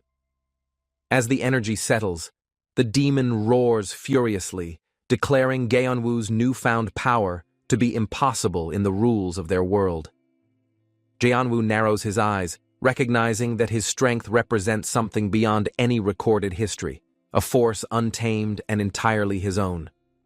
Gaeonwoo stands tall, fists clenched, as the demon recoils in frustration, realizing it may be facing extinction against his defiance. The demon warns Gaeonwoo to stop meddling, claiming the world's fate depends on him surrendering. But Gaeonwoo remains unfazed. His response is silence, his energy warping space, war drums replaced by whispers of the unknown, a prelude to something final. The demon lunges in fury, tearing through the air with destructive force, determined to end what it cannot comprehend. Gaeonwoo bursts upward into the sky, leaving the ground behind as a thunderous shockwave ripples from his ascension. Gaeonwoo raises his hand with a confident motion, causing the swirling energy around him to sharpen and surge toward the sky. His body moves gracefully as he floats upward, power radiating in a brilliant burst, mesmerizing the onlookers below in astonishment. The demon watches, bewildered, its confidence unraveling as it realizes the overwhelming depth of the energy Gaeonwoo now controls. Gaeonwoo clenches his jaw, declaring inwardly that corruption won't consume him. He's determined to conquer this force with his will alone. A vivid system alert flashes, confirming that deep-sea corruption has risen, signaling the weight of his extraordinary transformation. Gaeonwoo's energy explodes outward, scattering light like shards of ice, propelling him through the air like a divine spear. The system notifies an anomaly. His sheer strength surpasses previous calculations, causing spectators to whisper nervously about what comes next. His comrades watch with a mix of concern and awe, their eyes scanning the sky for any sign of Gaeonwoo's descent. The shockwave sends nearby debris flying as onlookers brace themselves, shielding their faces from the whirlwind stirred by Gaeonwoo's movement. As the pressure eases, someone breaks into a sprint, shouting orders to secure the area as the battle intensifies. The system triggers a sprint mode activation as a figure moves faster than humanly possible, closing the distance in seconds. Energy crackles around the speeding figure, leaving spectators stunned by the sudden burst of speed cutting across the landscape. Gaeonwoo's ally leaps forward, their body charged with power, colliding into the chaos with relentless determination to aid their friend. Civilians scatter as the ground rumbles beneath their feet, their worried faces reflecting the scale of the unfolding confrontation. In the midst of the chaos, Gaeonwoo's glowing figure descends like a beacon of resolve, unwavering in his path toward victory. The tension in the air is palpable as Gaeonwoo's ally observes the destruction, their voice steady despite the looming chaos. Onlookers exchange worried glances, trying to process the immense scale of Gaeonwoo's power, wondering if he's still himself. Gaeonwoo's ally clenches their fists, their mind racing with concern as the distant figure of Gaeonwoo hovers in radiant silence. Gaeonwoo's determined gaze pierces through the dissipating mist. His eyes glow with calm defiance as if daring fate to act. Someone nearby asks nervously what the plan is now, their uncertainty hanging in the air as they await the next step. Gaeonwoo's ally sprints forward, the ground cracking beneath their feet, their determination shining as they prepare for an inevitable confrontation. Turning sharply, they freeze upon spotting two familiar figures, enemies who shouldn't have been there, watching with calm, calculating eyes. The golden-haired leader steps forward confidently, his piercing gaze locking onto Gaeonwoo's ally, radiating an aura of authority and unyielding strength. Gaeonwoo's ally tenses, their gaze narrowing as the golden-haired leader strides closer, exuding a chilling confidence that silences the crowd. "It's you," the ally thinks, recalling past warnings. The enemy's expression shifts to one of unsettling calm, heightening the tension.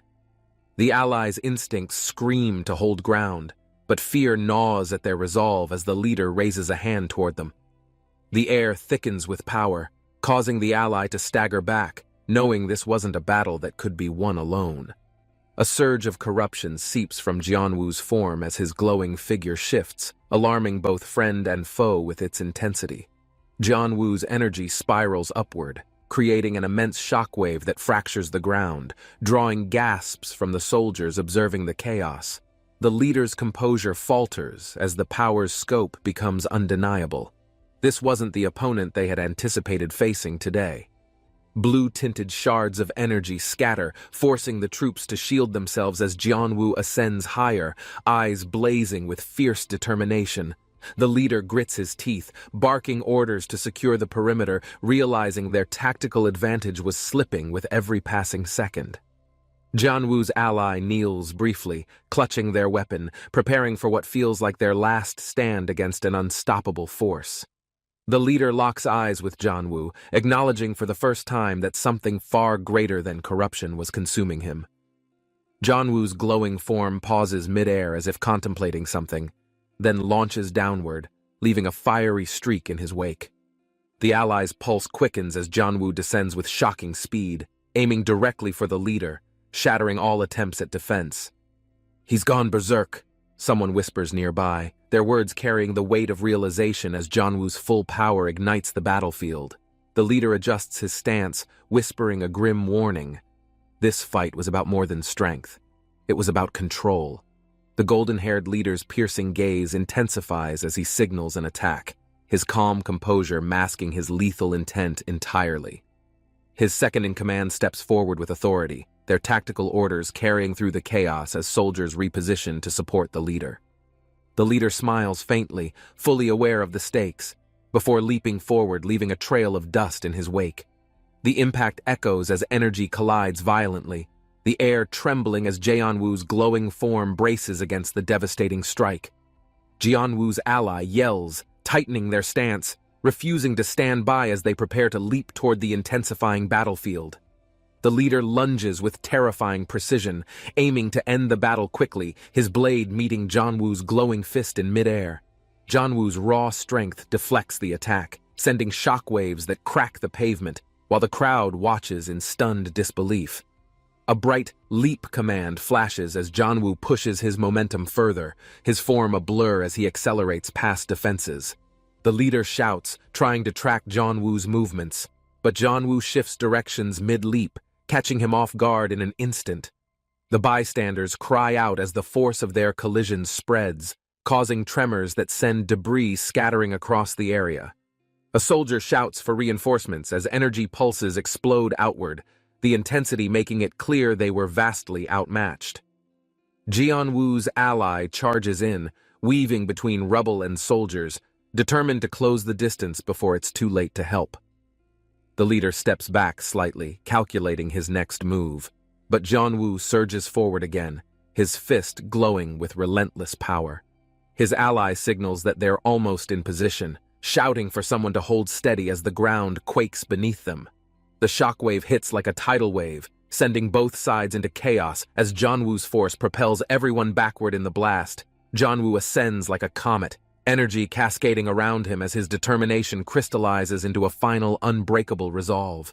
The battlefield quakes as his descent tears through the air, energy radiating outward, shaking even his closest allies to their core. Cries of warning echo from the bystanders below as the torrent of power surges, scattering debris like a violent storm. The golden-haired leader braces against the waves of force, his stoic composure wavering under the sheer weight of Jianwu's strength. Jianwu's form sharpens midair, his figure glowing with an eerie brilliance as he channels his focus into one decisive strike. Jianwu's ally sprints toward him, cutting through the storm of energy with a determined expression and outstretched hand. The golden-haired leader yells, eyes wide, watching the ally close in, unsure whether this approach is rescue or recklessness. The ally's voice pierces through the chaos, urging Jianwu to stay anchored, their words carrying the weight of friendship. Jianwu's eyes flicker, recognition softening his gaze as the chaos around them slows for a brief, fragile moment. With a determined shout, the ally reaches Jianwu, their hand clasping his in an effort to halt the impending destruction. Jianwu's energy pulses as their connection stabilizes, grounding him within reality. though the weight of power still surges within him. "You're not alone," the allies' determined gaze seems to say, their words unspoken but echoing loud in Jianwu's mind. Jianwu's once raging energy begins to calm, his senses aligning as the storm within dissipates into a quiet, controlled resolve. The golden-haired leader watches, awestruck by the scene, torn between admiration and the fear of what happens next. Jianwu breathes deeply, his expression serene, yet resolute, whispering a silent promise to end this fight without losing himself again. The ruins crackle with fire as a colossal beast with golden eyes emerges, its form a terrifying embodiment of destruction. A lone child stands amidst the wreckage, eyes wide with fear and awe, as the beast's fiery gaze locks onto him. Flames swirl as the beast's growl deepens, its towering form casting shadows over the boy, whose feet remain frozen. The beast's breath sends embers fluttering like ash, yet the boy raises his head, steeling himself against the overwhelming terror. A low, menacing voice rumbles as the beast leans closer, as though testing the courage of the small, brave figure. A flash of memories floods the boy's mind, the echo of laughter, the warmth of a home, and the chaos of loss. His eyes snap open, determination replacing fear as he silently defies the beast towering before him with unshaken resolve.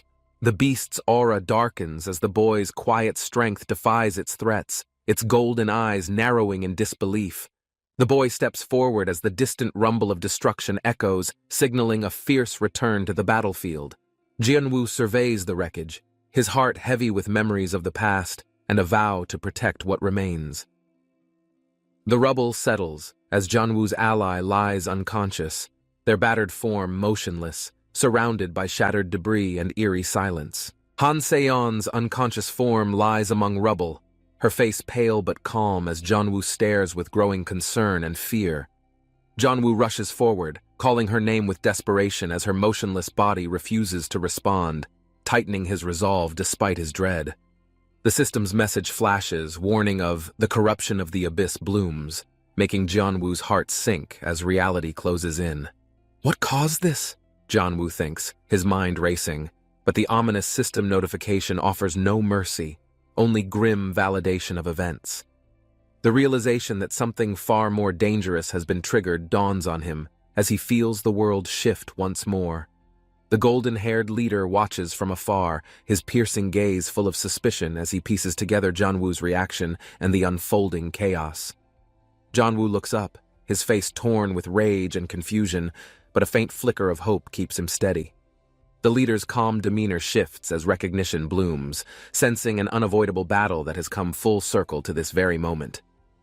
Jianwu clenches his fists, his breathing ragged, before turning toward the remaining ruins, calling out for any survivors still standing. A familiar voice cries out, and Jianwu's heart lifts as his remaining ally appears, battered but alive and ready. The tension thickens as Jianwu's ally grabs his shoulder, pulling him toward safety as the leader closes in, unrelenting. Sparks of energy crackle as the leader's weapon swings, missing narrowly as the two scramble toward the outskirts. "We need to move!" the ally yells, their panic evident as Jianwu's expression remains locked in determined concentration. The leader's next move is faster, his hand glowing as chains of energy shoot toward them, anchoring their escape path. Jianwu spins mid-run, eyes blazing as he deflects the chain with a sudden burst of energy, refusing to be cornered. Flames erupt as Jianwu shields Han Seon, his arm trembling from the impact while his ally shouts for him to move. Jianwu grits his teeth, carrying Han Seon toward safety as falling debris crashes around them, narrowing their chances for survival. The leader's voice rings out, demanding Jianwu stop, but Jianwu presses forward, ignoring the mounting pain in his legs. A bright leap notification flashes as energy surges around Jianwu, propelling him upward just as the ground beneath them crumbles. The glowing cityscape stretches below as Jianwu leaps, leaving onlookers awestruck by the breathtaking and impossible height he achieves. Onlookers gather around makeshift camps, eyes glued to their screens as news channels broadcast the chaos unfolding in the distance. "Do you see that?" someone shouts as the camera zooms in on Jianwu's leap, capturing every frame of his defiance. A small crowd forms around reporters who analyze the situation, debating whether Jianwoo's actions are heroic or reckless under pressure. 1 million viewers watching live flashes across the broadcast as the scene grows more intense, with commentary amplifying the tension. Sunlight gleams off skyscrapers as the camera tilts upward, focusing on the towering buildings that bear witness to the ongoing struggle. The streaming service's interface flickers as more people tune in, making the broadcast a national event of unprecedented proportions. Reporters scramble for updates, their screens flooded with viewer comments, theories, and praise for Jianwoo's bravery in an impossible situation. A distant explosion echoes, prompting reporters to gasp, unsure whether it's a sign of victory or impending devastation. Jianwoo's silhouette reappears midair, illuminated by golden energy, as millions of viewers watch in stunned silence, unable to look away. The broadcast cuts to a government emergency announcement, leaving everyone holding their breath, unsure of what happens next. Jianwoo clenches his fists, his frustration boiling over as he confronts the overwhelming sense of responsibility weighing heavily on him.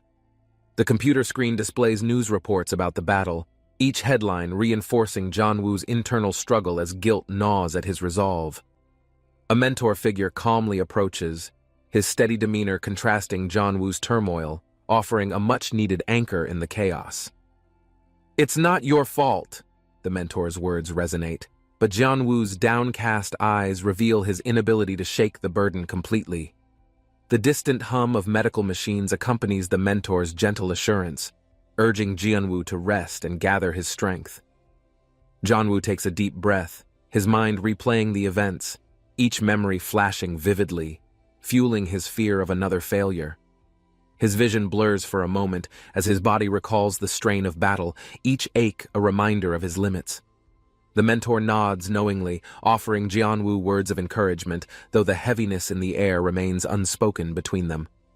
A flicker of blue energy appears in Jianwoo's peripheral vision, an echo of his abilities responding to his unsteady emotions. He turns toward the nearby window, seeing his reflection superimposed with past memories of battles, victories, and near-catastrophic losses. The memory of the glowing beast resurfaces, its golden eyes staring down at a child, instilling dread and helplessness once more. Jianwoo exhales shakily, as though trying to dispel the monstrous image burned into his mind, but it remains like a scar. The scene shifts.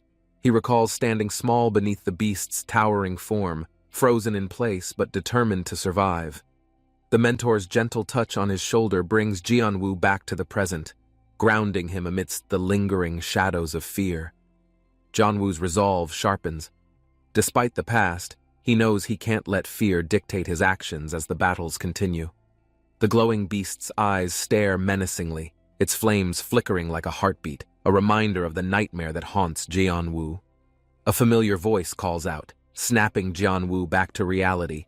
A younger sibling stands at the doorway, holding a curious expression. "Come outside," she says, breaking the tension. Jianwoo glances back, his mind battling between haunting memories and returning to normalcy. She tugs at his sleeve, sensing something is wrong but smiling reassuringly as if willing him to escape his own thoughts.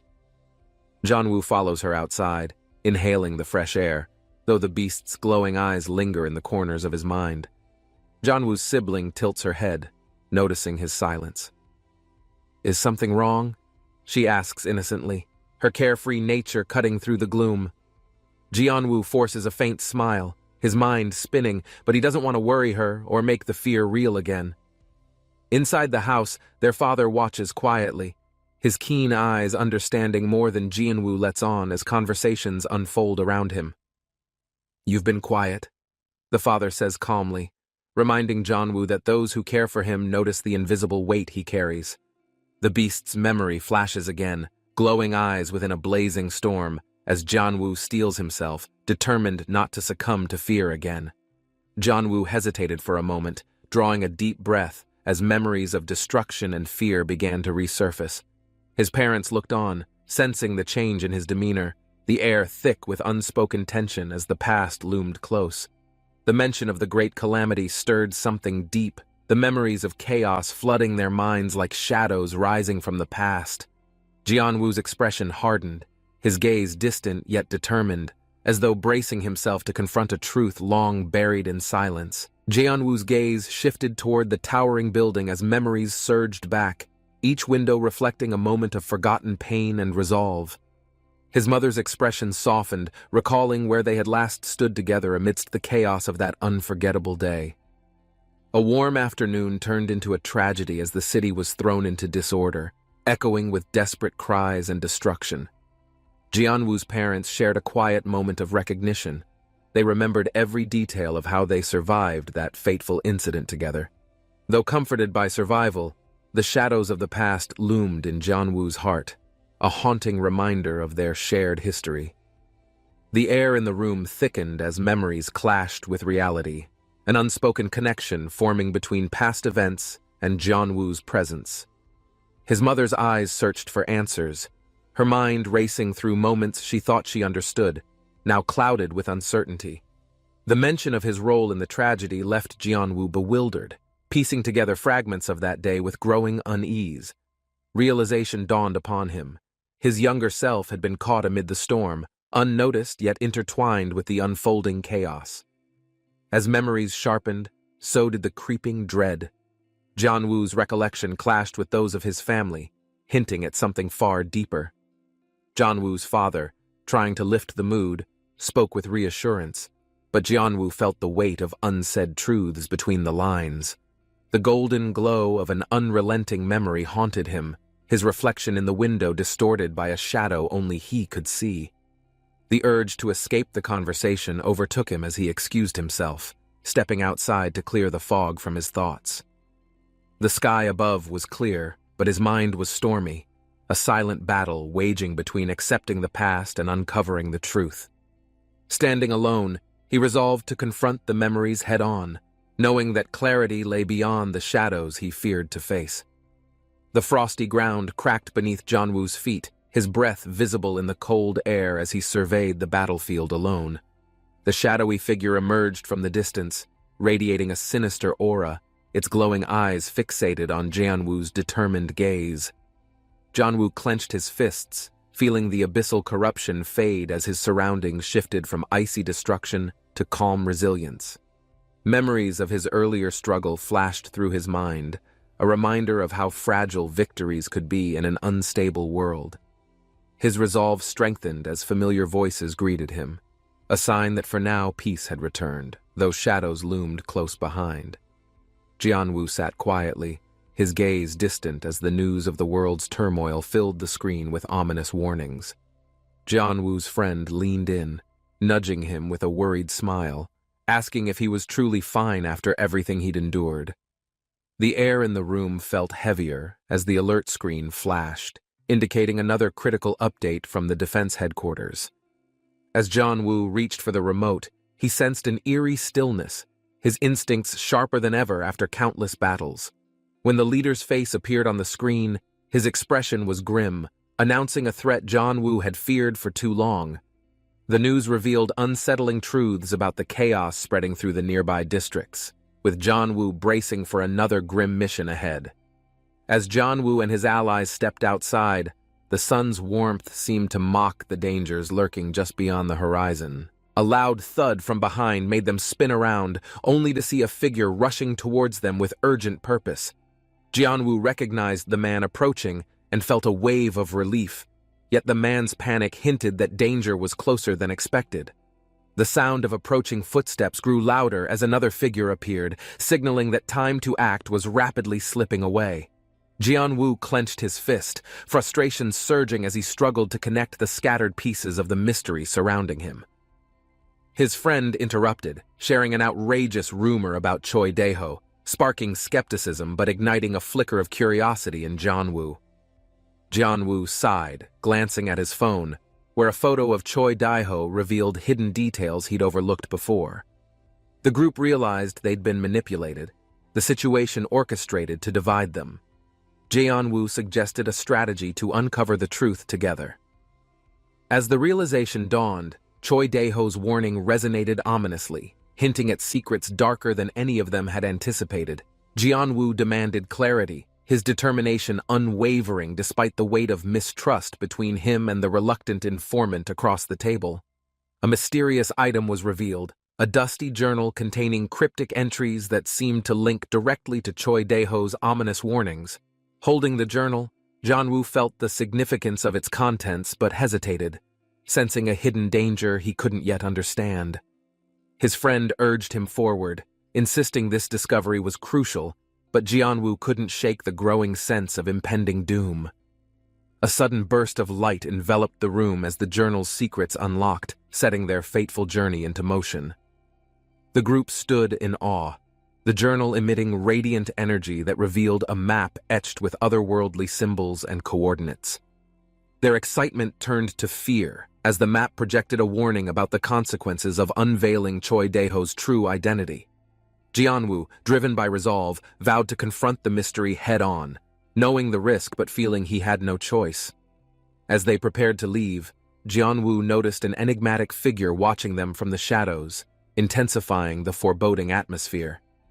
The journey began, their bond strengthened by shared purpose as the group ventured into the unknown, ready to face whatever awaited. Han Si-yoon stared at the sealed priest's invitation in his hand, the crimson glow flickering like a heartbeat in his palm. The ancient symbols etched across the parchment seemed alive, their meaning unraveling slowly as though testing his resolve. A sense of foreboding surrounded him as the weight of the artifact pressed down on his thoughts like a quiet storm. Questions formed in his mind, tangled with memories of past failures, but resolve burned in his eyes, silencing his doubts. Slipping the invitation into his coat, he felt a familiar calm settle over him, a readiness for whatever awaited ahead. The warm morning breeze carried whispers of unease as Jianwoo's gaze drifted curiously to Si-yoon's hand, sensing a hidden truth. The shift in energy thickened the air, a reminder that some mysteries carried burdens too heavy for most to bear. Suddenly, Taehyun's approach shattered the moment, his stride filled with restless urgency like a man chasing a fading chance. His eyes locked onto the red parchment, emotions swirling between desperation and suspicion, as though sensing what it truly meant. Amidst the rising tension, Si-yoon's calm persisted, the weight of fate pressing forward as the unspoken path began to unfold. The gates of the security headquarters loomed tall under the clear sky, but the silence felt unnaturally heavy, a prelude to chaos. Inside, Cho Taehyun reclined on his chair with an unsettling calm, skimming through files as if nothing serious had happened. The door swung open as Young Si-yoon entered with measured steps, eyes sharp, carrying the weight of unanswered questions. His presence cast a long shadow over Taehyun's desk, unspoken tension thickening the air as truth clawed to surface. A neatly placed black folder titled Latest Report rests on the desk, seemingly holding crucial information waiting to be revealed. Cho Taehyun leans on his desk, absorbed in thought, while Young Si-yoon looks over, casually spinning his pen in the air. Cho Taehyun's frustration builds as he remarks on submitting the same data multiple times, feeling ignored and undervalued in the process. Young Si-yoon smirks, giving a nonchalant excuse about being too busy to check, fueling Cho Taehyun's growing irritation with the situation. Cho Taehyun glares at Young Si-yoon with a sharp expression, his patience wearing thin as tension fills the quiet office atmosphere. Cho Taehyun takes a step forward, pointing out Young Si-yoon's laziness while maintaining a professional tone to suppress his brewing annoyance. Young Si-yoon reclines confidently, commenting on Cho Taehyun's persistent efforts while brushing aside the seriousness of the submission backlog. Cho Taehyun's composed yet sharp response emphasizes his professionalism, though the faint frustration in his eyes betrays his inner thoughts. Young Si-yoon crosses his arms, explaining the broader dynamics of the hierarchy, leaving Cho Taehyun momentarily speechless yet still unconvinced. With a sigh, Cho Taehyun steels himself for another day of handling bureaucratic hurdles while holding on to his steadfast determination. Young Si-yoon taps his tablet, showing Cho Taehyun a new system update with exaggerated pride, earning an unimpressed glance from Cho Taehyun. Cho Taehyun glances at the bright blue screen glowing on the tablet, revealing intricate data related to mysterious dungeon activity.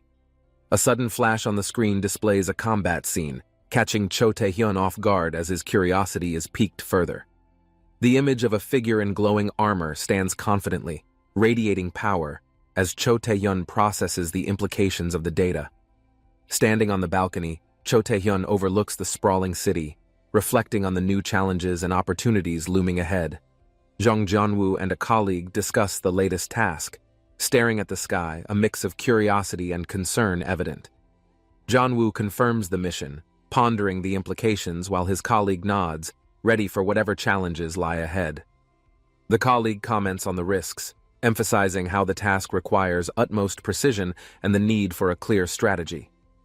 Jeonwoo reassures him with a firm nod, signaling his readiness, as the atmosphere between them becomes one of mutual understanding.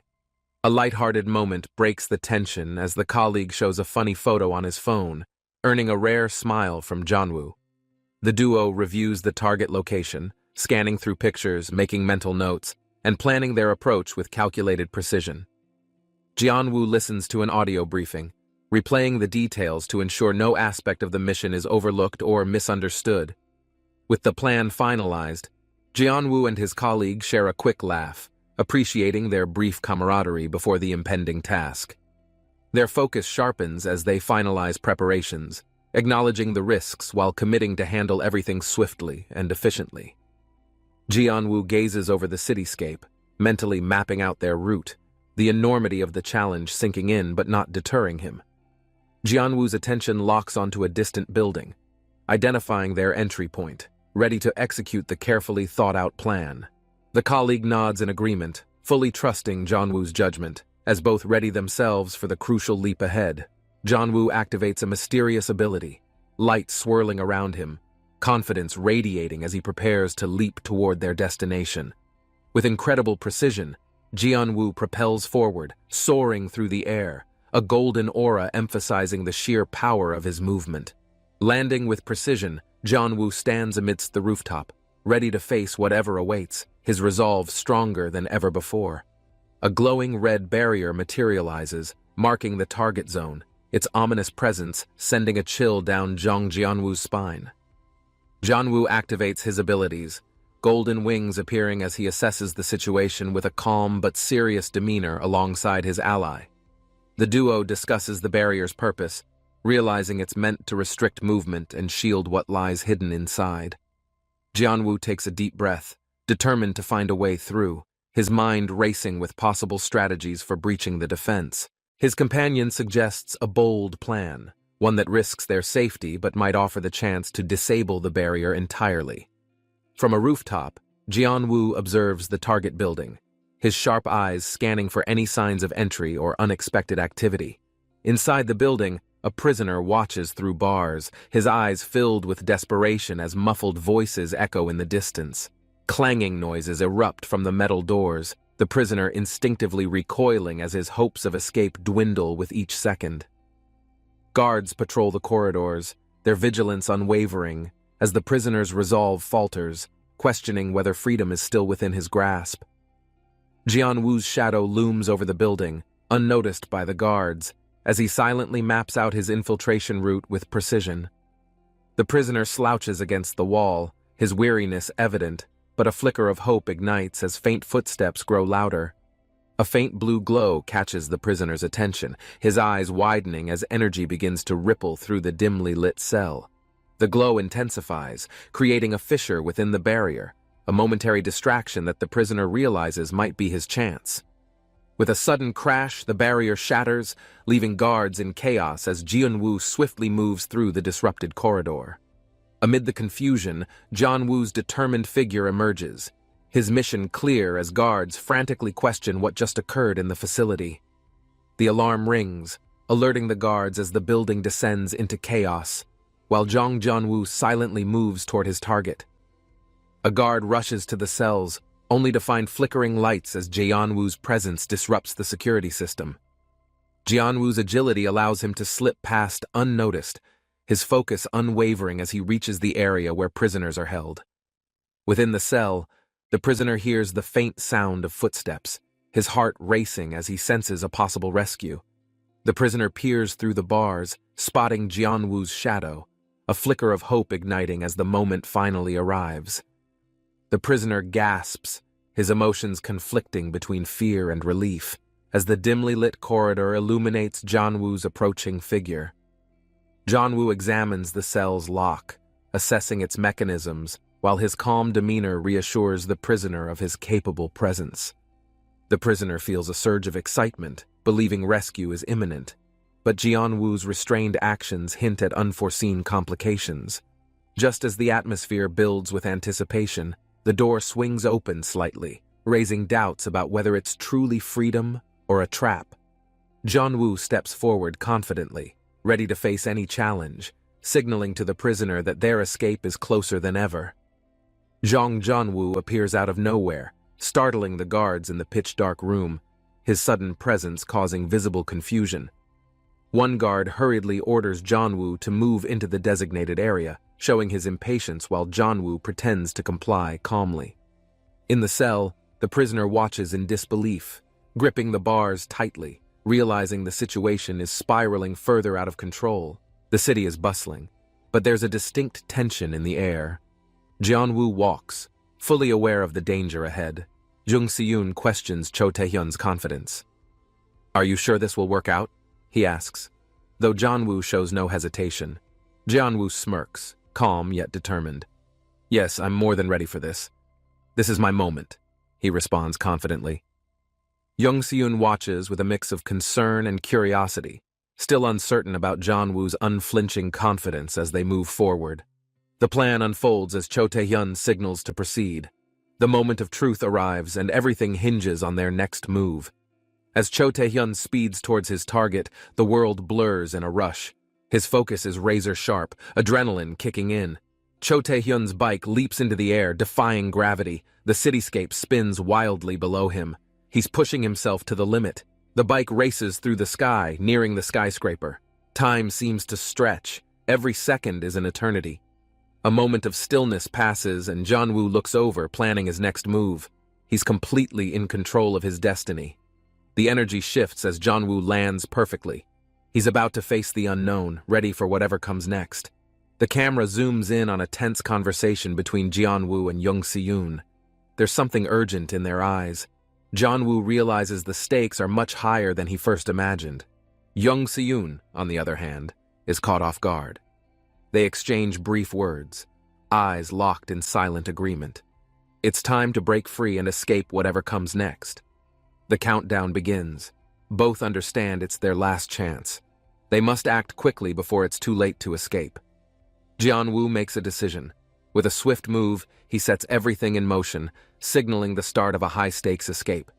The flickering lights signal trouble as a sudden blackout engulfs the facility. Janwoo's senses heighten, knowing this is critical. Guards panic as systems fail. One yells, "What happened?" while others scramble to check the main control room's status. Janwoo takes advantage of the chaos, moving swiftly. A guard coughs, disoriented in the dark, making it easier for him. Lights briefly flash, revealing Janwoo slipping through a restricted corridor. His goal is clear: retrieve what was stolen and escape. As Janwoo approaches the storage room, he steadies himself.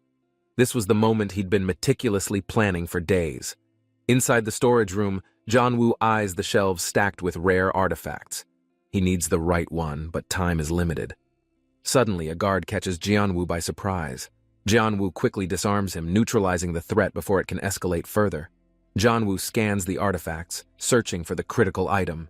He spots it, a key relic glowing faintly with an otherworldly aura. Smirking, Janwoo grabs the relic and tucks it into his jacket. The stakes have never felt higher than they do now.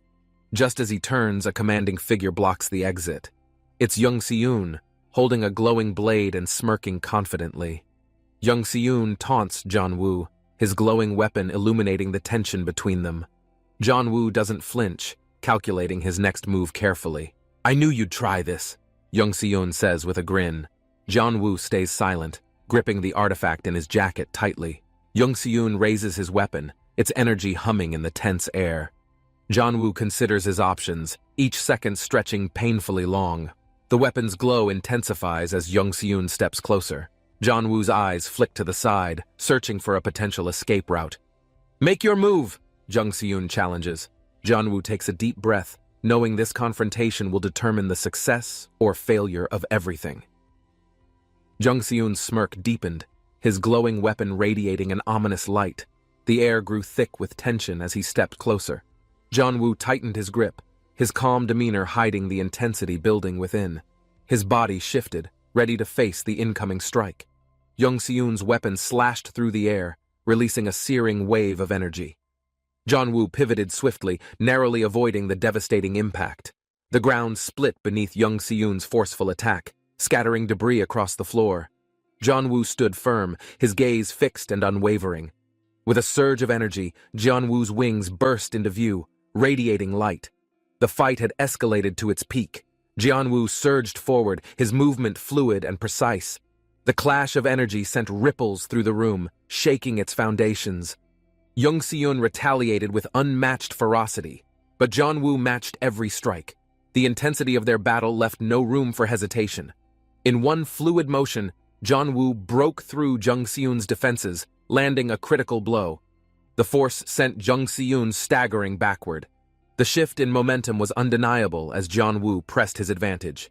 Jung Se-yoon's movements slowed, showing cracks in his once unshakable confidence. The balance tilted, the overwhelming pressure from Jeonwoo forcing Jung Se-yoon to realize he was no longer in control of the fight. Jung Se-yoon raised his shield desperately, trying to withstand the relentless assault. His breathing grew heavier, each second more grueling than the last. Jeonwoo soared into the air, his wings propelling him with precision. The energy coursing through him ignited the space around them. Jung Se-yoon faltered, the cracks in his armor widening as Jeonwoo's relentless strikes drained his strength and shattered his remaining defenses. Jeonwoo's movements were decisive, calculated, and unstoppable. Every strike landed with purpose, pushing Jung Se-yoon to the brink of collapse. The room erupted in a blinding light as Jeonwoo delivered the final blow, sealing the outcome of their hard-fought battle. Jeonwoo descended like a meteor, his glowing wings casting an intimidating silhouette. Jung Se-yoon's instinct screamed danger as he raised his weapon. A crushing strike hit Jung Se-yoon, forcing him to stagger back. The attack had left a visible scar on his armor. Blood splattered as Jeonwoo's relentless strike pierced through Jung Se-yoon's defenses. The sheer force of the blow left no room for retaliation. Jung Se-yoon grinned through the pain, the ferocity of the battle awakening a fire in him. He refused to yield easily. Jeonwoo's pressure was unrelenting, driving Jung Se-yoon into a corner. Each successive strike seemed to carve closer to the endgame. Sparks flew as Jung Se-yoon channeled the last of his power into a desperate counterattack. Energy rippled violently around the room. Jeonwoo's eyes locked on the swirling energy Jung Se-yoon summoned, reading his moves carefully. His precision gave him an undeniable advantage. The ground cracked beneath their feet as energy surged upward. Jeonwoo leaped, his wings creating shockwaves, positioning himself above Jung Se-yoon. Jung Se-yoon's reckless power became unstable, creating a blinding light. Jeonwoo acted swiftly, seizing the opportunity to execute a decisive, flawless maneuver. With a single leap, Jeonwoo plunged through the chaos. His unshakable determination marked the final step toward complete victory. As Jeonwoo's final strike landed, a massive explosion of energy erupted. Lightning crackled, debris scattered, and windows shattered violently. Jeonwoo Lee leaps into the air, golden energy propelling him forward, determined to confront the chaos before him. His skill, Leap, activates, and his figure surges through the sky like a golden comet, unwavering in his purpose. Jeonwoo gracefully lands, energy still radiating, scanning the ruined battlefield, where silence seems to weigh heavier than the dust. From the rubble, a man with piercing eyes and an amused smirk watches Jeonwoo's arrival, intrigued by his audacity. Jeonwoo locks eyes with the stranger, sensing danger yet maintaining composure, a subtle grin forming as tension fills the air. Jeonwoo brushes off the stranger's provocation, his steady gaze refusing to waver, masking his thoughts with sharp precision. The man laughs mockingly, his words sharp like daggers, daring Jeonwoo to react, testing his patience and resolve. Jeonwoo moves forward decisively, closing the distance with an air of confidence, his shadow looming over the seated stranger. A sudden strike from Jeonwoo's hand catches the man off guard, the force echoing through the crumbling remains around them. The stranger's composure breaks for a moment, his body jolting from the impact, yet a sly smirk persists on his face. Jianwu points his glowing hand, a faint smile hinting he's holding back, teasing the stranger to reveal his intentions. The stranger feigns calm, but Jianwu's unrelenting gaze cuts through, his stance silently issuing a challenge without words. Maybe, but not today, Jianwu seems to imply as his power sparks, unsettling the stranger's facade of confidence. Jianwu spins abruptly, throwing his cloak over the stranger's face, using the distraction to retreat into the smoky ruins. Watching Jianwu vanish, the stranger chuckles faintly, his eyes sharp. That kid, he's got some luck, he mutters to himself. A golden aura erupts as Jianwu's leap activates again, scattering rubble around him as his figure soars through the air. The blonde man, Cho Tae-hyun, shouts Jianwu's name in frustration, scanning the scene, realizing he's lost sight of his target. Cho Tae-hyun stands amidst destruction, surveying the aftermath, muttering under his breath as his eyes dart, searching for Jianwu's trail. With a swift turn, Cho Tae-hyun notices a faint trail but sighs, realizing he's too late to catch up. Jianwu emerges elsewhere, smirking at Cho Tae-hyun's frustration, savoring the slight upper hand as the chaotic game of pursuit continues. Cho Tae-hyun approaches Jianwu, his sharp expression masking his curiosity, trying to piece together the strange situation he's found himself in. Jianwu's playful smirk deepens as Cho Tae-hyun gets closer, suspicion brewing between the two, tension crackling like an unseen storm. As Cho Tae-hyun moves to confront him, Jianwu casually deflects the moment with an exaggerated gesture, leaving Cho Tae-hyun momentarily confused. Others in the background exchange glances, whispering among themselves as the interaction between Jianwu and Cho Tae-hyun seems to draw attention. Jianwu confidently grins, turning toward Cho Tae-hyun with a determined look, seemingly ready to provoke yet another unexpected twist. Cho Tae-hyun tightens his expression, clearly annoyed, but Jianwu's confidence grows as he steps forward, relishing the situation's unpredictability. Amidst the growing crowd, Cho Tae-hyun's patience thins, and Jianwu's mischievous demeanor seems to fuel the rising tension between them. The group of onlookers, dressed in official attire, begins to close in, their presence hinting at an even larger conflict.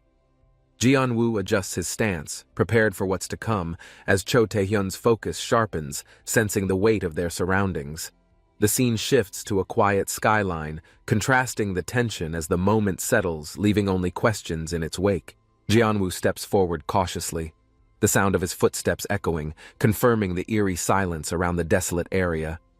He glances around, muttering to himself, confirming there's no one nearby, his confidence bolstered as he prepares to act. Pulling out his notebook, Jianwu flips through its pages, his expression calm but focused, searching for guidance on his next move. With determination, he activates a skill, golden letters appearing mid-air, their light illuminating his resolve and filling the empty space.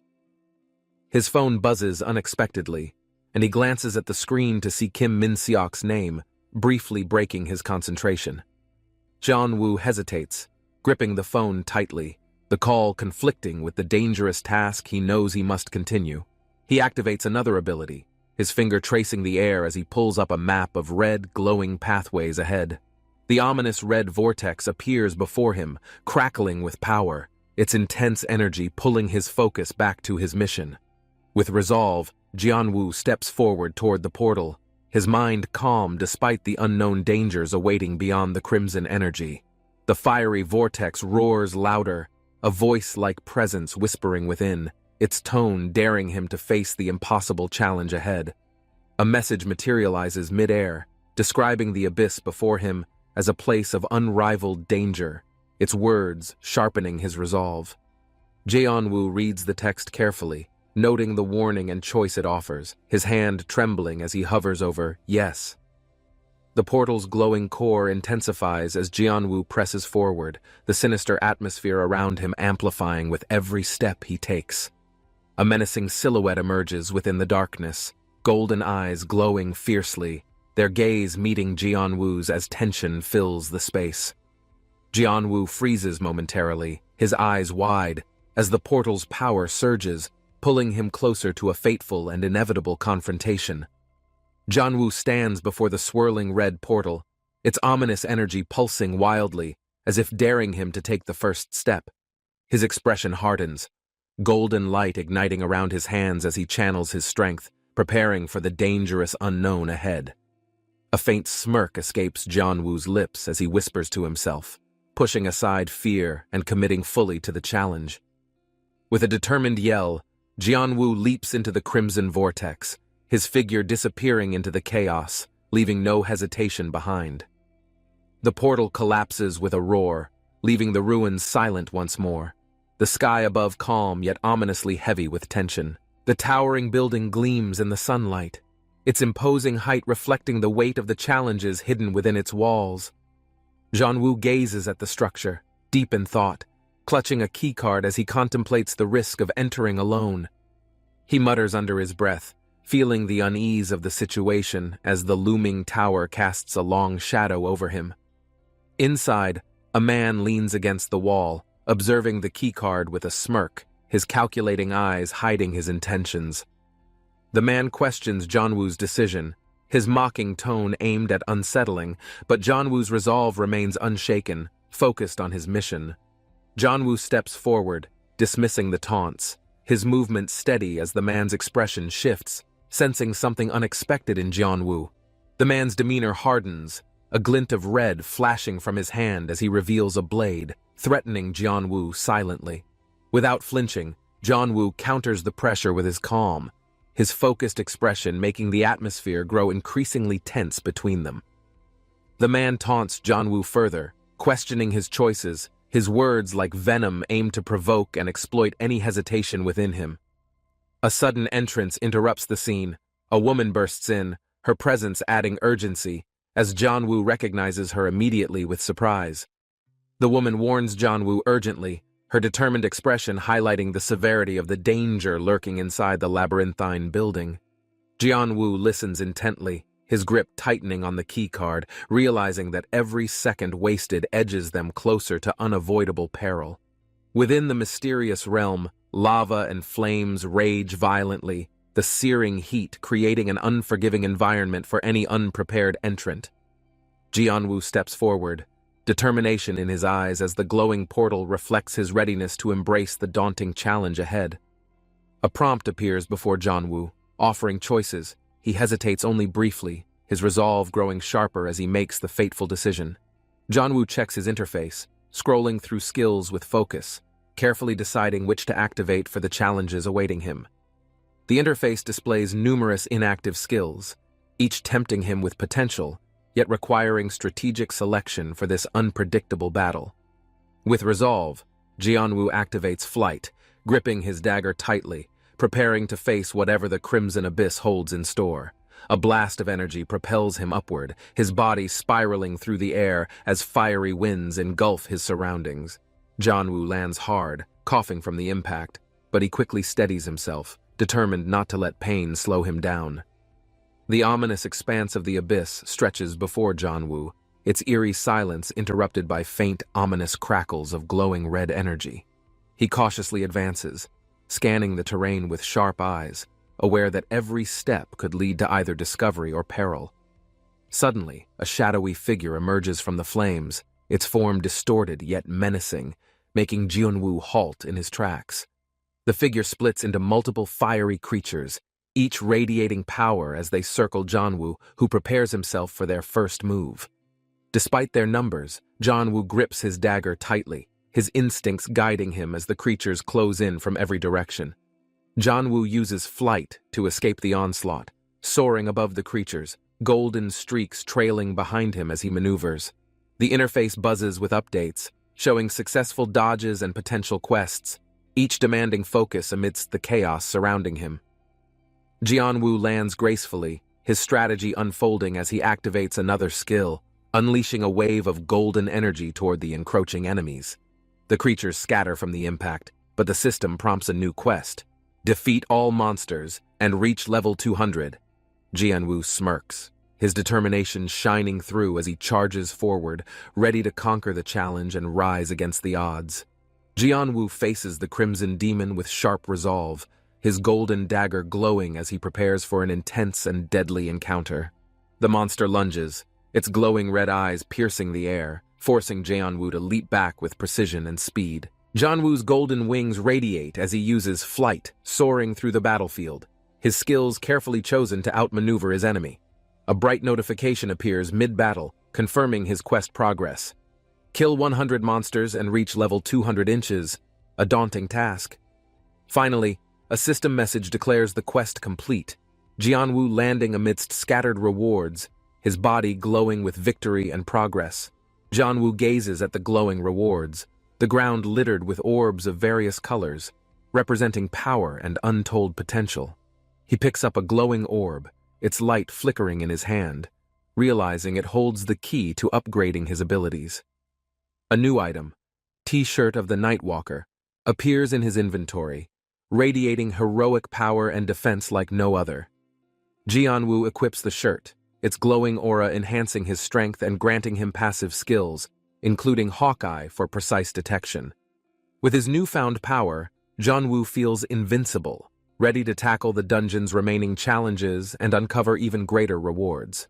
A mysterious notification hints at the next challenge, displaying the foreboding title, Entrance to the Abyss Priest, chilling Jianwu's resolve. The system unlocks Hawkeye Laozi 2, granting him unparalleled vision of enemy weak points and an edge against upcoming dangers. Jianwu cautiously steps forward, the crimson light intensifying as the Abyss Priest reveals itself, its overwhelming presence filling the air. The Abyss Priest's ominous figure towers above Jianwu, its fiery aura pulsating, a clear warning of the battle's high stakes. With determination, Jianwu tightens his grip on his dagger, ready to fight the unrelenting enemy and claim ultimate victory. The Crimson Demon snarls, its glowing eyes locking onto Jianwu, radiating malice as it readies itself for a devastating attack.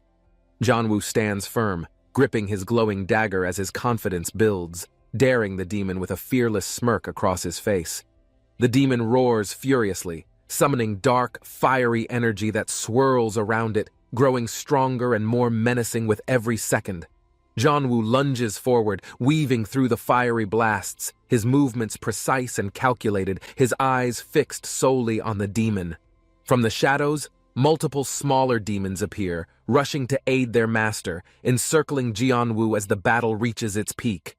Jianwu charges forward, his golden dagger glowing brightly, determination driving his every step as he closes in on the enemy. Suddenly, Jianwu halts, his eyes widening in shock as countless crimson creatures emerge, their overwhelming presence filling the battlefield. The creatures roar in unison, their chaotic movements forming a terrifying wave of destruction that threatens to engulf everything. A quest notification appears, Kill 100 flying monsters. Jianwu clenches his fist, realizing the scale of the battle he's entered. The Crimson Demon laughs wickedly, mocking Jianwu's resolve, its glowing eyes daring him to survive the impossible challenge ahead. Jianwu stares at the towering demon, flames flickering around, realizing he's at the brink of an impossible battle. The demon, with its fiery aura, mocks Jianwu, daring him to challenge the seemingly insurmountable odds before him. The ground trembles as the demon begins to summon a fiery explosion, threatening to annihilate everything in its path. Jianwu tightens his fists, determined to outwit the demon's deadly assault and prove that strength isn't only in numbers. Rising above despair, Jianwu smirks, ready to challenge his fate, even if it means rewriting the rules of survival. Jianwu glares at the demon, its ominous smile signaling it has the upper hand, but he refuses to yield. The demon reveals that the quest was rigged, designed to test limits, making Jianwu's determination grow even stronger. With a sudden burst of confidence, Jianwu closes the gap, ready to defy the system that sought to crush him. The demon, shocked at Jianwu's fearless advance, unleashes a devastating blow, causing an eruption that shatters the surroundings. Jianwu, standing tall amidst the chaos, smirks as the demon begins to doubt its own strength against his resolve. A system notification appears, declaring an absurd quest, to kill 10 million humans. Jianwu questions the logic, but stays composed. Jianwu reflects on humanity's fragile state and considers the absurdity of the task. But determination flickers in his eyes. The demon jeers, challenging Jianwu to embrace the quest, mocking his weak appearance against the colossal task ahead. Jianwu smirks, taunting the demon's belief in victory, fueled by an inner strength that even the system can't predict. A radiant light breaks through as Jianwu, defying expectations, prepares to use his mind to turn the tide of battle. Jianwu faces the towering demon as the lava glows beneath, his heart pounding with both fear and determination. A strange aura swirls in the air, catching Jianwu's attention. He senses an unfamiliar, overwhelming energy approaching. The demon charges with a deadly purple flame, eyes glowing with malice, prepared to obliterate its determined opponent. Engulfed in the fiery attack, Jianwu's body trembles as he struggles against the suffocating power of the dark magic. The demon grins as Jianwu, seemingly defeated, suddenly begins to radiate an aura that makes even the darkness hesitate. A group of onlookers stands outside, watching the ominous portal glow crimson, whispering theories about the unexpected phenomenon. One man steps closer to inspect the portal, but quickly withdraws, sensing an overwhelming force guarding the mysterious gateway. The portal flashes, emitting a message stating the qualifications needed to enter, sparking curiosity and unease among the group. Cho Taehyun chuckles at the system's restrictions, confident that his status will allow him access to secrets others cannot reach. The team exchanges uneasy glances, unsure whether to challenge the unknown or retreat before it's too late to turn back. Cho Taehyun notices an approaching wave of mana, its intensity shaking the very ground beneath them, causing immediate panic. The sky darkens as the spell's force rips through the air, sending shockwaves that knock the group off their feet. Cho Taehyun's instincts kick in as he braces himself against the incoming attack, trying to shield his comrades from harm. A shadowy figure emerges, revealing itself as a menacing warrior, their armor glowing ominously, marking the beginning of a new threat. The group prepares for combat, realizing this is no ordinary enemy. The stakes have risen to a dangerous new level. Cho Taehyun and his team notice a group of mysterious cloaked figures, their energy levels masked, causing immediate confusion and concern. Cho Taehyun calmly analyzes the situation, recognizing the cloaked figures as elite warriors trained in deception and stealth-based combat. Without warning, the cloaked figures charge, moving with inhuman speed, their precision strikes creating a whirlwind of chaos. The air vibrates with tension as Cho Taehyun deflects a blade. Noticing their fighting style is unlike anything he's encountered before, Jianwu's determination shines through as he breaks formation, taking the lead to counterattack the cloaked figures with unmatched ferocity. Cho Taehyun strategizes, directing his team to focus their attacks, but one figure counters, showcasing unparalleled strength that disrupts their rhythm.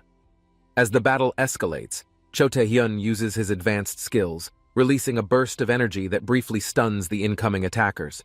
The cloaked figures regroup, unleashing a red shockwave that cuts through the team's defenses, leaving Cho Taehyun vulnerable for a critical moment. Jianwu blocks an incoming blow meant for Cho Taehyun, his aura glowing with determination as he channels his newfound strength. With a devastating clash of power, Jianwu forces the enemy back, showing the team that victory is still within reach. The leader of the cloaked figures steps forward, radiating overwhelming energy, signaling the start of a more dangerous phase. Jianwu braces himself as the figure unleashes twin blades of energy, their crimson glow lighting up the battlefield ominously. Cho Taehyun takes a defensive stance, his expression revealing the strain of the relentless onslaught, yet his spirit refuses to break. The cloaked leader taunts them, increasing his attacks, forcing Jianwu and Cho Taehyun to coordinate their moves with flawless precision. Despite the rising odds, Jianwu's smirk hints at an unexpected plan, ready to turn the tide against the powerful foe. Cho Taehyun examines the glowing red portal, realizing it harbors unknown dangers, but curiosity compels the team to investigate further.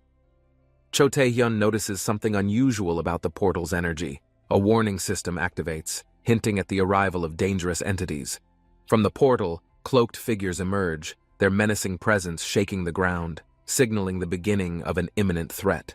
Cho Taehyun shouts for his team to regroup and strategize, knowing they must act quickly before the situation spirals out of control. Too late, Jianwu informs them that an enemy has already breached their defenses, leaving the team scrambling to respond.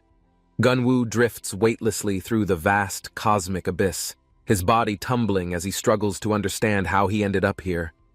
He reaches out, but nothing grounds him. The infinite stars shimmer around him, each one a distant reminder of his past. A thought creeps in. Was this his end? He clenches his fist, unwilling to accept fate as just another casualty. Suddenly, vibrant crystals explode into existence, their radiant energy pulsating like a heartbeat, offering a path forward in this strange realm. One crystal surges toward Gunwoo's grasp. The instant he touches it, an overwhelming energy floods his veins, rewriting his very being. Gunwoo exhales sharply, his body stabilizing as realization dawns. If this space held power, perhaps it held the key to survival. The stars around him ripple, bending reality itself. From their depths, golden symbols emerge, each one humming with boundless potential. He watches in awe as a black vortex forms, swirling violently. It births something rare, something ancient, the fabled Godstone. Legends speak of this stone's power to manifest anything. Only 10 exist, scattered across the universe, waiting for worthy hands. Gunwoo's past echoes in his mind, people he trusted, those who betrayed him. Could this stone grant him a future worth fighting for? A fleeting image of his parents appears, their faces warm with love. Memories flood back, pain and longing mixing inside him. He clenches his jaw. If this stone could create anything, could it rewrite destiny itself? Could it bring back the lost? The question lingers as his pulse quickens. If reality was shaped by this power, then perhaps nothing was truly impossible anymore. Gunwoo gazes at the floating interface, lines of stats and skills etched into existence by the stone's limitless energy. The realization crashes over him. This power wasn't just about survival.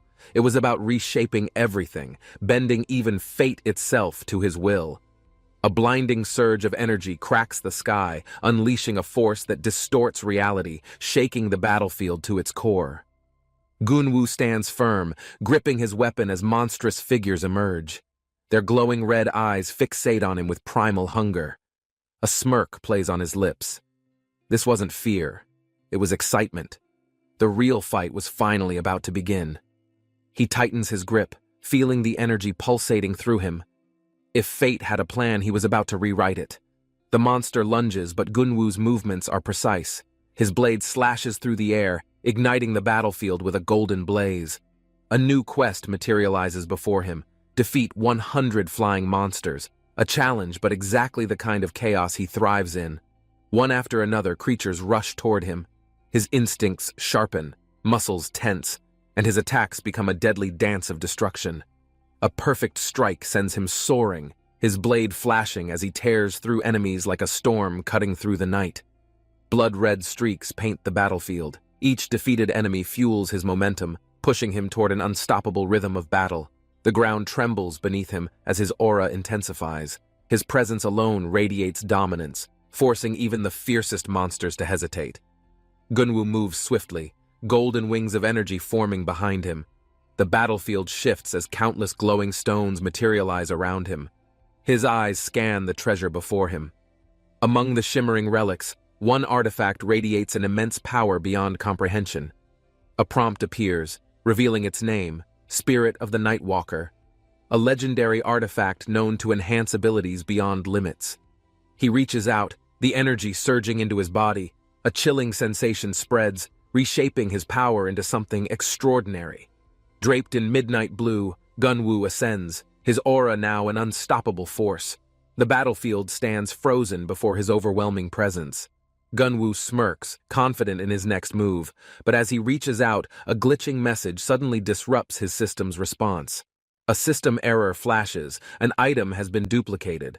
Before he can react, his quest is forcibly changed to something unknown. A new challenge appears, the difficulty sky-high. He stares at the system message, realizing this wasn't supposed to happen. Gunwoo turns toward the lurking enemy. The red-skinned beast grins, sensing hesitation in his movements, its claws twitching hungrily. His instincts scream at him, warning him something is wrong. He tightens his fist, preparing for a battle unlike any before. The beast lunges, its razor-sharp claws barely missing Gunwoo. He dodges, but unease grips him. Something feels entirely off. Sweat drips down his face. His body tenses, his movement slower than expected. The monster's wicked smile only grows wider. A sharp pain shoots through his chest. He gasps, feeling something foreign crawling beneath his skin, messing with his control. Gunwoo's vision blurs, but his instincts take over. He forces his blade forward, slashing in a desperate attempt to retaliate. His attack lands, slicing cleanly. The beast recoils, but its glowing red eyes flicker with something far more dangerous: amusement. Blood splatters across the battlefield as a sharp blade cuts cleanly through flesh. A sinister grin forms in the chaos. Gunwoo's breath hitches as the blade halts inches from his face. A firm hand grips it, stopping the lethal strike. A familiar figure stands before him, her expression unreadable. The sight of Han Seo-yeon sends a chilling shock through him. The ground shakes as the monstrous entity collapses. Dust swirls through the air, marking the battlefield where only two figures remain.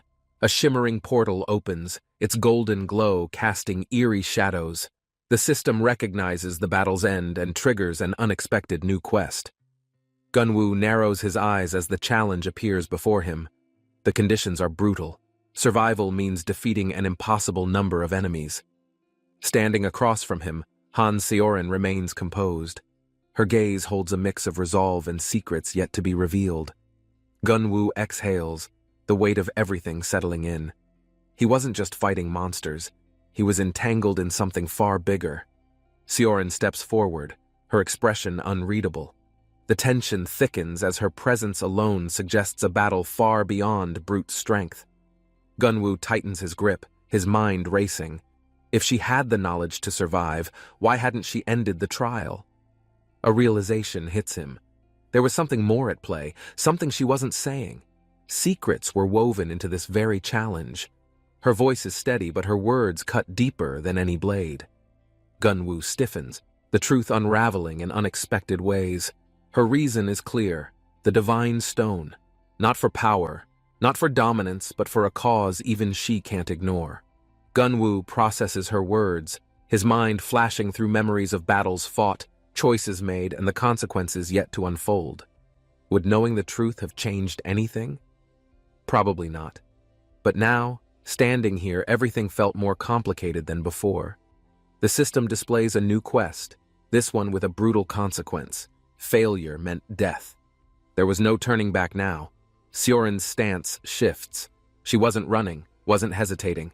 If this battle had to happen, then it was already decided. Gunwoo grips his weapon, his heartbeat steady. No matter what lay ahead, he would face it head-on, without regret. Han Seorin's piercing gaze locks onto Gunwoo. Her stance shifts, signaling that the battle was no longer just a test. Gunwoo steadies himself, watching her every move. The moment her foot touches the ground, the entire battlefield seems to tremble. In a blink, she vanishes, appearing midair, spinning toward him with blinding speed. The sheer force distorts the surroundings. Gunwoo raises his blade just in time, barely deflecting her strike. Sparks fly as their weapons clash, energy rippling outward. His mind races. Despite his overwhelming stats, she wasn't backing down. This wasn't about numbers. This was about pure, raw skill. Gunwoo activates Hawkeye, his vision sharpening instantly. His ability reveals hidden buffs Seorin has stacked, making her unnaturally powerful. The system displays her enhancements: boosted stats, passive healing, resistance to fatigue. Each one tailored to ensure she never falters. Gunwoo exhales. Fighting her without a plan was suicide. She wasn't just strong. She had prepared every possible advantage. He grips his weapon tightly. If he couldn't overpower her stats, he had to dismantle her combat strategy instead. Energy surges around them, clashing violently. If this was a game of attrition, then he had no choice but to adapt. A sudden impact sends Gunwoo staggering. His body reacts before his mind does, dodging the second attack just in time. A sharp pain flares in his arm. Blood trickles down, but he barely has time to register the damage. He glances around. She's gone. His instincts scream at him. This wasn't an escape. She was repositioning for a finishing move. His system pings, stealth detection unavailable. If he wanted to see her movements, he had to upgrade his Hawkeye immediately. The system offers a choice: spend his points to level up or risk fighting blind. He doesn't hesitate. He selects yes. Gunwoo's vision sharpens as Hawkeye activates. The battlefield shifts, revealing Sioran's hidden presence. His advantage was finally within reach. His eyes lock onto her as energy crackles around her form. She wasn't surprised. She had expected him to keep up. Sioran raises a hand, activating telekinesis. Gunwoo's body lurches forward as an unseen force pulls him violently across the battlefield. He crashes midair, struggling against the invisible grip. The pressure tightens as she hurls him straight toward the stone floor. Gunwoo grits his teeth, twisting his body midair.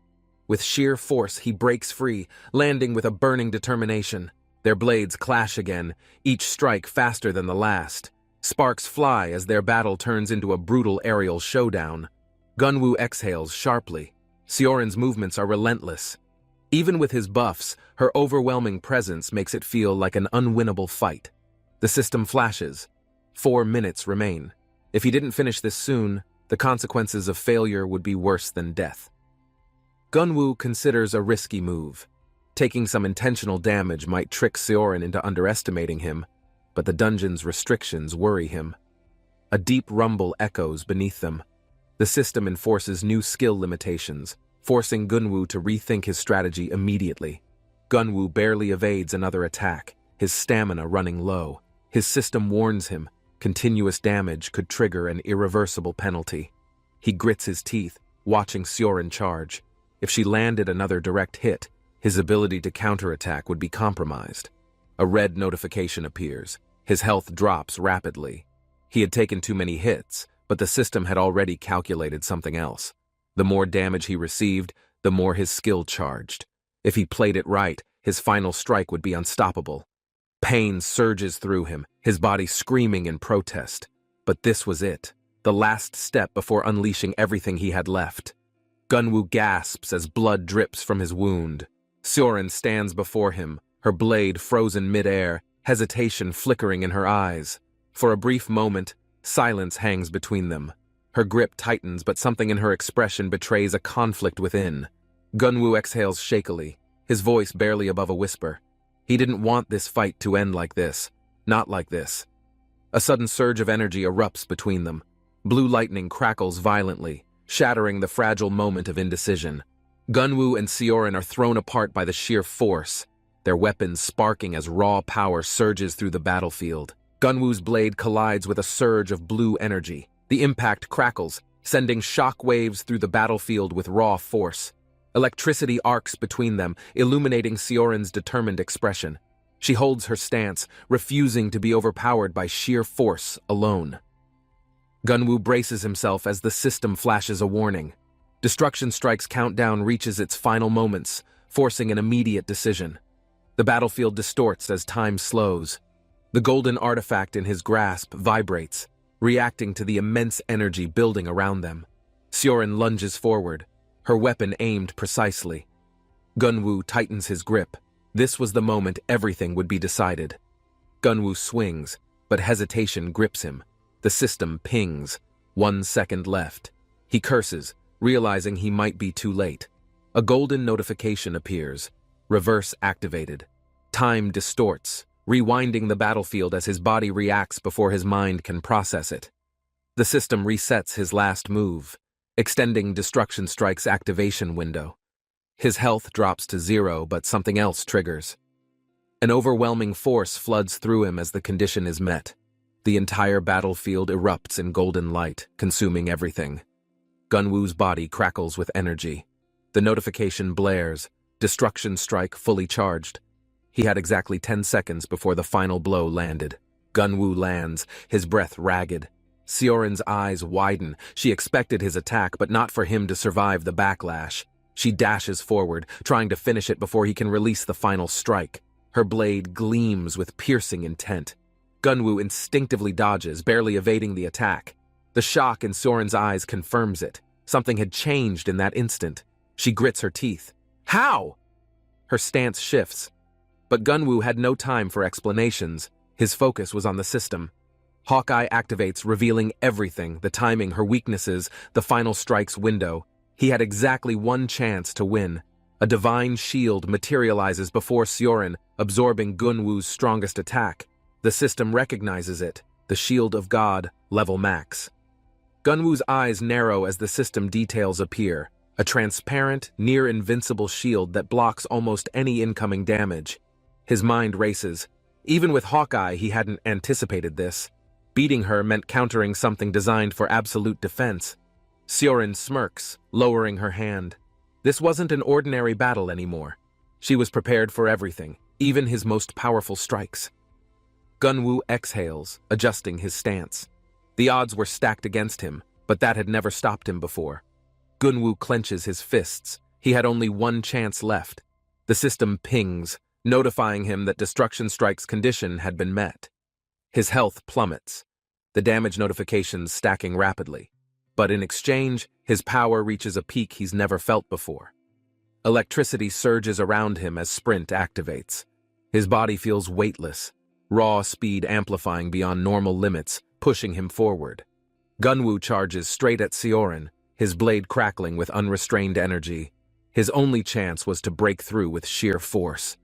Seorin braces, summoning her shield once more. Sparks fly as his attack collides, the impact shaking the very air.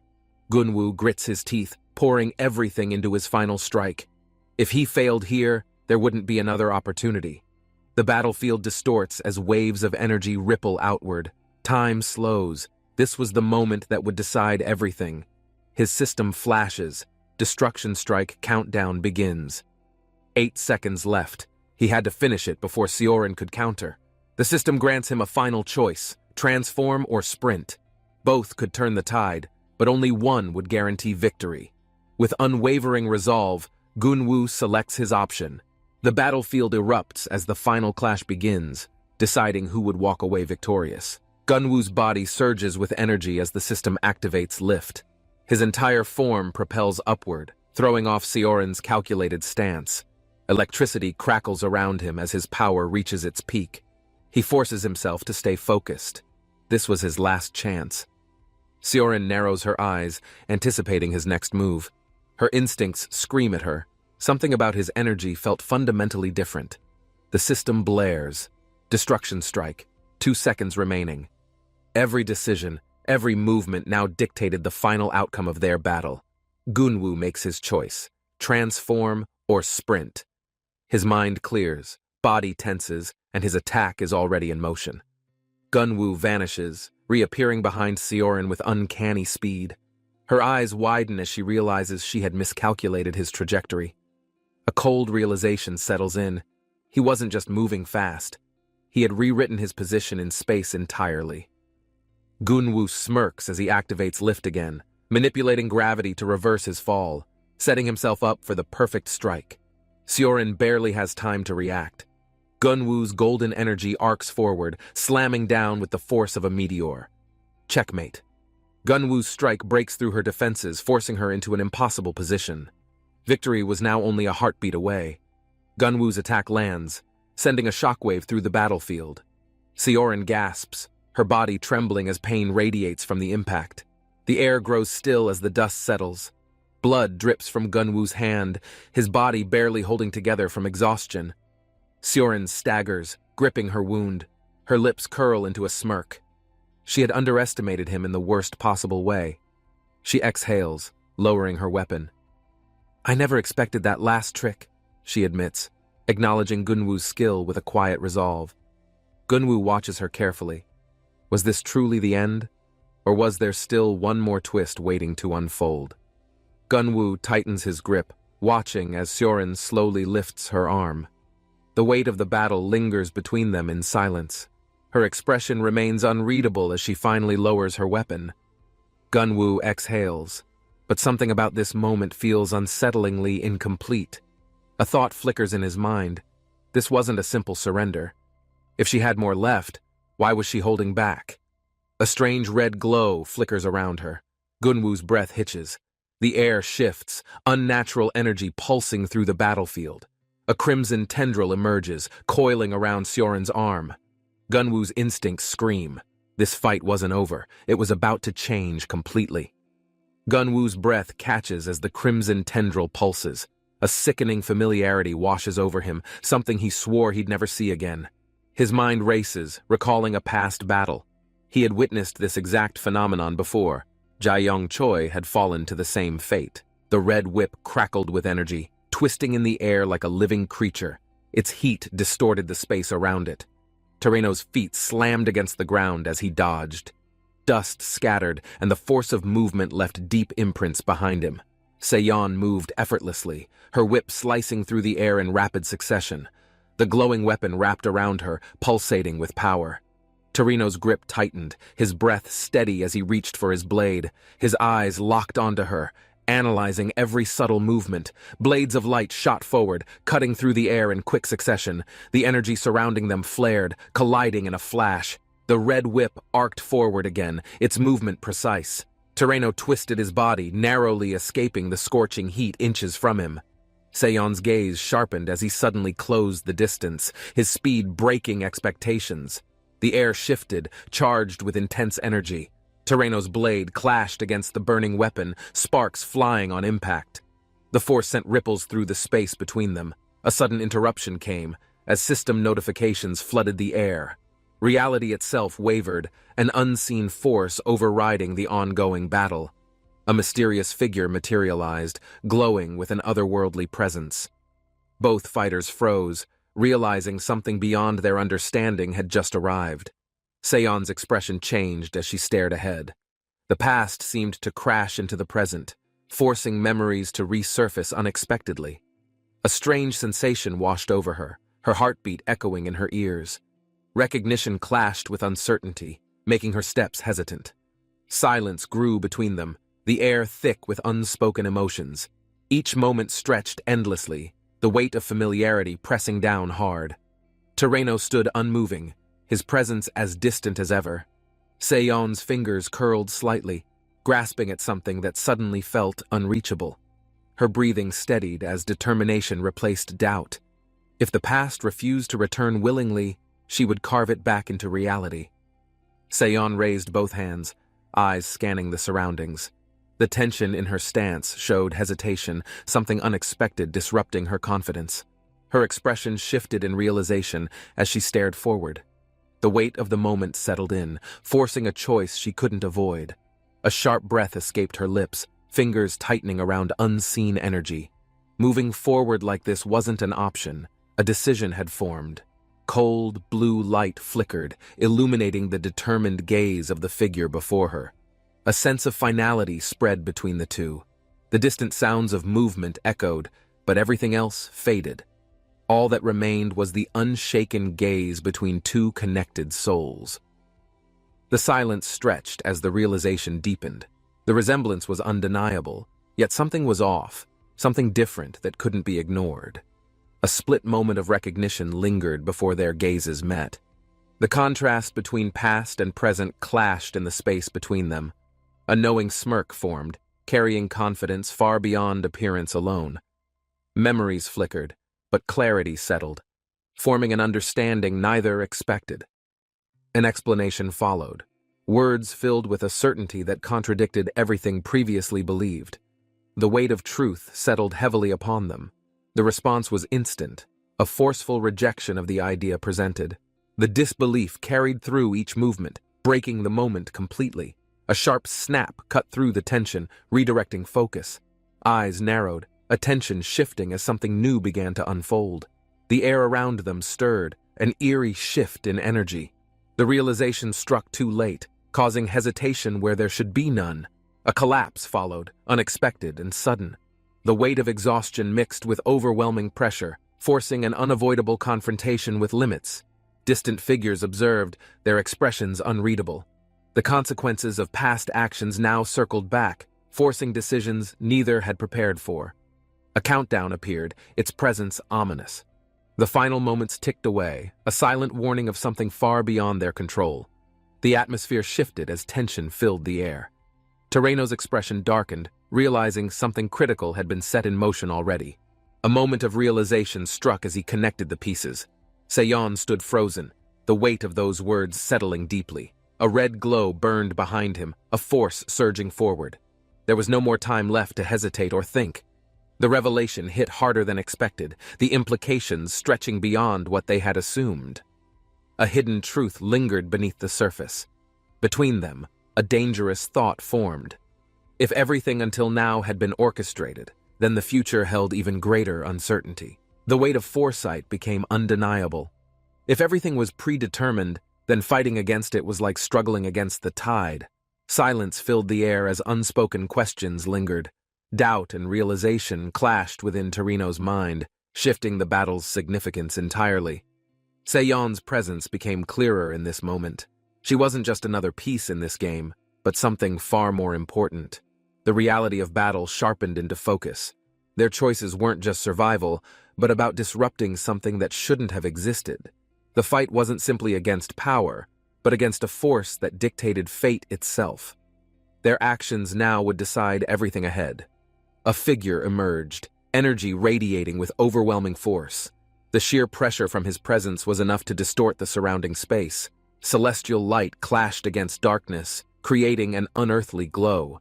His appearance signified something beyond ordinary, an entity above normal understanding. The air vibrated as golden energy condensed into a powerful form. Power beyond measure surged, making resistance feel utterly insignificant. The moment stretched endlessly. If victory was even possible, it would come at a cost neither had prepared to face. Against a force beyond limits, the outcome seemed inevitable. This wasn't just a battle. It was a war against the impossible. Torino's mind raced as he processed the weight of responsibility. The burden left behind wasn't something he had ever asked for. Questions swirled as doubt settled deep within him. If everything was predetermined, then why was he chosen to carry this role? A steady voice cut through his hesitation, grounding him in the present. The truth of his situation was no longer avoidable. Seon lay motionless on the ground, her breath uneven. The battle wasn't over, and the next decision would determine everything. Gunwoo looks down at a body, feeling lost and unsure. The decision feels too heavy for him to make. The figure beside him, eyes closed, is unconscious, offering Gunwoo a chance to act without triggering destruction. Gunwoo realizes there's no turning back. Something in him stirs, determined to solve this tangled mess once and for all. He voices his concern, his disbelief shaking the air. There's no way this can be a real choice. Gunwoo comes to a hard decision, accepting the truth and preparing himself for whatever comes next in this battle. The moment feels tense. Gunwoo stands still, feeling his body hum with nervous energy, unsure what's about to happen. He stares down at the unconscious figure again, the weight of the responsibility beginning to press down on him. The mysterious force behind the quest creeps into his thoughts, and Gunwoo's doubts only deepen, his frustration growing. He grits his teeth, determined, as if his mind has already decided. There's no other way but through it. Gunwoo locks eyes with the unknown, ready to face whatever challenge looms, knowing it's up to him to resolve it. The air becomes charged with tension as Gunwoo's body jerks into action, something powerful urging him to move faster. His hand grips the weapon tightly, the force of the sudden movement startling even him. The chaos begins. Gunwoo stumbles but manages to hold his ground, hearing the sound of an approaching attack that makes his heart race. The rush of air fills his ears and he launches himself forward, desperate to outrun what's closing in on him. With a mighty roar, the ground shakes under the intensity, and Gunwoo knows this fight is one he can't avoid. Mr. Chung leaps forward, his blade aimed at the red-masked figure, determined to bring down the formidable opponent. The blades clash, sparks flying in the air, both fighters pushing their limits as the tension grows with each strike. The sound of battle echoes as Mr. Chung's relentless attacks force the red mask to momentarily falter in defense. Observers watch in awe, some cheering for Mr. Chung's skill, believing the red mask is starting to lose ground. Mr. Chung, a watchman known for his precision and strength, refuses to back down, showcasing unmatched determination. The watchman's emblem radiates power behind him, an aura of strength that embodies the fierce role he proudly represents. The red-masked figure retaliates, their blades striking back with unrelenting force, causing Mr. Chung to momentarily step back. Mr. Chung grits his teeth. pushing through the fatigue as he recalls his oath to protect at any cost. With a powerful counterstrike, Mr. Chung lands a hit that causes the Red Mask to stumble slightly, surprising everyone. Mr. Chung's unwavering focus intensifies, his mind locked on ensuring victory despite the chaos unraveling around him.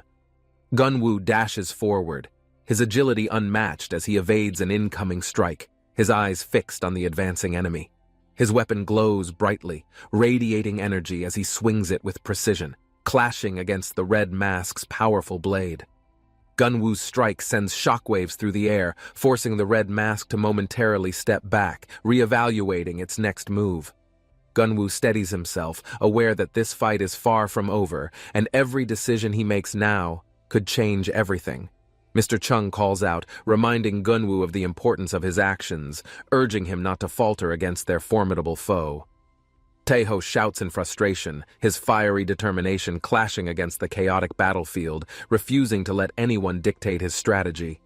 He launches himself at the Red Mask, fueled by raw emotion, his blade glowing with unrestrained power as it clashes violently. The Red Mask stands firm, its gaze unyielding, seemingly unaffected by Taeho's intense attacks, adding to his mounting frustration. A mysterious text appears, detailing the peculiar abilities of the Red Mask, leaving Taeho momentarily distracted but curious about its secrets. Taeho's focus sharpens again, realizing the stakes. This knowledge could be his only chance to shift the tide of battle. With a primal yell, Taeho charges forward, his blade meeting the Red Mask's in a storm of sparks and deafening noise.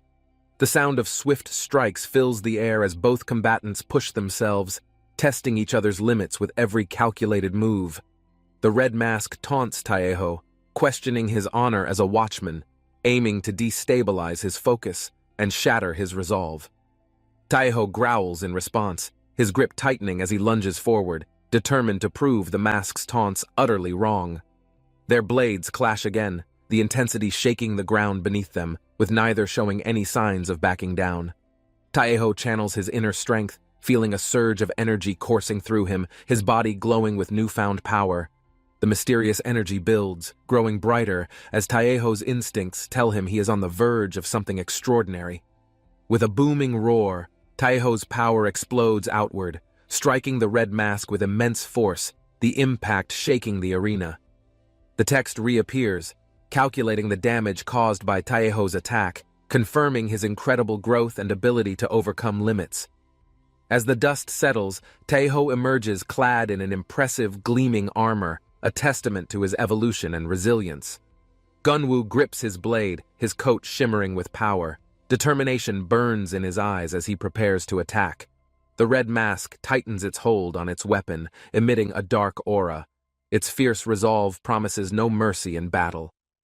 The warrior moved forward, gripping his weapon tightly as energy crackled around him.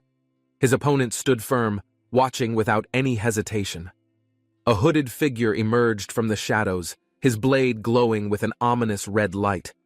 The battlefield felt heavier with his presence. The clash was instantaneous, metal striking against energy.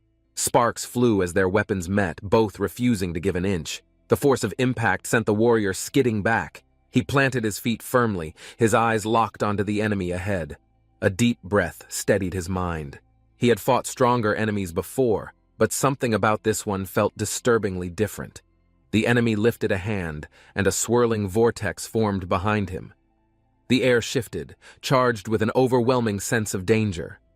The dark portal expanded, twisting violently as if something immense was pushing through. A low hum vibrated through the battlefield. The warrior watched closely, sensing that time was against him. His allies began preparing, their bodies glowing as energy surged. A sudden command activated the change. Blue light erupted around them, unlocking hidden power as their bodies adjusted to the transformation. The battlefield itself seemed to shift as tension grew. The enemy forces hesitated, realizing they had underestimated what they were facing. The enemy side moved first, soldiers charging in unison. Their formation was tight, their movements practiced, but there was hesitation in them. The hooded leader stepped forward, his weapon slicing the air with precision. His attacks carried weight, each one meant to end the fight quickly. The vortex behind them pulsed, expanding outward as red energy flared. Whatever lay beyond was ready to be unleashed. One of the soldiers hesitated for a fraction of a second. The force of the swirling energy suddenly pulled him inside. A figure stepped out of the glowing vortex, his presence distorting the very air. The entire battlefield seemed to stop. The masked figure hesitated, eyes glowing with uncertainty. A sharp gust of wind signaled an incoming strike from the approaching warrior. The opponent lunged forward, sword swinging with incredible speed. The warrior reacted instinctively, dodging while preparing for a counterattack. A flash of movement disrupted the air. Energy surged as another fighter entered the battle, completely changing the course of action. The unexpected newcomer struck swiftly, forcing the warrior to adjust. His instincts screamed danger, but there was no time to hesitate. A realization dawned as confusion spread. The shift in energy was unnatural, and the battlefield dynamics had suddenly become unpredictable. Tension built as the warrior's mind raced. Something felt off, like a distorted reality shifting beneath his feet without warning. The world around him blurred momentarily before snapping back into focus. His surroundings seemed oddly unfamiliar, raising even more questions. Bright light filled the space as everything changed. A cityscape replaced the battlefield, signaling an abrupt and unexpected transition. Conversations buzzed around him, distant and unclear. His thoughts struggled to piece together what had just happened in that moment. Unfamiliar faces moved past him, discussing matters he could barely comprehend. The sudden contrast from battle to peace was overwhelming. The atmosphere in the building was calm but unsettling. Memories of the fight felt distant, almost like a fading dream. Whispers circulated among people nearby, hinting at something significant. He caught bits of conversation, but none of it made sense. A sudden realization jolted his senses. His body tensed, instincts screaming that something wasn't right about this entire situation. His gaze locked onto a particular detail, a small but crucial piece of the puzzle that confirmed his worst fears. A golden dagger shimmered briefly before disappearing. His chest tightened as he understood. Something had changed permanently, and there was no turning back. The city streets felt eerily empty. Shadows moved in the distance, but any trace of the previous battle had already vanished completely. A lone figure stood in the middle of the road, scanning the area. His expression remained unreadable, thoughts racing within. A deep breath steadied his nerves as he tightened his grip on a small object. His instincts told him something felt wrong. The cold metal pressed against his palm as he examined it carefully. The weight felt familiar, but something had definitely changed. A flicker of uncertainty crossed his face. The clues weren't adding up, and the silence of the moment felt deafening. Inside the building, the air was thick with tension. Conversations were happening in hushed voices, but he ignored them completely. A small shift in the crowd's energy made him pause. Eyes followed him as he walked, sensing something was off. A man approached from the other side of the room, his expression unreadable. His sudden presence disrupted the entire atmosphere. The weight of the situation settled in. Movement around him grew slower, as if everyone was waiting for something inevitable. A sharp exhale escaped as reality sunk in. Everything was changing too quickly, and he needed to figure out why. A familiar presence entered the room, drawing immediate attention. The silent authority he carried made the tension rise even higher. His level was displayed above him, an absurdly high number that made others hesitate. The situation had escalated beyond expectations. The room felt even smaller under his gaze. His words carried weight, though the meaning behind them remained frustratingly unclear. His instincts screamed at him to react, but he held back. Rushing into things without understanding wouldn't help him here. Thoughts swirled rapidly, trying to piece together what was happening. Too many unanswered questions remained, and time wasn't on his side. Taeho adjusted his glasses, a confident smirk forming. His eyes locked onto Gunwoo Lee, radiating an unsettling sense of certainty. Gunwoo remained still, his expression unreadable. He had been watched for a long time, and the sudden attention made things uneasy. The words carried weight, hinting at something bigger. The reality of his situation was shifting faster than he could fully grasp. A firm pat on his shoulder made him tense. The gesture felt too familiar, carrying an air of forced friendliness. His gaze sharpened as he processed everything. Doubt flickered, but he needed answers. The truth was hidden somewhere in this moment. Taeho adjusted his glasses, his sharp gaze piercing through the tension. His confidence remained unshaken as he analyzed the unfolding situation. A sudden realization struck Taeho, his heartbeat racing. His instincts screamed at him, but denial clouded his thoughts in hesitation. Energy pulsed from Taeho's presence, a force too overwhelming to ignore. The weight of power shifted the entire atmosphere immediately. Taeho clenched his fists, frustration creeping in. No matter how much he calculated, every possible outcome led to the same conclusion. Taeho's presence radiated overwhelming power. His intense gaze locked onto Taeho, who struggled to mask his growing frustration. Doubt crept into Jinho's mind.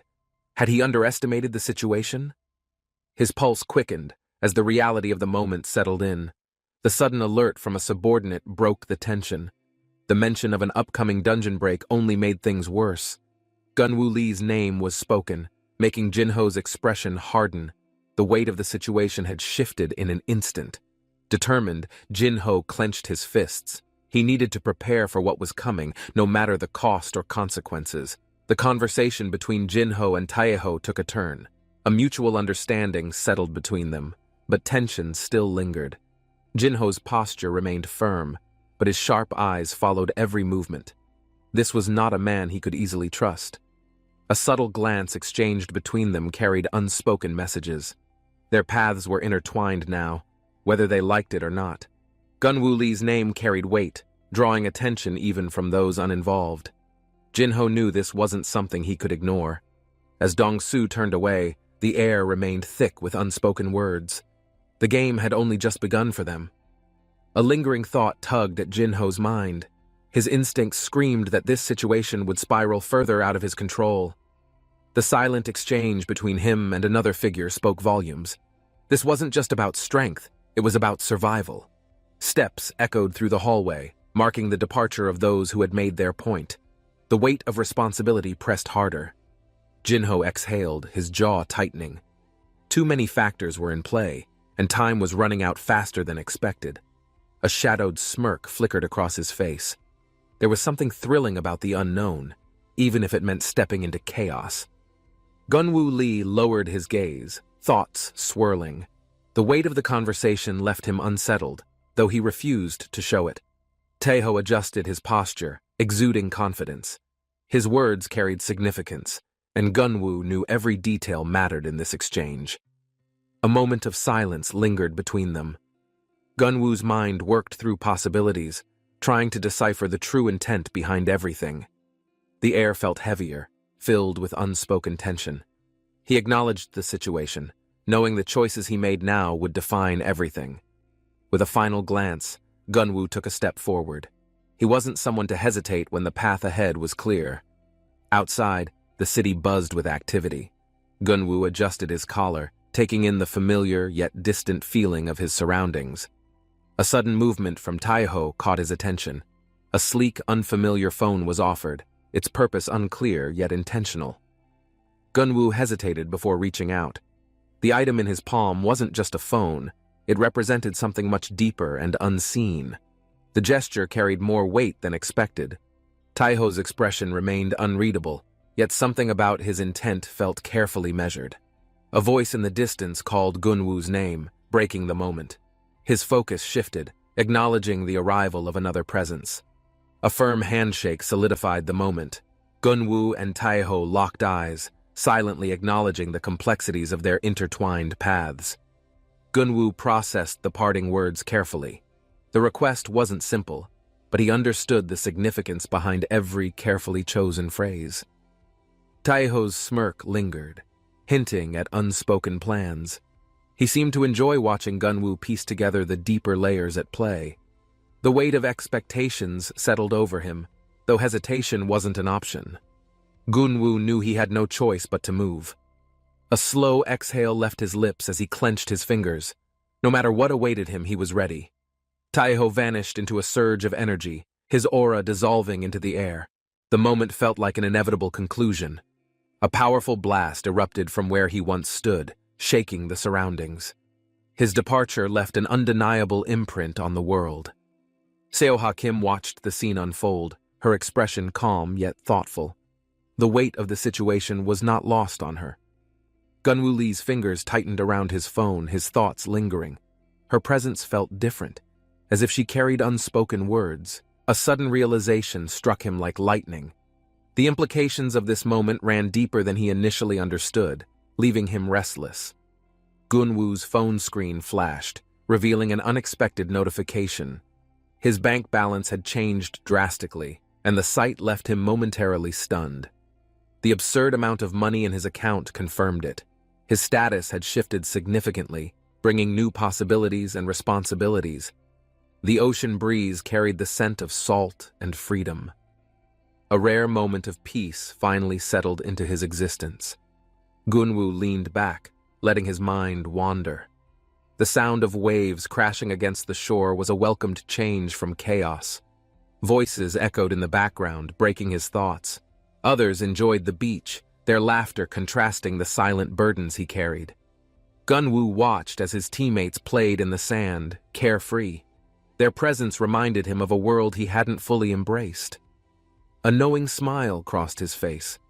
Despite everything, they stayed close, honoring their promise to never abandon him again. A sleek black card flipped through the air, landing perfectly in his palm. The gesture carried more meaning than simple words. With a sigh, Gunwoo let his shoulders relax. Even if uncertainty lingered for now, he could allow himself a break. The sun hung high as he closed his eyes, letting the warmth settle. For the first time, he felt at ease. Gunwoo Lee glanced at his account balance. The sheer amount of money was surreal, a reflection of how much things had changed. Luxuries surrounded him. A grand hotel, a high-end security detail, expensive watches, and a gleaming sports car parked out front. A gourmet feast lay before him, yet the satisfaction felt hollow. The comfort of wealth didn't erase the weight of reality. Leaning back, Gunwoo ran a hand through his hair. He had gained everything he once dreamed of, but something felt missing. The ocean breeze carried his thoughts away. No matter how much he achieved, there was still an empty space inside. Gunwoo Lee turned his head, eyes narrowing at the water. The swirling vortex in the ocean looked far from ordinary or natural. The whirlpool spun violently, its center impossibly dark. Something about it felt unnatural, as if an unknown force was lurking beneath. A small voice called from behind, breaking his focus. Gunwoo turned, meeting the curious gaze of a child standing nearby. The young girl extended a small pinwheel toward Gunwoo Lee. A simple gesture, yet something about it felt oddly significant. Gunwoo hesitated before accepting it. The child's words carried unexpected weight, stirring emotions he hadn't confronted in a long time. She smiled brightly, as if offering silent reassurance. Despite her age, her words carried wisdom beyond what Gunwoo had expected. Gunwoo looked out at the ocean, waves crashing gently. His mind wandered, piecing together emotions he had long buried. The breeze carried the pinwheel's gentle spin. Gunwoo felt a strange sense of peace, something he hadn't truly felt in years. The ocean stretched endlessly, shimmering under the bright sun. Gunwoo exhaled, letting the salt-filled breeze clear his lingering thoughts. The girl giggled, breaking the moment of silence.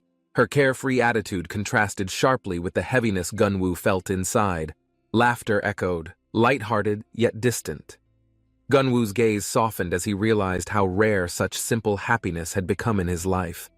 A warm meal sat before them, the aroma rich and comforting. Despite everything, sharing a meal felt oddly grounding. The girl eagerly picked up her utensils, eyes bright with anticipation. Gunwoo, amused, realized he hadn't shared a meal in ages. The girl casually explained her situation. Left alone on vacation, she seemed unfazed, treating it as an adventure rather than abandonment. Gunwoo listened, his instincts questioning how someone so young managed alone. Her confidence, however, told him she was more capable than expected. A notification appeared, displaying her level. Gunwoo blinked in surprise. Her strength was far beyond what he had initially assumed. Whispers emerged from nearby tables. Curious gazes flickered toward them, noticing the odd contrast between Gunwoo's presence and the girl's displayed level. Gunwoo smirked slightly, catching the stares. It didn't matter to him. Strength was never just about numbers. It was about survival. Laughter erupted nearby as two strangers snapped photos. The careless amusement in their expressions clashed with the atmosphere surrounding Gunwoo Lee. A sharp sound echoed as a hand slammed against the table. The sudden action cut through the lively chatter instantly. The young girl, unfazed, confronted them. Her voice carried confidence, demanding respect as she addressed their invasive actions directly. Their excuses fell flat, but she wasn't easily deceived. The tension between them and her unwavering stance made the situation heavier. Whispers spread among the diners. Some disapproved, while others admired the girl's fearless approach in challenging those acting without consideration. With reluctant expressions, the strangers left. Gunwoo watched the encounter with curiosity, impressed by how naturally she handled the confrontation. She sat back, unfazed. Her confidence was not just an act, she was used to standing her ground in any situation. Gunwoo's attention shifted as she casually explained her strengths. Her intelligence and adaptability were her strongest weapons in a structured world. Though she had impressive stats, she seemed dissatisfied. The weight of expectations from her family clearly dictated her chosen path. Gunwoo considered her words. He had assumed she followed this route naturally, but now he saw the burden hidden behind her confidence. She hesitated before speaking. Becoming a hunter was expected, not necessarily a choice. Even with strength, she couldn't change everything. Gunwoo tapped his fingers on the table, thinking. Dungeon raids weren't just about power. They required money, experience, and the right team. She looked at him expectantly. Her frustration wasn't about ability, but the reality of how much money influenced their world. A question lingered between them. Why did she follow orders so easily, despite wanting something different from what was given? Gunwoo remained silent, sensing her struggle. Sometimes doing what's expected felt like the only way to keep important people close. Seo Ha-kim's voice lingered in Gunwoo Lee's mind. Her words held weight, stirring thoughts he hadn't fully acknowledged until now. The young girl across from him noticed his reaction. She leaned forward, amused at how easily he had been caught off guard. Gunwoo clicked his fingers, shaking off the moment. His usual calm demeanor returned, though her observant nature made him uneasy. He brushed aside the thought, focusing on his surroundings. Something about this day felt unusually different from his normal routine. A familiar energy brushed past him. Gunwoo turned his head slightly, sensing an unknown presence approaching from a short distance. A woman confidently walked past, drawing attention.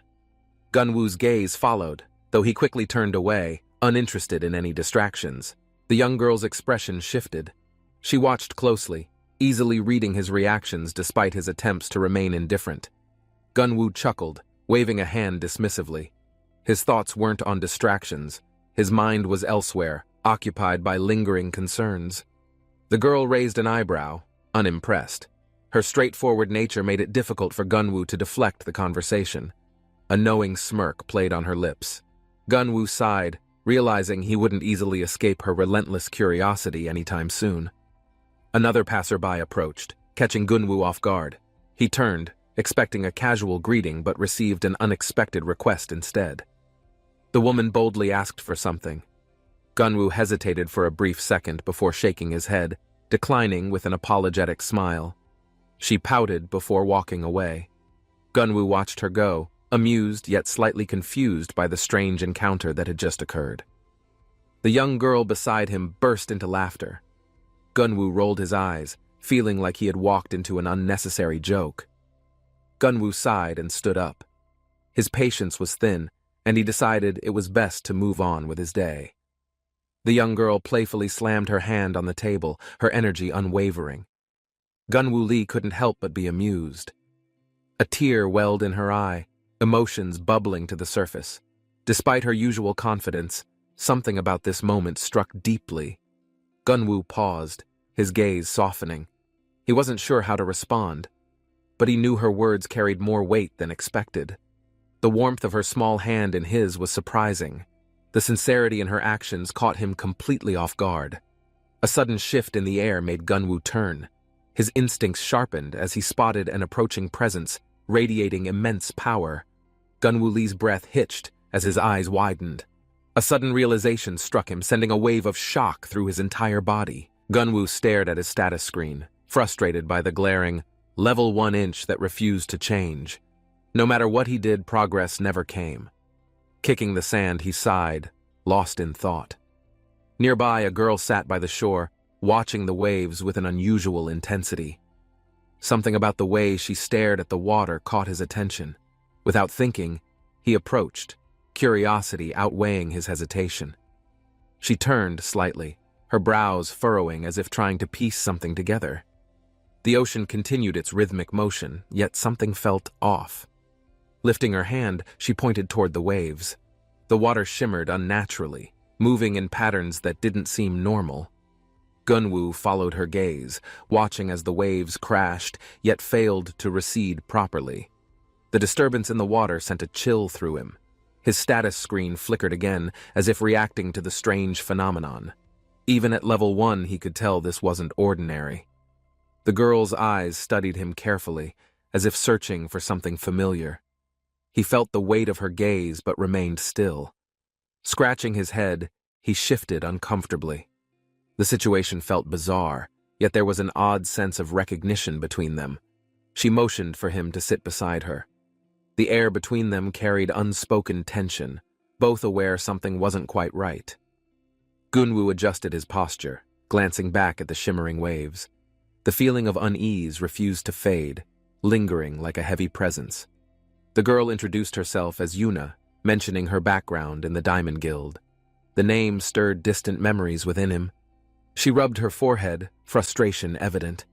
She had rushed here expecting a major disturbance, but instead, something else was happening. Gold had gone missing from hunters, a strange theft that suggested a deeper issue. She seemed unsettled, piecing things together in her mind. Gunwoo stretched, watching the horizon. The problems hunters faced weren't always just about monsters. Sometimes the real threats came from within. Yuna leaned back slightly, watching Gunwoo with curiosity. The waves continued their unnatural motion, making the atmosphere feel even heavier. Gunwoo felt uneasy as the realization hit him. Something wasn't right. The waves weren't just strange. They were reacting to something unseen. He acknowledged the disturbance but hesitated. There was an eerie tension in the air, something beyond normal understanding. The water rippled violently, twisting unnaturally as if something was pushing against reality itself. The ocean's calmness quickly shattered. Gunwoo's mind raced as he pieced things together. A dungeon break. The realization sent a chill through him as fear set in. Before he could react, a loud rumble echoed from the ocean. A swirling black hole tore open above the water. Gunwoo's instincts screamed at him. Dungeons weren't supposed to open here, yet the portal crackled with chaotic energy, defying expectations. A system message flashed before his eyes, listing the dungeon's conditions. The portal wouldn't close until the boss was eliminated. The realization that this wasn't a normal dungeon set in. This was a high-level anomaly, something beyond his understanding. Gunwoo's heart pounded as he stared at the swirling abyss. His level 1 status had never felt more like a curse. A powerful force erupted from the portal, sending shockwaves across the beach. Dark creatures poured out, their monstrous forms looming over them. The dungeon monsters descended like a storm, crashing into the ground with enough force to send debris flying in every direction. Gunwoo grabbed Yuna's arm, pulling her back as the chaos unfolded. The crowd scattered, screams filling the air. Monsters lunged forward, their glowing eyes locked onto anything that moved. The battle had begun, and survival became the only priority. A burst of light erupted as someone activated a skill. The attack cut through the air, signaling the first real strike. Flames erupted across the battlefield as the attack struck the massive monster. The corrupt gargoyle screeched, its health dropping significantly. Yuna clenched her fists, realizing that taking it down would require more than just a single strike. She needed another plan. The monster retaliated, launching a barrage of fireballs, scorching the battlefield. The force sent waves of heat rippling outward. A system notification flashed, displaying the damage dealt. Gunwoo could only watch, overwhelmed by the intensity of the battle. The explosion shook the ground. the impact sending debris flying in every direction. The battle was far from over. Yuna sprinted across the battlefield, dodging attacks with precise movements. Her experience as a hunter kept her several steps ahead. Doubt spread among the onlookers as they questioned how a single person could face such a powerful dungeon monster alone. The monster roared, unleashing another deadly attack. Yuna barely had time to react, her mind racing for a countermeasure. A shadow loomed behind her. Without warning, another monster emerged, ready to strike from behind. The danger intensified. The golden glow of her shield flared to life just in time, blocking the enemy's lethal blow at the last second. The sheer force of the impact sent shockwaves through the battlefield. Yuna held her ground, bracing against the overwhelming power. Gunwoo watched, trying to process the events unfolding before him. His mind struggled to grasp how she fought so effortlessly. The battlefield became a storm of flames, weapons clashing as energy crackled in the air, shaking everything around them. A powerful explosion erupted as her counterattack landed, completely obliterating the monster in a single devastating blow. The system notification confirmed the kill. Dust settled around her as she stood victorious, shield in hand, battle far from finished. Gunwoo gripped his shield tightly, the golden surface reflecting the fading battlefield light. His smirk hinted at confidence buried beneath past struggles. Gunwoo held his shield tightly, the golden glow reflecting in his eyes. He stood firm, showing confidence hidden beneath his calm demeanor. Yuna's gaze sharpened as she processed his words. His past as a hunter, hidden beneath an ordinary life, suddenly felt significant. Gunwoo adjusted his grip, the weight of responsibility settling on his shoulders. The shield in his hands was more than just defense. A chilling screech pierced the air, sending shivers down their spines. The monsters in the distance were regrouping for another attack. Gunwoo and Yuna braced themselves as the enemy advanced. The battlefield was shifting, and the real challenge was about to begin. Blades of fire erupted across the battlefield, slicing through the ranks of the monstrous horde. The corrupt gargoyles shrieked as they took damage. Yuna observed the battle with a mixture of surprise and admiration. The raw power behind the attack was something beyond expectations. The system notification confirmed the massive damage inflicted. Yet despite their efforts, the monsters still stood, their resilience proving a challenge.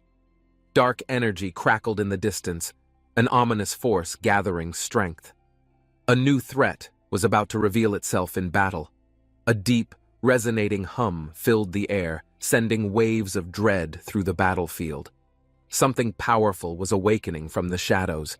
A burst of purple energy surged forward, consuming everything in its path. The overwhelming force sent shockwaves, shaking the battlefield violently. Yuna barely managed to shield herself, her footing slipping under the sheer force of the explosion. The air was thick with energy. Gunwoo instinctively raised his shield, deflecting the worst of the blast. The golden glow clashed against the dark energy, resisting destruction. As the dust settled, the battlefield lay in ruins. Despite the destruction, the fight was far from over. Something far worse remained. Gunwoo's grip tightened. The challenge ahead was unlike anything he'd faced before, but he had no intention of backing down. Explosions erupted across the battlefield as Gunwoo's attack landed. The notification confirmed multiple kills, but the fight wasn't over yet. A child stared in shock at Gunwoo, unable to understand how someone at his level possessed such a powerful weapon. Yuna remained cautious, scanning the battlefield. The destruction was immense, yet the air remained thick with lingering threats. The child hesitated before stepping forward, clutching a small charm. A sense of urgency was clear in her wide, desperate eyes. Gunwoo knelt down, meeting her gaze. Whatever she had to say, he knew it would change the course of battle. The girl's voice trembled as she spoke. There was something stronger coming, something beyond anything they had faced so far. Gunwoo nodded, standing tall as he reassured her. He had no intention of running, not when people were counting on him. Yuna watched closely, a strange feeling settling in. Gunwoo's presence felt stronger, more like a veteran than a beginner. A sudden warning rang in the distance. The sky darkened as a powerful force began to gather, crackling with unstable energy. The ground trembled beneath their feet, the pressure in the air shifting. The true enemy had finally revealed itself. A surge of purple energy erupted forward, consuming the battlefield. Gunwoo barely had time to react before it engulfed everything. The air crackled as the energy grew stronger. The sheer force of the attack sent shockwaves rippling through the surroundings. Gunwoo gritted his teeth, raising his shield. The impact was overwhelming, pushing him back as he struggled to hold his ground. His shield cracked under the force, the golden glow flickering. The weight of the battle was finally beginning to take its toll. With a final deafening explosion, the energy shattered everything in its path, leaving nothing but destruction in its wake. The battlefield lay in ruins, thick dust swirling in the air. The aftermath of the explosion left silence where chaos once ruled. Yuna coughed, struggling to regain her balance. Her body ached, but the first thing she did was scan for survivors. Gunwoo lay motionless on the ground, his health dangerously low. The system displayed critical status, his body barely clinging to life. Panic surged through Yuna as she rushed forward, heart pounding. He had fought so hard, he couldn't just fall here. The ground trembled again, an ominous presence filling the air. Whatever had struck them down wasn't finished yet. A deep growl echoed through the battlefield as a new enemy emerged. The system confirmed it, an opponent far beyond their capabilities.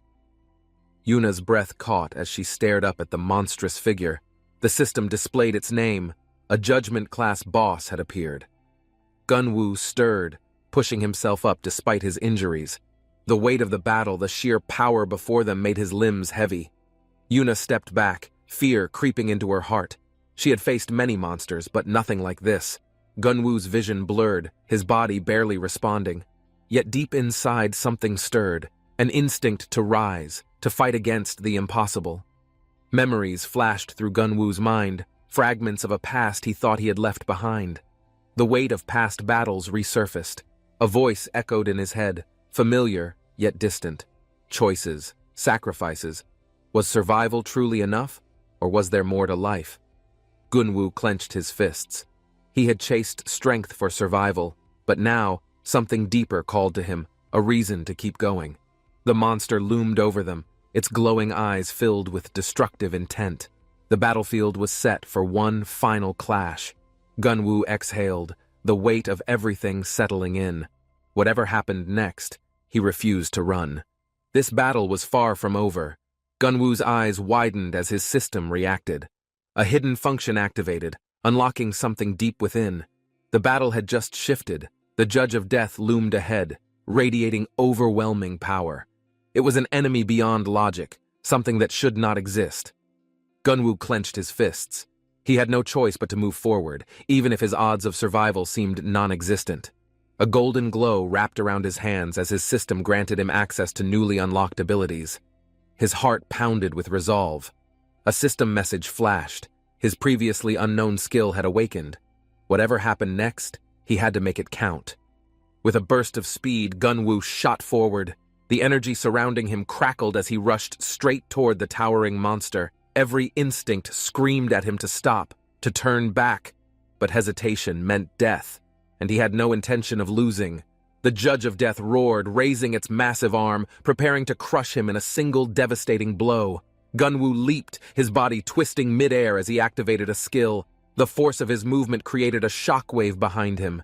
The system notification confirmed it. His ability Bounce triggered, letting him redirect the enemy's attack energy back at it. Gunwoo's movements accelerated as another skill activated. The air around him vibrated with power, his attacks gaining a deadly precision. His weapon struck true, a powerful explosion rippling outward. The system flashed. He had dealt massive damage to the Judge of Death. The boss reeled back, its massive form shaking. Another message appeared, confirming that its health had dropped significantly. However, another notification appeared. Its passive ability, Inevitable Death, had triggered. The battle wasn't over. It had only just begun. Gunwoo braced himself as the monster's final, desperate attack surged toward him. His shield cracked, but his determination never wavered. The battlefield shook violently as Gunwoo's attack landed. Dust and debris flew in all directions, obscuring everything in a thick cloud. Gunwoo staggered, pain shooting through his body. His strength was draining fast, but he couldn't afford to collapse now. Yuna rushed forward, but the monstrous figure of the Judge of Death loomed between them, cutting off her path completely. Gunwoo gritted his teeth, forcing his body to move. He had to finish this before the enemy could recover. The Judge of Death turned toward him, eyes glowing with malice. The fight wasn't over yet. It was only getting started. A deafening roar split the air as the Judge of Death unleashed a wave of destruction. The battlefield trembled under its power. Gunwoo charged straight toward it, his body fueled by pure determination. He ignored the pain, focused only on landing his next blow. Yuna watched in shock as a notification appeared. Gunwoo had unlocked something new, something beyond his known abilities. The system confirmed it. Gunwoo's first chakra had opened, awakening a hidden power buried deep within him all this time. Blue energy surged through his body, transforming his aura. For the first time, he felt like he had control over everything. Gunwoo raised his hand, feeling the surge of cold energy around him. A new skill had appeared, Deep Sea Flame. With one swift motion, he unleashed it. An overwhelming wave of icy fire engulfed the battlefield, freezing everything in its path. The Judge of Death let out an agonized screech as its body cracked under the immense force, its health dropping drastically. A notification appeared. Gunwoo had dealt over 150,000 damage in a single blow. The tide of battle had finally shifted. The frozen battlefield stood still for a moment, but the fight wasn't over. The final clash was coming, and Gunwoo was ready.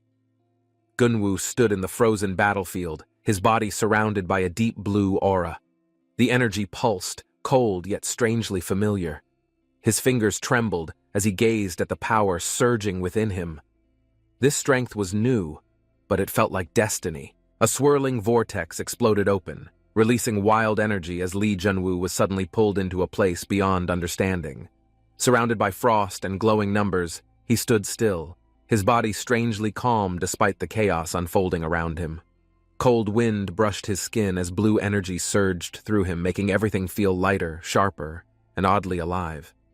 Lee Junwoo stood on ice, stunned by the overwhelming sensation, unsure if this was a gift or a trap. Text flashed again, offering strange abilities and techniques, as his eyes narrowed, trying to make sense of this madness. Bright sunlight hit his face as Jianwoo checked his inventory, surprised to find the dagger completely gone without explanation. Looking around the beach, confusion sank in deeper, everything normal again, but nothing inside him felt normal anymore. Familiar faces called out, rushing toward him, unaware of the surreal experience he just went through only moments before. He smiled nervously while his mind raced, wondering how to hide what just happened from people who knew him well. Turning his head, he locked eyes with Young Shiwoon, who had clearly noticed something strange about Jianwoo already. Shiwoon stepped forward confidently, acting casual, but Jianwoo knew he was already being watched and possibly tested without warning. Jianwoo followed silently, unsure how much he should reveal, still trying to understand the bizarre changes inside himself. The small clinic felt quiet, almost too quiet, as he glanced around, hoping no one else noticed anything odd. The stats remained exactly the same, no visible upgrades, which only deepened the mystery and raised even more questions. Shiwoon scanned his tablet, glancing over, silently judging. Jianwoo knew this was just the beginning of something far bigger than expected. Jianwoo stood quietly, unsure how to explain the strange event, still trying to piece it together himself with no luck. He lowered his gaze, uneasy and nervous, as unfamiliar energy still lingered faintly under his skin like a hidden signal. Shiwoon mentioned the dungeon completely vanished, its collapse untraceable, adding yet another layer of weirdness to an already insane day. A pause hung between them, Jianwoo sensing something deeper behind Shiwoon's stare, like he was being sized up quietly. Shiwoon mentioned a fighter with dual daggers, just like the weapon Jianwoo briefly held before it disappeared without a trace. Jianwoo laughed it off, pretending the comparison was off, even though something inside him tensed hearing those specific words.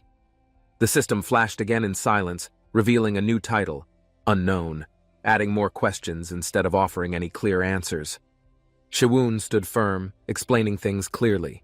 Jianwu could choose to either step forward or quietly keep things to himself.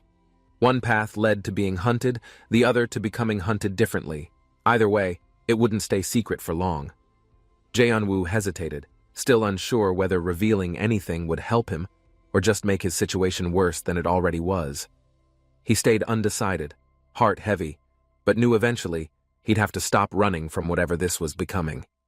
Shiwun stepped back, reminding him that from now on, every decision would be his alone, for better or worse.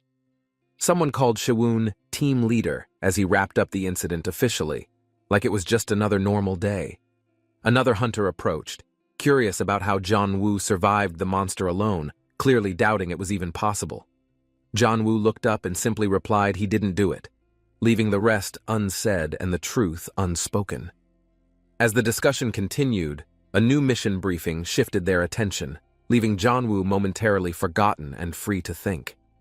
Talk of attacking again made the room tense, but Jianwu's mind was drifting somewhere entirely different, lost in thought. Without a word, he slipped away, heart pounding quietly, unsure whether this path would bring answers or more chaos. The system flickered alive, alerting him to unread content within his inventory, hidden like a secret only now revealed. His hands trembled slightly as the message appeared. Something deeper was starting to unfold, and this time he was ready. Under moonlight, Jianwu stepped out of the clinic, suitcase in hand, fully aware that life wouldn't return to normal. Familiar voices caught him off guard, neighbors curious why he was up so late, not knowing the weight he carried. He smiled politely, offering no answers, not out of rudeness but because explaining would take far more than words. As they chatted warmly, he rolled his suitcase forward, already mentally preparing for wherever this strange path might lead. The door shut behind him softly, marking the end of something ordinary and the start of something dangerously unknown. Morning arrived and Jianwu moved through the station, calm but focused, still carrying secrets no one could guess from outside. A little girl thanked him sweetly for saving the city, unaware he didn't even know how he truly survived. She grinned confidently, reminding him how much belief people placed in things they couldn't fully understand. Like him, like yesterday. Another voice chimed in, praising his mysterious aura as if it were some kind of magical charm instead of concern. Jianwu smirked, not sure whether to feel flattered or worried, knowing this mystery wasn't close to being solved yet. The mood shifted when Hayoung asked to meet again later, her eyes playful but filled with something more. She smiled softly, teasing herself for being bold, while brushing off the awkward silence like it didn't matter at all. Jianwu hesitated, unsure how to explain the walls he'd built around himself after everything that had changed inside. Before he could answer, the little girl suddenly pulled his arm, yelling like his hesitation had personally offended her. Her scolding echoed in his head, but Hayoung's laughter broke the tension like sunlight pushing through a cloudy day. Despite the chaos, Jianwu nodded, quietly agreeing, though his voice cracked like a teenager unsure of how to feel. Hayoung leaned closer, hinting they should talk again sometime when life wasn't so full of monsters and secrets. The girl ran off giggling, declaring it looked just like a date, planting the idea where it didn't belong. Hayoung asked where he was heading, but Jianwu didn't hesitate. This time, the answer came from something deeper than instinct. He smiled faintly, voice calm as he admitted he wasn't chasing monsters. He was chasing the truth inside himself. A new message blinked onto his screen, inviting him to revisit the dungeon where everything first began to change. The cavern's icy blue glow felt oddly familiar, like stepping into the exact moment where fate started shifting directions. It was cold, quiet, and vast, but something told him this frozen place still had answers buried deep within. As Jianwu moved forward, someone suddenly appeared, Minseok, running toward him with questions that couldn't be avoided any longer. Minseok mentioned the daggers, confirming what Jianwu feared. Others were starting to piece together the mystery faster than he expected. Minseok recalled the moment the dagger changed form, confirming what Jianwu already suspected. It wasn't an ordinary weapon at all. Jianwu stared, surprised Minseok knew more than expected, wondering who else had caught on to the truth, hidden in plain sight. Minseok urged him not to give up the dagger, eyes filled with something deeper, maybe worry, maybe something unspoken.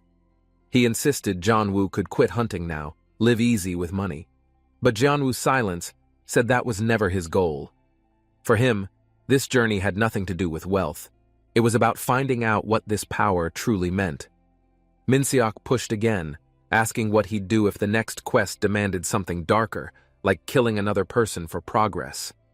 Jianwu paused, breathing slow, mind swirling with thoughts, torn between reason and whatever fire had started burning inside him. He finally answered, saying he wouldn't run. Not this time. Not from whatever fate had placed that dagger in his hands.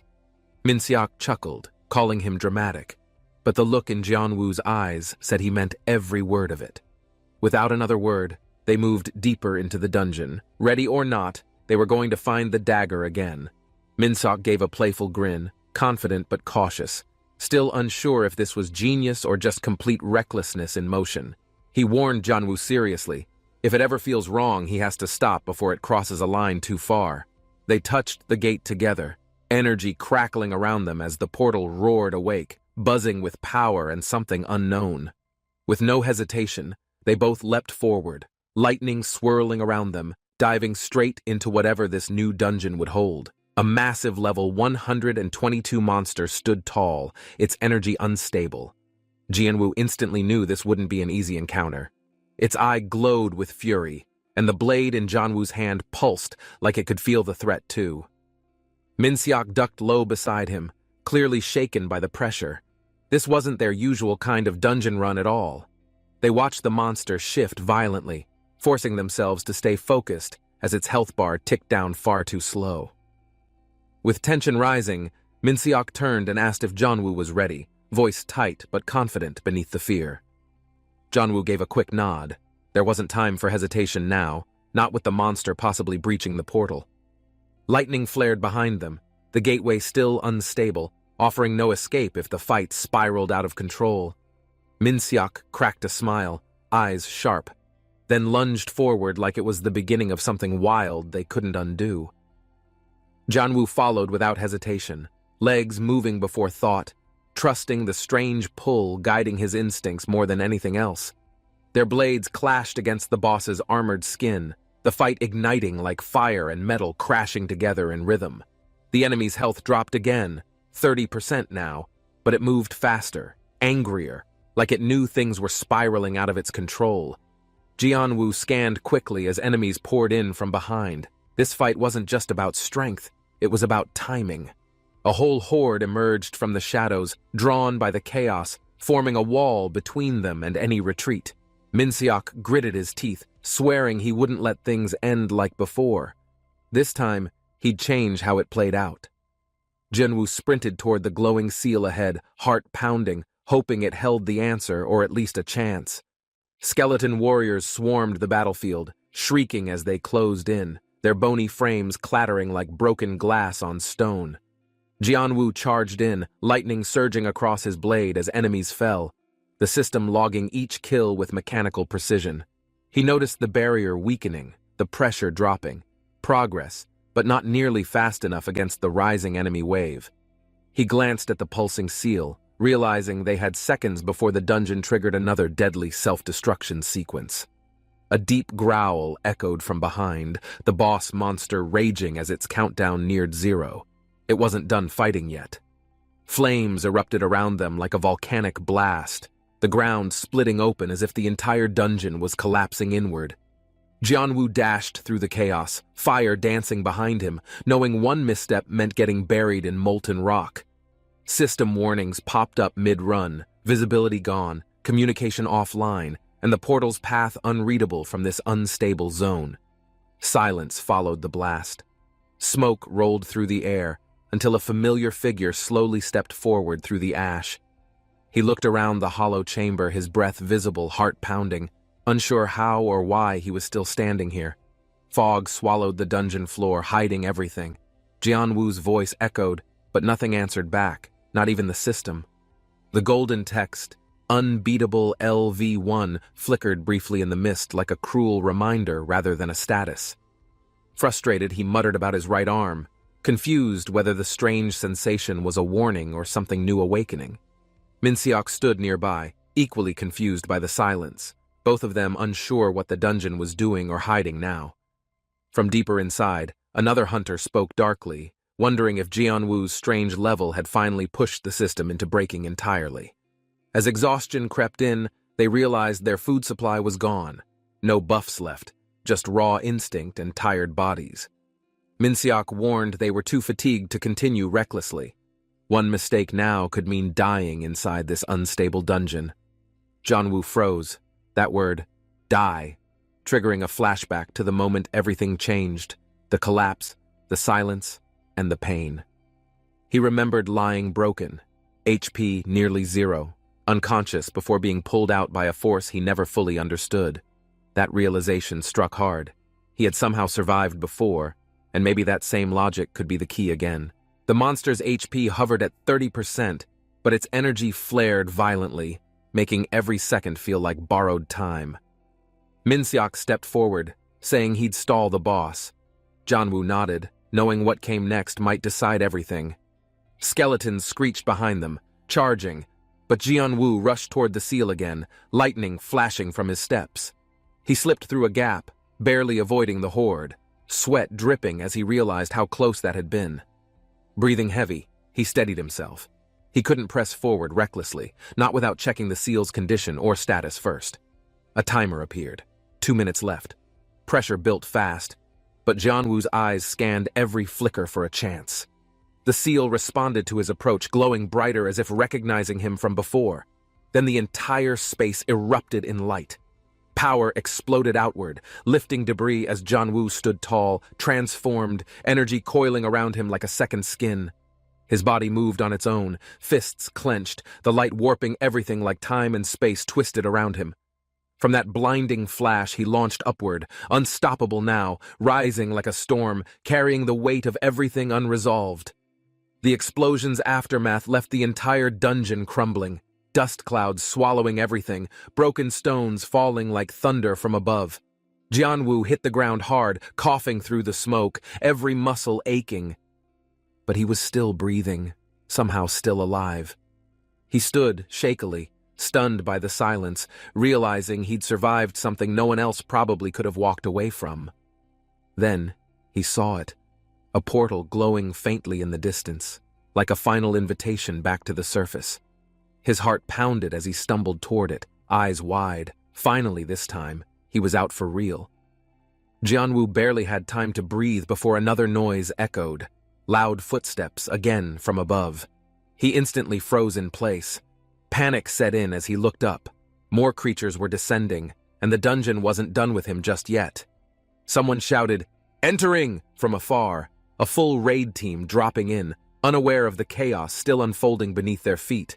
Jianwu tried to run, but his legs failed him, exhaustion locking him in place like invisible chains. His vision blurred, everything spinning. He muttered faintly that he couldn't move, body trembling as he slumped to the floor. A girl appeared through the fog, ears pointed, eyes wide. Jianwu wasn't sure if she was real or part hallucination. She gasped when she saw him collapse, then screamed, terrified, begging anyone nearby to come help her immediately. Jianwu asked who she was, still dazed, struggling to stay conscious through the dizziness and ringing in his ears. She claimed to be a contract NPC. His jaw dropped. What even was that supposed to mean in this weird place? The system labeled her LV, which somehow made her even more suspicious, but also oddly important to whatever's next. Jianwu wandered into the aftermath, ashes swirling in the breeze. Trees blackened, earth cracked, silence louder than any explosion. He stared in disbelief, asking what happened. This forest was thriving earlier, and now it looked like a war zone. Minseok pointed at him, shocked he didn't remember launching the attack. Blue flames, wild energy, destruction with no hesitation. A mission prompt flashed suddenly, seal the heart of flame, confirming the disaster wasn't random, but something directly triggered by him. Jianwu clenched his fist, breath catching. If that was true, then everything that happened here really was his doing alone. Jianwu looked down at his hand, questioning everything. Could he really be the one who burned the entire forest? The gauntlet still pulsed faintly. He recalled the moment he was nearly crushed, now wondering if this power saved him. He spotted the NPC girl again, watching quietly, as if she knew more than she let on from the start. He asked her about the name Torino, why it sounded familiar, and why it kept coming up around this power. She blinked in surprise, then admitted Torino was missing, and she'd been traveling alone to find him ever since. Pasay pointed across the field, confident Torino was nearby. Something about the burned path felt like it matched his energy. Jianwu introduced himself properly, still recovering, but curious why she seemed so calm being part of something this dangerous.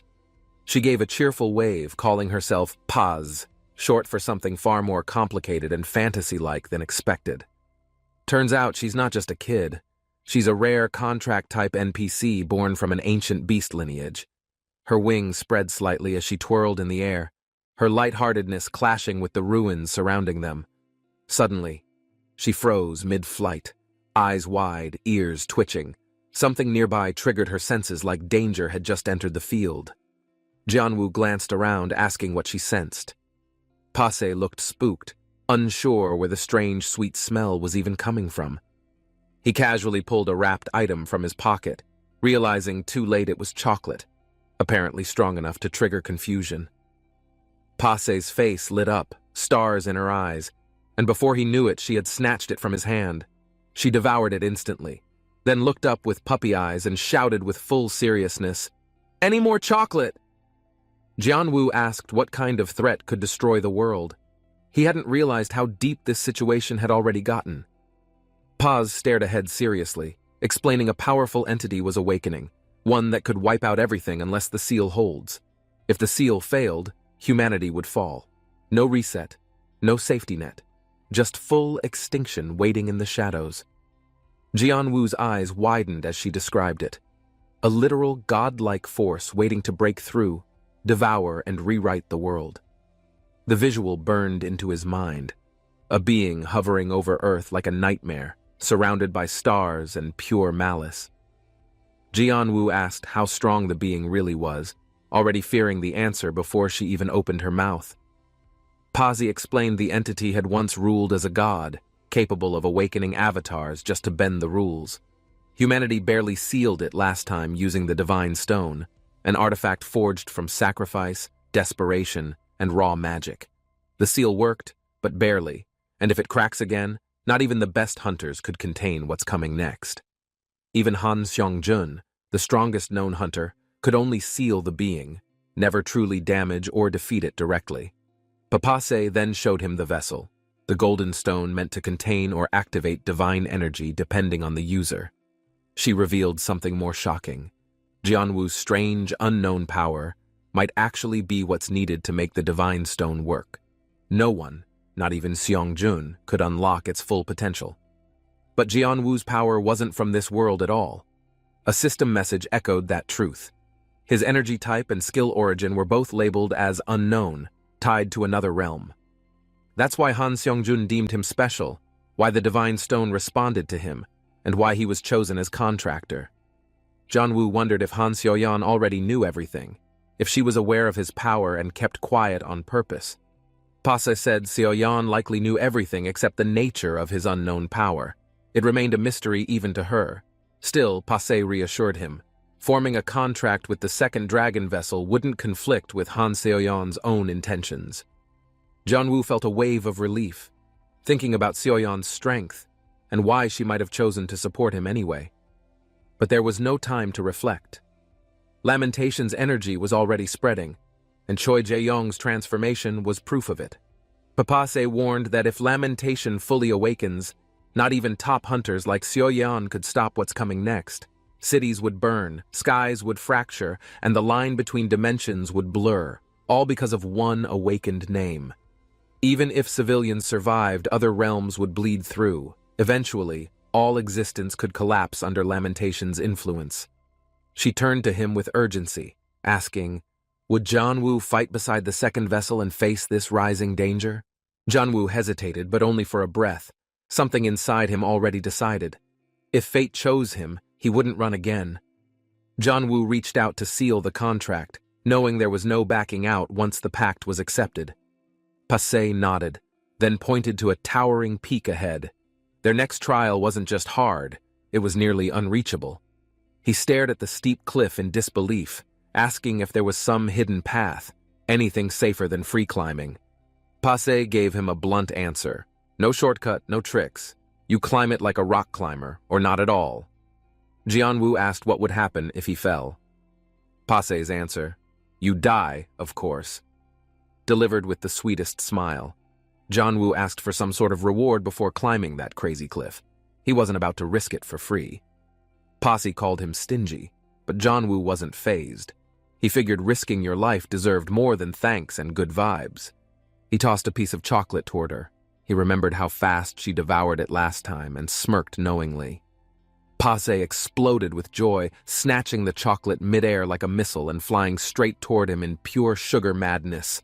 She crashed right into him, knocking Jianwu down hard. He groaned from the ground, rubbing his back and regretting that treat. A giant griffin suddenly landed beside them, radiating pride and strength. Jianwu stared up in awe, half confused, half impressed by its entrance. Pase proudly introduced it as their ride. Jianwu could barely nod before the beast yanked him upward without warning or ceremony. The griffin flapped its wings powerfully, shooting into the sky. Jianwu clung to its feathers, screaming as trees blurred beneath him. He could barely process what was happening before they dove toward another glowing portal. His mission clearly wasn't over yet. Meanwhile, deep in the dungeon, his friends were talking, sharing stories, doubts, and theories about what Jianwu had managed to survive. Rumors were already flying about the mysterious Level 1 who cleared something even veteran hunters wouldn't dare touch. Nobody could figure out how he did it, or why he'd risk it, especially when he could have died alone. Most assumed it was dumb luck or some trick, brushing off his win as a fluke they wouldn't repeat. But someone spoke up, an old friend who'd known Jianwu longer than anyone, shaking his head at their assumptions. With clenched fists, he defended Jianwu's heart, saying his friend might be reckless, but he'd never be selfish or fake. Jianwu emerged from the light, crackling with power, his presence overwhelming, leaving his friend speechless in awe and quiet fear. Jianwu's body was slumped against the cave wall, barely conscious, as Minseok spotted him and rushed in immediately, heart pounding. Arms wrapped tightly around Jianwu, Minseok's relief poured out uncontrollably, laughter mixing with tears in the cold, dimly lit cave. Jianwu coughed hard, still weak, clearly annoyed at the hug, but not strong enough to shove Minseok off completely just yet. The rest of the group stood frozen behind them, watching as emotions overwhelmed Minseok, who kept wiping his eyes silently. Slowly standing, Jianwu clutched something tightly and said he'd register the item, brushing off everyone's concerns like nothing had happened. Minseok hesitated, clearly thinking Jianwu needed rest, but Jianwu's calm focus made it clear he had something else in mind. Jianwu seemed different now, like he'd made peace with something deeper, no longer feeling the need to keep things hidden. Minseok didn't ask again, just nodded in quiet understanding, sensing this was a turning point Jianwu had been walking toward alone. Eyes widened as Jianwu revealed a radiant golden weapon, humming with energy, something definitely not from any ordinary dungeon run. Everyone listened quietly while Jianwu explained he cleared a hidden dungeon solo, discovered something rare, and walked away with that item. One guy muttered something about legendary rank, realizing the shield Jianwu held wasn't just rare, it was practically unheard of. Jianwu didn't act impressed, just offered it for use with quiet confidence, like it was no big deal despite the power. Before anyone reacted, the system bound the item to Jianwu, locking it permanently, stunning everyone who'd hoped to get involved. The weapon responded instantly, slamming into the ground with blinding energy, the cave shaking slightly under the sudden weight of power. Silence fell as someone realized what it really was, a soul contract item, capable of ending anything instantly with one clean strike. Jianwu held the glowing dagger, its golden edge pulsing with energy, clearly nothing like its humble name suggested at all. The words mythical rank felt unreal. No beginner's item should shine like that, yet here it was, blazing in his hand. With a quick motion, he hurled it, the blade slicing through air so fast it left glowing trails behind. The beast didn't even get to roar. One hit was enough, and the massive creature dropped instantly with a heavy crash. Standing over the body, Jianwu looked almost bored, while others stared in disbelief at the insane strength he casually displayed. Whispers spread like wildfire. No one expected Jianwu to be that powerful, especially not while holding something labeled a beginner's dagger. One officer clenched his jaw, thinking if this item really was mythical, it could change the balance between entire factions. A message arrived mid-thought, breaking tension. The urgent report was about the dagger, now officially registered under Jianwu's name. Everyone stiffened at the news, and the chief asked if it was true, glancing toward the one who brought the update. The confirmation dropped like a bomb, leaving the group speechless. Jianwu really had claimed a mythical weapon right under everyone's noses. The chief's expression darkened, clearly frustrated that something this powerful slipped through without anyone noticing until it was already too late. Another officer tried to reason it out, but the chief waved him off, eyes fixed on Jianwu's name in records. They realized Jianwu didn't just hold power. He registered it properly, bound it legally, and moved faster than any of them predicted. A grin spread across the chief's face. He didn't want to take it by force. He wanted to earn it. The sky cracked with noise as his attack launched forward, scattering birds and leaves, signaling he'd fight Jianwu himself for it. Jianwu smiled proudly as he held the spear high, celebrating his win against an F-rank dungeon monster with zero hesitation.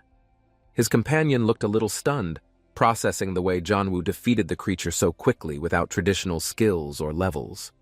A new system message floated in the air, signaling that Jianwu had triggered something important related to the dungeon's core. He looked up, accepting the outcome, even though it meant calling attention to himself far sooner than he planned. A quiet countdown appeared, 2 out of 5, and Jianwu knew this wasn't the end, but the beginning of something larger. Jianwu now understood things were slowly falling into place, and it was finally time to return what he had borrowed. His companion nodded in agreement, saying that returning the monkey relic would reset a key part of the broken balance. 3 days passed quickly, and Jianwu continued battling creatures non-stop, gaining experience and answering system requests without slowing down. The system rewarded him with confirmation. The final stage was complete, and he threw his arms up, relieved it was finally over. A new system message appeared, notifying him that a quest scroll had been granted and placed near his feet. Jianwu unrolled the scroll and realized it wasn't just paper. It was a quest item meant to reveal a hidden truth. His companion explained that if they followed its clues, it would show the location of the next dungeon tied to change. The scroll shimmered, glowing faintly, as a hidden message activated beneath Jianwu's fingers and revealed the map coordinates. Lightning sparked around Jianwu as the system activated teleportation, sending him toward the new quest destination without time to hesitate. In seconds, Jianwu arrived high in the snowy mountains, where silence ruled and danger lingered just beyond the blizzard. Rain fell steadily as Jianwu listened closely, learning that this hidden place wasn't just a dungeon.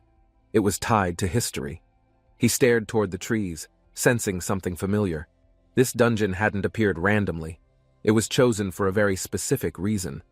A system message appeared in the air, welcoming him to the beginning, a stage long forgotten by modern adventurers. Jianwu looked around and noted how the place felt still, unusually quiet, as if something big had just ended. His companion corrected him. This wasn't the end. The real disaster had happened 6 years ago, hidden from the public.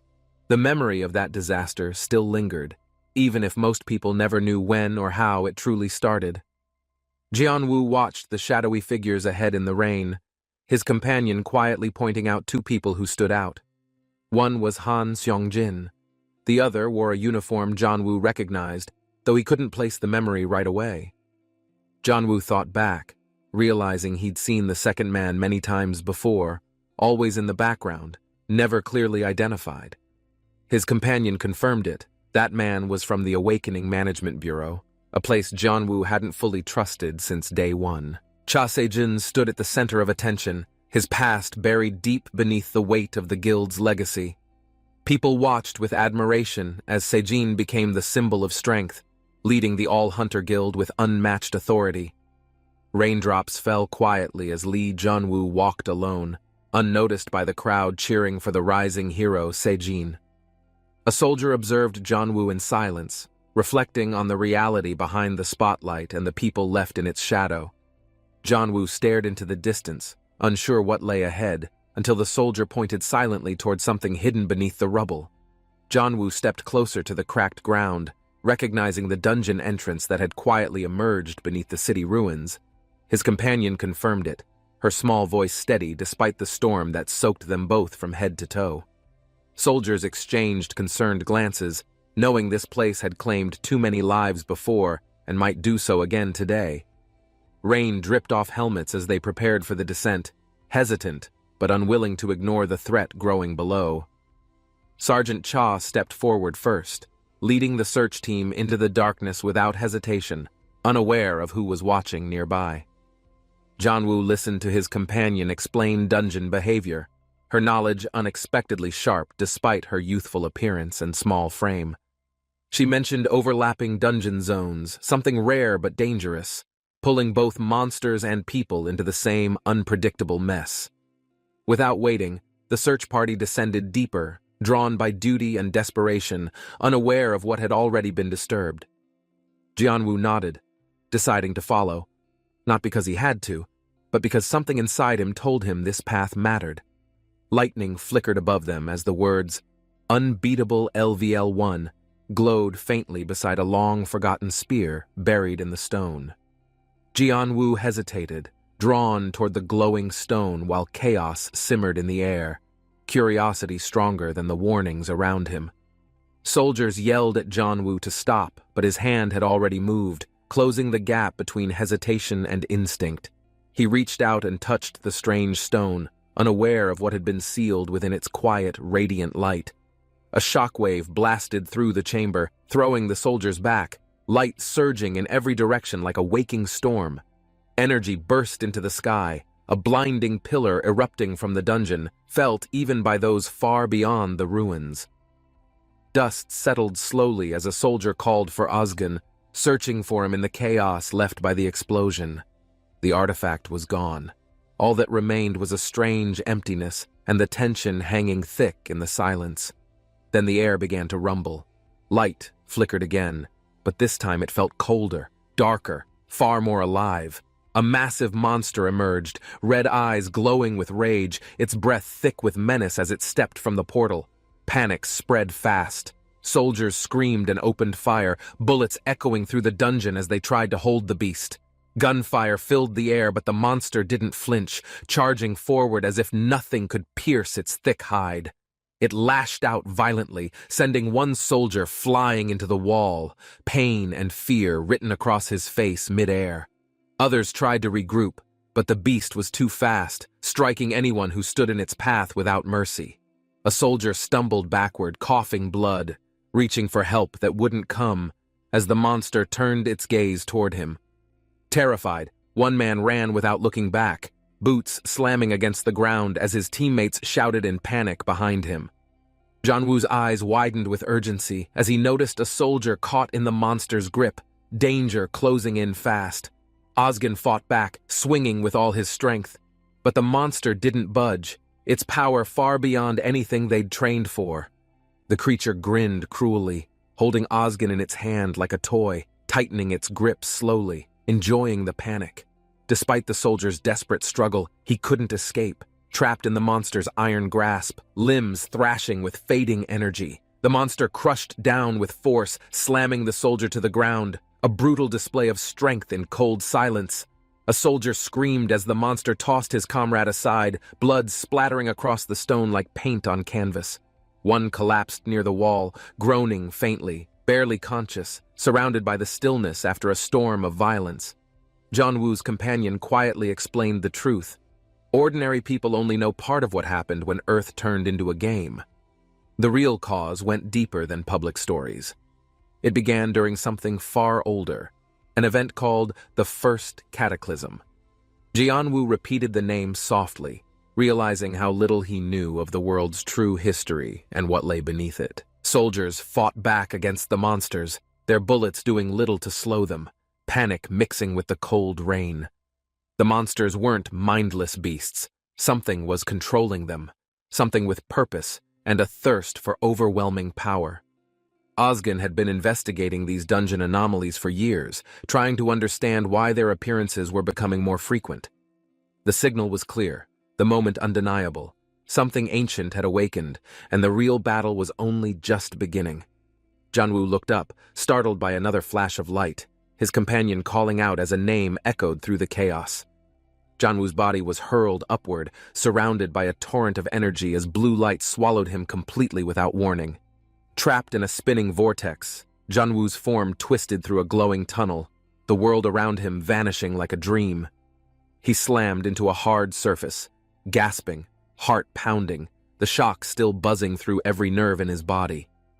A soldier nearby muttered in disbelief, realizing something had gone terribly wrong, and that Jianwu wasn't supposed to survive this. Strange purple system messages flashed across the air, unreadable and wild, hinting at something unstable being triggered by Jianwu's presence. Jianwu screamed as lightning ripped through him, not from pain, but from power rushing through places he didn't know existed. Light exploded outward again, and in a blink, he was launched through the air, crashing hard into unfamiliar ground. Groaning, Jianwu sat up, brushing dust from his arm, blinking at the bright sunlight and the peaceful field around him. A glowing blue panel floated near his wrist, system messages flickering as he slowly began to piece together what happened. He stared into the distance, realizing he'd been kicked out of the dungeon alive. But something far stranger had just begun. Jianwu activated a new skill called Summon, hoping it would bring help or answers to everything that just happened. The skill failed instantly. No response, no explanation, only silence that left him more confused and strangely anxious in the open field. He looked around, wondering why nothing happened, until a voice called out behind him, mentioning the legendary rebellion's dagger. Jianwu turned sharply to see a red-haired man with piercing eyes approach calmly, his presence unsettling yet strangely familiar somehow. Li Jianwu's heart skipped as that familiar face came into view. A name he hadn't said aloud in years resurfaced. Cha Sejin stood like nothing had changed. The confidence, the swagger, it was all still there, maybe even sharper now. The silence between them was heavy, layered with memories neither had spoken of. Around them, the world seemed to wait. Sejin barely looked concerned, like this was just another meeting. But Jianwu knew better. This wasn't casual. It never was. He wanted to shut it all out. The words, the invitation, the director's voice. None of it mattered anymore. With that same smooth smile, Sejin extended a hand like they were old friends. But some lines don't get crossed twice. Jianwu stood still, the weight of everything Sejin had done settling in his chest again like it never left. Sejin leaned in, not physically, but with presence, reminding everyone why his name still carried power. He always loved the spotlight. But Jianwu wasn't moved. The past wasn't something that could be undone by title offers or empty team invites. His voice was steady as he reminded Sejin of what happened. The past had witnesses, and Jianwu had never forgotten. Sejin's expression changed just slightly, not fear but discomfort. For a moment the mask cracked and something real flickered behind it. Pressure radiated off him like heat. That signature energy that once made him a star now felt almost suffocating. Still, Jianwu didn't step back. Even as the power thickened around them, he kept his eyes forward, jaw set with purpose. Others could feel it too, the sheer force Sejin exuded. It was impossible to ignore, but Jianwu wasn't here to be impressed. A nervous fan broke the tension with a cheer. Sejin brushed it off, composure returning. Just like old times, mask back on. Jianwu walked off quietly while others watched from the distance, already setting something in motion behind their calm, calculating expressions. One man suggested stopping him, but the chief had other plans, something bigger, something crueler hidden behind his relaxed smile. He promised to build a stage, one fit for a dramatic ending, where Jianwu would finally be cornered. That stage would look like opportunity, but be nothing more than a trap dressed in challenges too twisted to escape. Meanwhile, Jianwu walked alone, unaware of plans behind him, still wondering if the system would ever fix his weird level. The red-haired man watched the horizon, already sure things were unfolding exactly how he needed, no detours or second chances. The system gifted another weapon, glowing faintly, humming with potential, another mysterious reward that didn't explain why his level never changed. Rumors spread fast in the city, mostly from hunters who didn't believe the story of a level 1 survivor. Someone slammed a table, excited about what they heard, thinking Jongwoo was either invincible or just crazy enough to be lucky. Jongwoo stayed calm, brushing off the hype. He knew people just talked, especially when they didn't know the full picture. At a nearby table, someone mentioned Cha Sejin chasing the dagger. Jongwoo didn't react, but he definitely heard everything. That dagger was no ordinary item, and if Sejin really wanted it, something much worse than competition was coming soon. They talked about a brutal quest that wiped out several teams. Jongwoo quietly noted the location and closed his book. He asked a trusted friend for help. No hesitation followed. Some bonds were built in dungeons, not over easy missions. Then, without warning, a man in a suit appeared, smiling too wide. He offered something, but it wasn't really help. A man pitched his guild offer with a smile, trying to hook Jongwoo before other hunters realized his rising value. He claimed it wasn't a major guild, but respectable enough to give Jongwoo influence and a flashy title. Jongwoo declined politely, brushing it off with an excuse. He had other priorities than guild handshakes and recruitment chatter. As he left, more recruiters swarmed in. Jongwoo turned, instantly spotting their stiff movements and overly formal approach. One stepped up, mentioning Cha Sejin. Jongwoo knew right away this wasn't about alliances, it smelled more like bait. Jongwoo didn't wait for questions. The second he felt tension shift, he bolted, catching the others totally off guard. Panic spread fast, nobody understood what happened, but they recognized danger when they saw it and they followed without hesitation. Lightning flashed behind him as Jongwoo sprinted ahead, leaving the others trailing behind like he'd activated cheat mode speed. Everyone's eyes locked onto a swirling light ahead. Jongwoo didn't stop to think, he just jumped straight toward the distortion. The others shouted as he vanished inside, realizing too late that they were heading into something completely uncharted and unstable. Somewhere else, a man in a suit watched the chaos unfold, quietly sipping coffee and smiling at the unraveling plan. The rift widened, spinning wildly. Hunters in the area froze, unsure if this was disaster or opportunity knocking way too soon. Energy crackled as the dungeon gate finished forming, unstable, glowing, and clearly not registered by any hunter database or known system. Alarms rang out. Red warnings flashed. The monsters beyond the gate weren't random, they were marked with elite classifications. Inside the storm, shadows moved. These weren't basic mobs anymore. They were ranked, they were waiting, and they knew. Chaos erupted as monsters stormed the streets. Civilians scattered in all directions while a few brave ones held their ground. One man summoned a glowing weapon, teeth clenched. He knew backup wasn't coming, so he had to buy time alone. A grotesque creature burst forward, snarling wildly. The air warped around it like something pulled straight from a nightmare dungeon tier. Jongwoo stepped into the scene, eyes locked on the monster. He'd seen worse, but something about this felt unusually wrong. The system triggered again, flooding his vision with blue panels, each one warning him that this wasn't a standard raid scenario. The system attempted to summon Basai, his griffin, but the signal hung in the air with no answer coming back. Jongwoo stared at the notification, uneasy. Basai's silence wasn't normal. Something was clearly wrong beyond just a failed summon attempt. Jongwoo followed his teammate deeper into the cave, not expecting things to get weird just 5 minutes into the mission. When the walls started shaking and rumbling, they looked at each other with that classic ennui messed up kind of fear. A giant scaly monster burst through the floor, making everyone realize this wasn't going to be one of those easy jobs. One of the kids nearby screamed, completely frozen, while the others tried to scramble out, slipping over their own panic. Jongwoo spotted a chest glowing near the beast, but saving people came first. He sprinted toward the terrified kid instead. A man in a suit shouted orders, trying to keep things under control, but his voice cracked louder than his courage. His leg gave out as he ran, and now he was stuck, face to face with reality and a very angry monster. The creature roared again, swinging its clawed arm, and the man could only cover his head and scream for mercy. Jongwoo saw everything.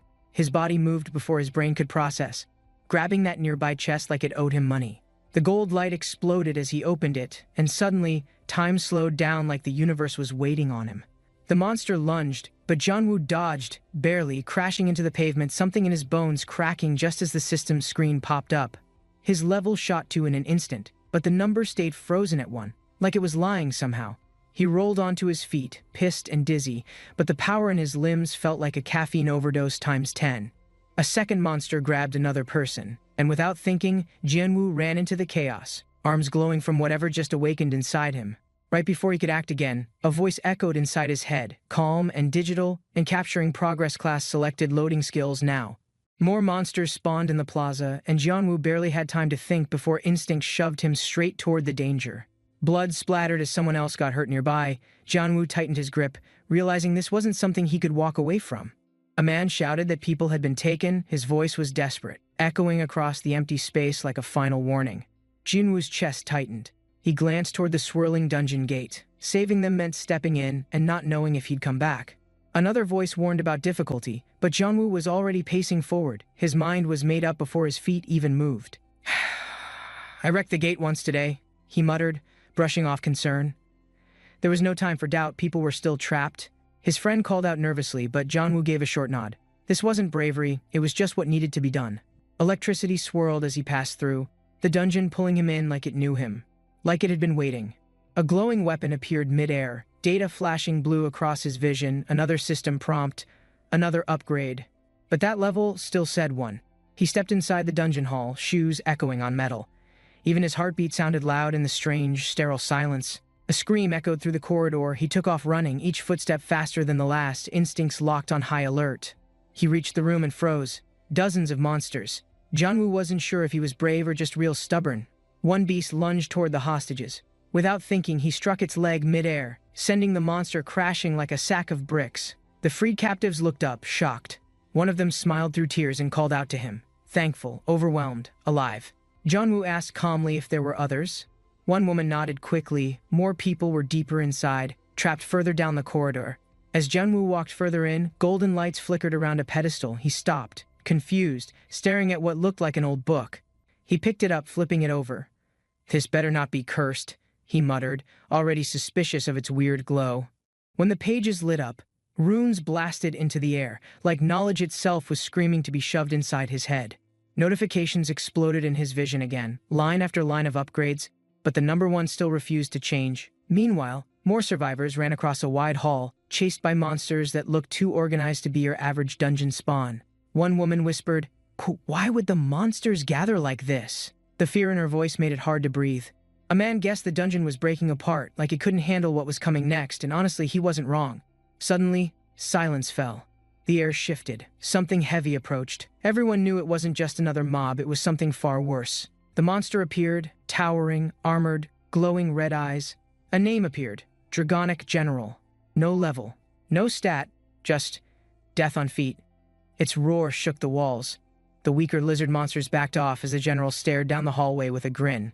A strange blue dome dropped from above, trapping everyone inside. It wasn't a fight anymore, it was a test of survival. The crowd panicked. Cries echoed. Some begged, others froze. No one knew what that glowing cage really meant. As the dome tightened, system messages popped up again. More restrictions, more conditions, and penalties just for standing in the wrong place. Everyone's stats dropped hard, like gravity itself increased. Even breathing felt like lifting weights with their lungs. One guy checked his screen. "When Century saw, my level's glitching out," he gasped. Someone else nodded, trembling. I think, I'm losing strength every second." A woman's scream echoed behind the barrier. Jianwu turned sharply, eyes narrowing as the system flashed another weapon into existence. A golden spear blazed to life, spiraling through the air with impossible force. Its destination clear, its aim pure rage. The weapon struck like thunder, blowing the general back and cracking the tiles beneath them like eggshells under a hammer. Before the monster could recover, another spear followed. Jianwu didn't hesitate now, not after seeing how well that first one landed. The second spear drilled straight into the general's chest, and for the first time, that beast looked stunned, maybe even afraid. The dome flickered, then shattered like glass. Notifications bloomed again, restoring strength, like the dungeon itself was surrendering to Jianwu's insane power. Strength restored, buffs removed.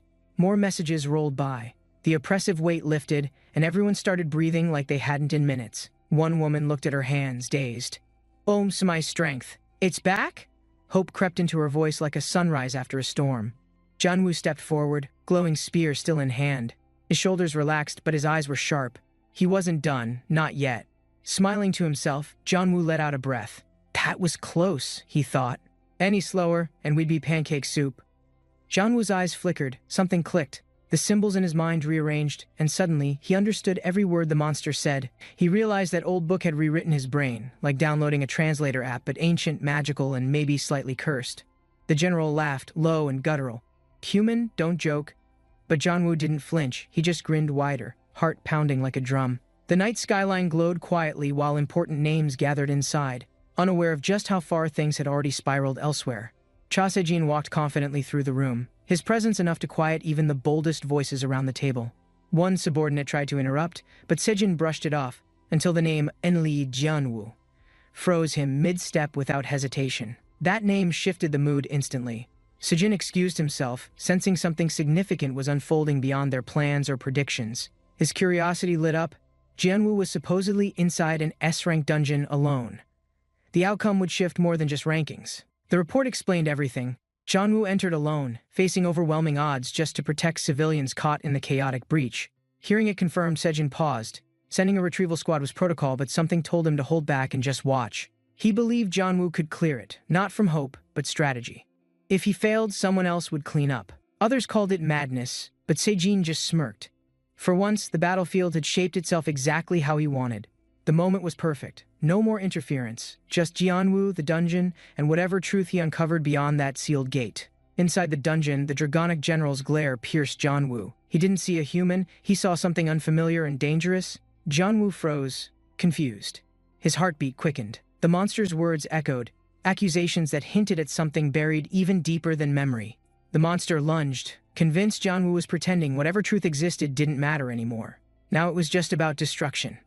As the attack began, Jianwu's instincts kicked in. His body moved first, summoning light and blade with perfect timing. He struck back hard, and the sound echoed, metal, magic, and something more. This wasn't survival anymore. It was a declaration. Jianwu gripped his weapon tightly, feeling power surge again. The system flashed new stats, but the level still didn't change. Despite everything, he offered backup. The civilians escaped while he stayed behind, ready to face whatever storm came next. The Dragonic General launched forward in a blur, massive and furious, trying to stop Jianwu before he advanced deeper. Jianwu dodged quickly, barely avoiding the impact. His thoughts raced, every second counted, and the monster wasn't slowing down. A sharp glow returned to his hand, the familiar weapon pulsing. He braced himself, preparing to counter the next hit. Lightning exploded around him, numbers flying across the system window.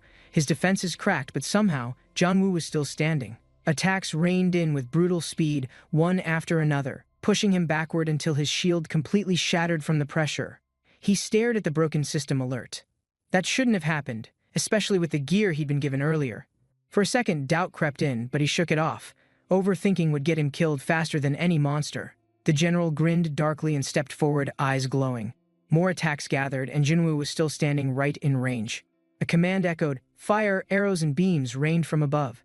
The attack zone expanded far beyond what Jianwu could cover. He spun around and realized they weren't aiming at him. They were targeting everyone else behind him in the room. Eyes wide, he stepped forward. The range was massive, too large to block, but he had no time to think. Teeth gritted, hands raised, he charged something, anything, hoping it would reach far enough to shield those still standing behind. His body lit up, energy twisting around him wildly. Even he wasn't sure what would happen if it failed. Jianwu's hand shot forward, bursting with light as a final spell activated, reacting faster than even he thought possible. The system confirmed activation. A chain spell layered behind his defense, expanding instantly into a wave of pure force. It slammed forward, tearing through incoming projectiles. The entire room shifted, wind and light mixing in chaotic, blinding swirls. The general's eyes widened. He recognized the energy. It wasn't borrowed. It was awakened. It was real. And it was rising. A howl burst from his throat, rattling the walls. For the first time, the monster was clearly afraid of something. Jianwu steadied his breath as the system reset again. Notifications scrolled, but his mind stayed focused on keeping everyone alive. Civilians opened their eyes. The room hadn't collapsed. The strike hadn't landed. One by one, they realized they were saved. People shouted thanks. Some cried, but Jianwu waved them off, urging them to move fast before the next wave hit. As they ran, laughter echoed. The general's voice returned, dark and amused. Something twisted had just clicked into place. He finally confirmed it. The relic they were chasing wasn't lost. It had chosen Jianwu, a human. The worst-case scenario. Power pulsed through the general. His body surged with rage as he declared his purpose, to reclaim what humanity should never wield. The entire room darkened. A corrupted ritual began to glow, marking the space with unstable purple and red notifications. Jianwu took a step, but staggered. His stats were draining rapidly. It wasn't damage. The system itself was being overwritten. He clutched his chest, struggling to breathe. Whatever this was, it wasn't just energy. It was designed to strip him completely. The general stepped forward, laughing. "Hand it over," he said. The power of the Gold Road wasn't Jianwu's to keep. Jianwu stood frozen behind the barrier, breath shallow, eyes locked on the enemy's movements through the crackling hexagonal shield. The general confirmed his theory. Jianwu's power wasn't awakened by chance. Even chakra flowed unnaturally for someone claiming to be human. Shock hit Jianwu hard. The word chakra wasn't common knowledge. That name hadn't been spoken aloud since his earliest memories.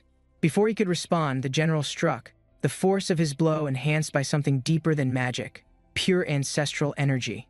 Crystal light shattered as Jianwu was flung back, overwhelmed by a force tied not just to the world, but its roots. Jianwu activated a chakra flame skill, releasing concentrated energy.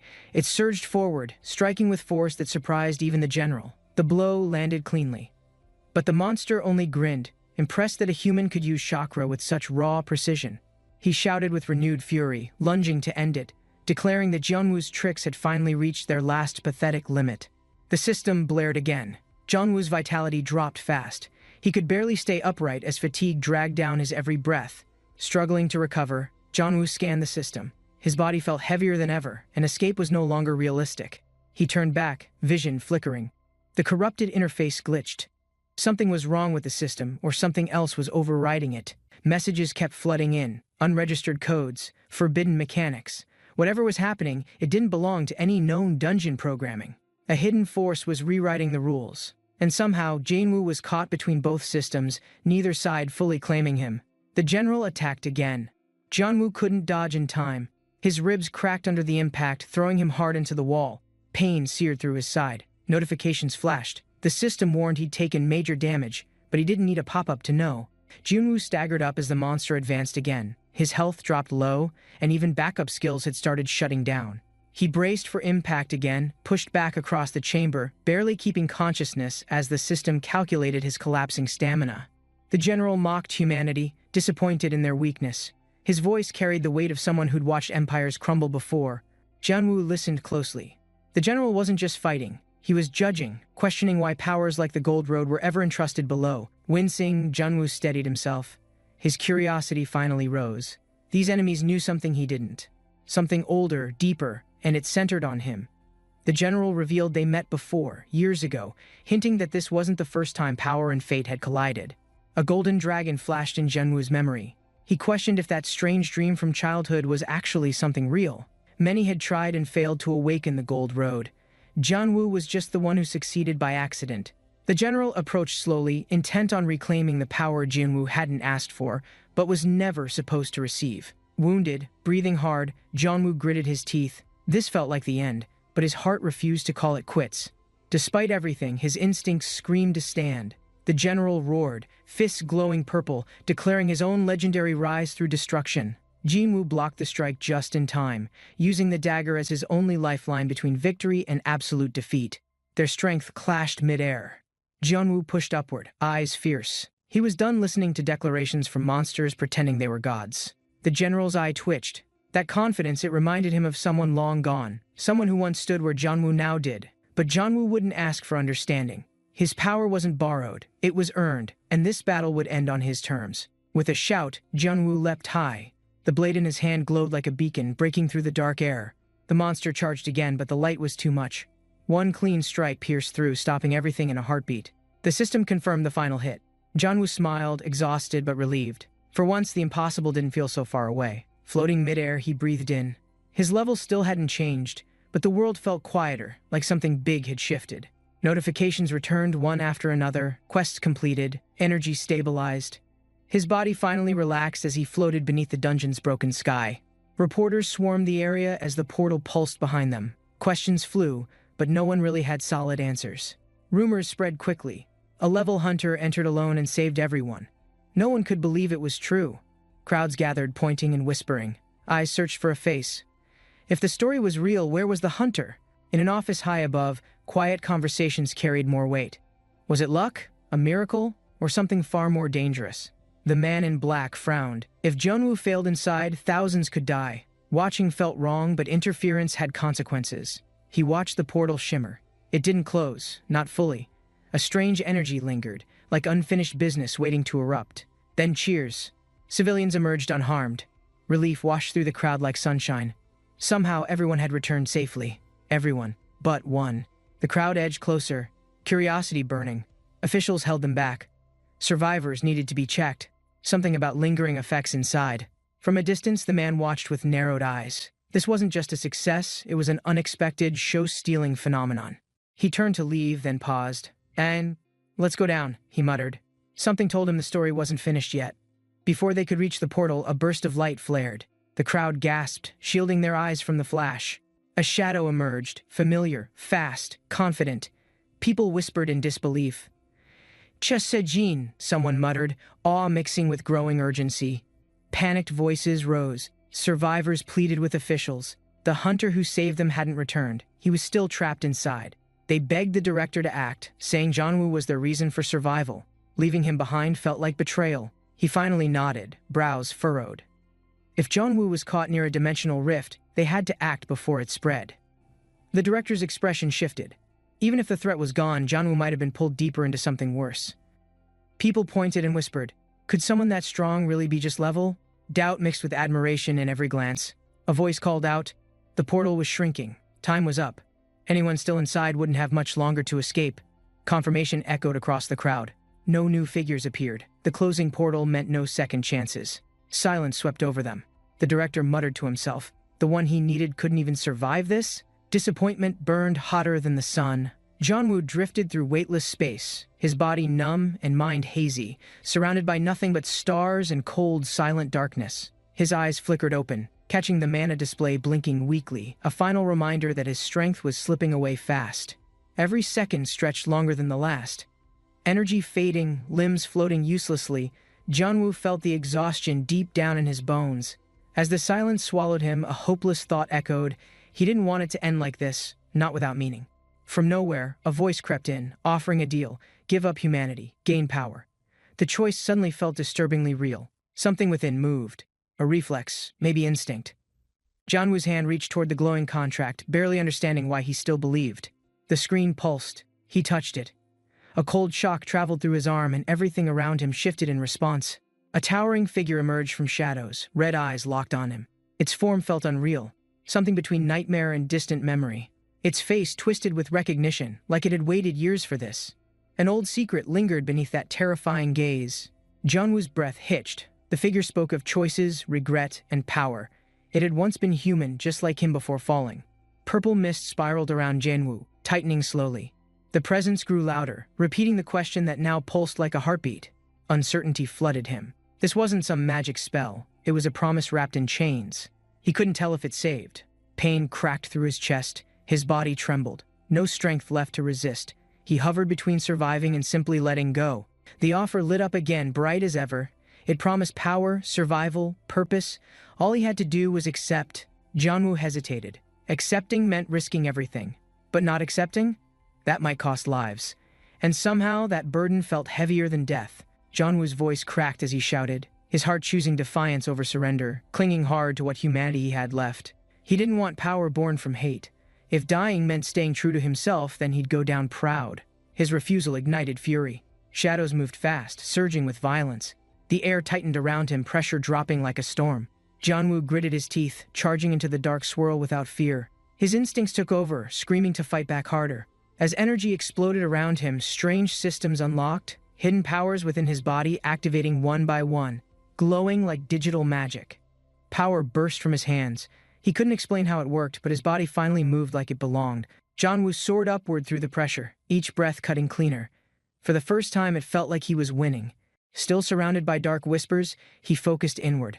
The voice mocked, but Janwoo's confidence grew from somewhere real and untouchable. With a quiet grin, he welcomed the next attack. This time, he was ready to push back even harder. His body spun through the void, a golden wave forming beneath him. An ability unknown, untamed, launching him toward destiny's edge. Skills stacked one after another, like dominoes falling upward. He felt them settle into place, rewriting the rules inside him. A fiery light pierced through space. Janwoo moved with it, arms steady, locked in a beam of raw intention. Energy collided in every direction. Notifications blinked too fast to read. He just moved, trusting his gut and the moment. The final ability hit, a golden streak, sharp as lightning, aimed at the enemy's core. The world seemed to hold breath. Silence followed. Janwoo stood tall, chest rising steady. He'd made it out. Not perfect, not whole, but alive, and changed forever. Jinwoo's body trembled from exhaustion. Every part of him ached, but for once, the silence didn't feel so heavy. Still floating, he let out a weak sigh. He'd survived somehow. But rest wasn't an option just yet. A voice cut through the stillness. Torino's calm presence appeared behind him, her warning sharper than the void around them. She stood firm, blue armor gleaming, urging him to move. Staying meant danger. There wasn't time to slow down. If Limestone rose again, he'd be unstoppable. Torino would hold back the threat. Janwoo had to return and prepare Earth. With a deep breath, Janwoo turned and pushed forward through space. Earth felt close now, like waking from a dream. Light surrounded him, fading fast. His feet hit something solid. Cool air and sky returned like a long-forgotten memory. Meanwhile, others reported his supposed death. The agency accepted it, unaware that fate had plans to stir things again. A silent nod passed between men in suits. Orders were issued, no questions asked. The world kept turning, clueless. Far below, soldiers gathered near the portal. Another cleanup, another sealed threat. But something was off. They didn't notice it yet. Civilians pleaded for answers, but the agents gave none. Just practice lines meant to calm, dismiss, and push back. A flicker sparked. One woman pointed in shock as the portal, thought dormant, began pulsing again with unstable waves of power. They all froze.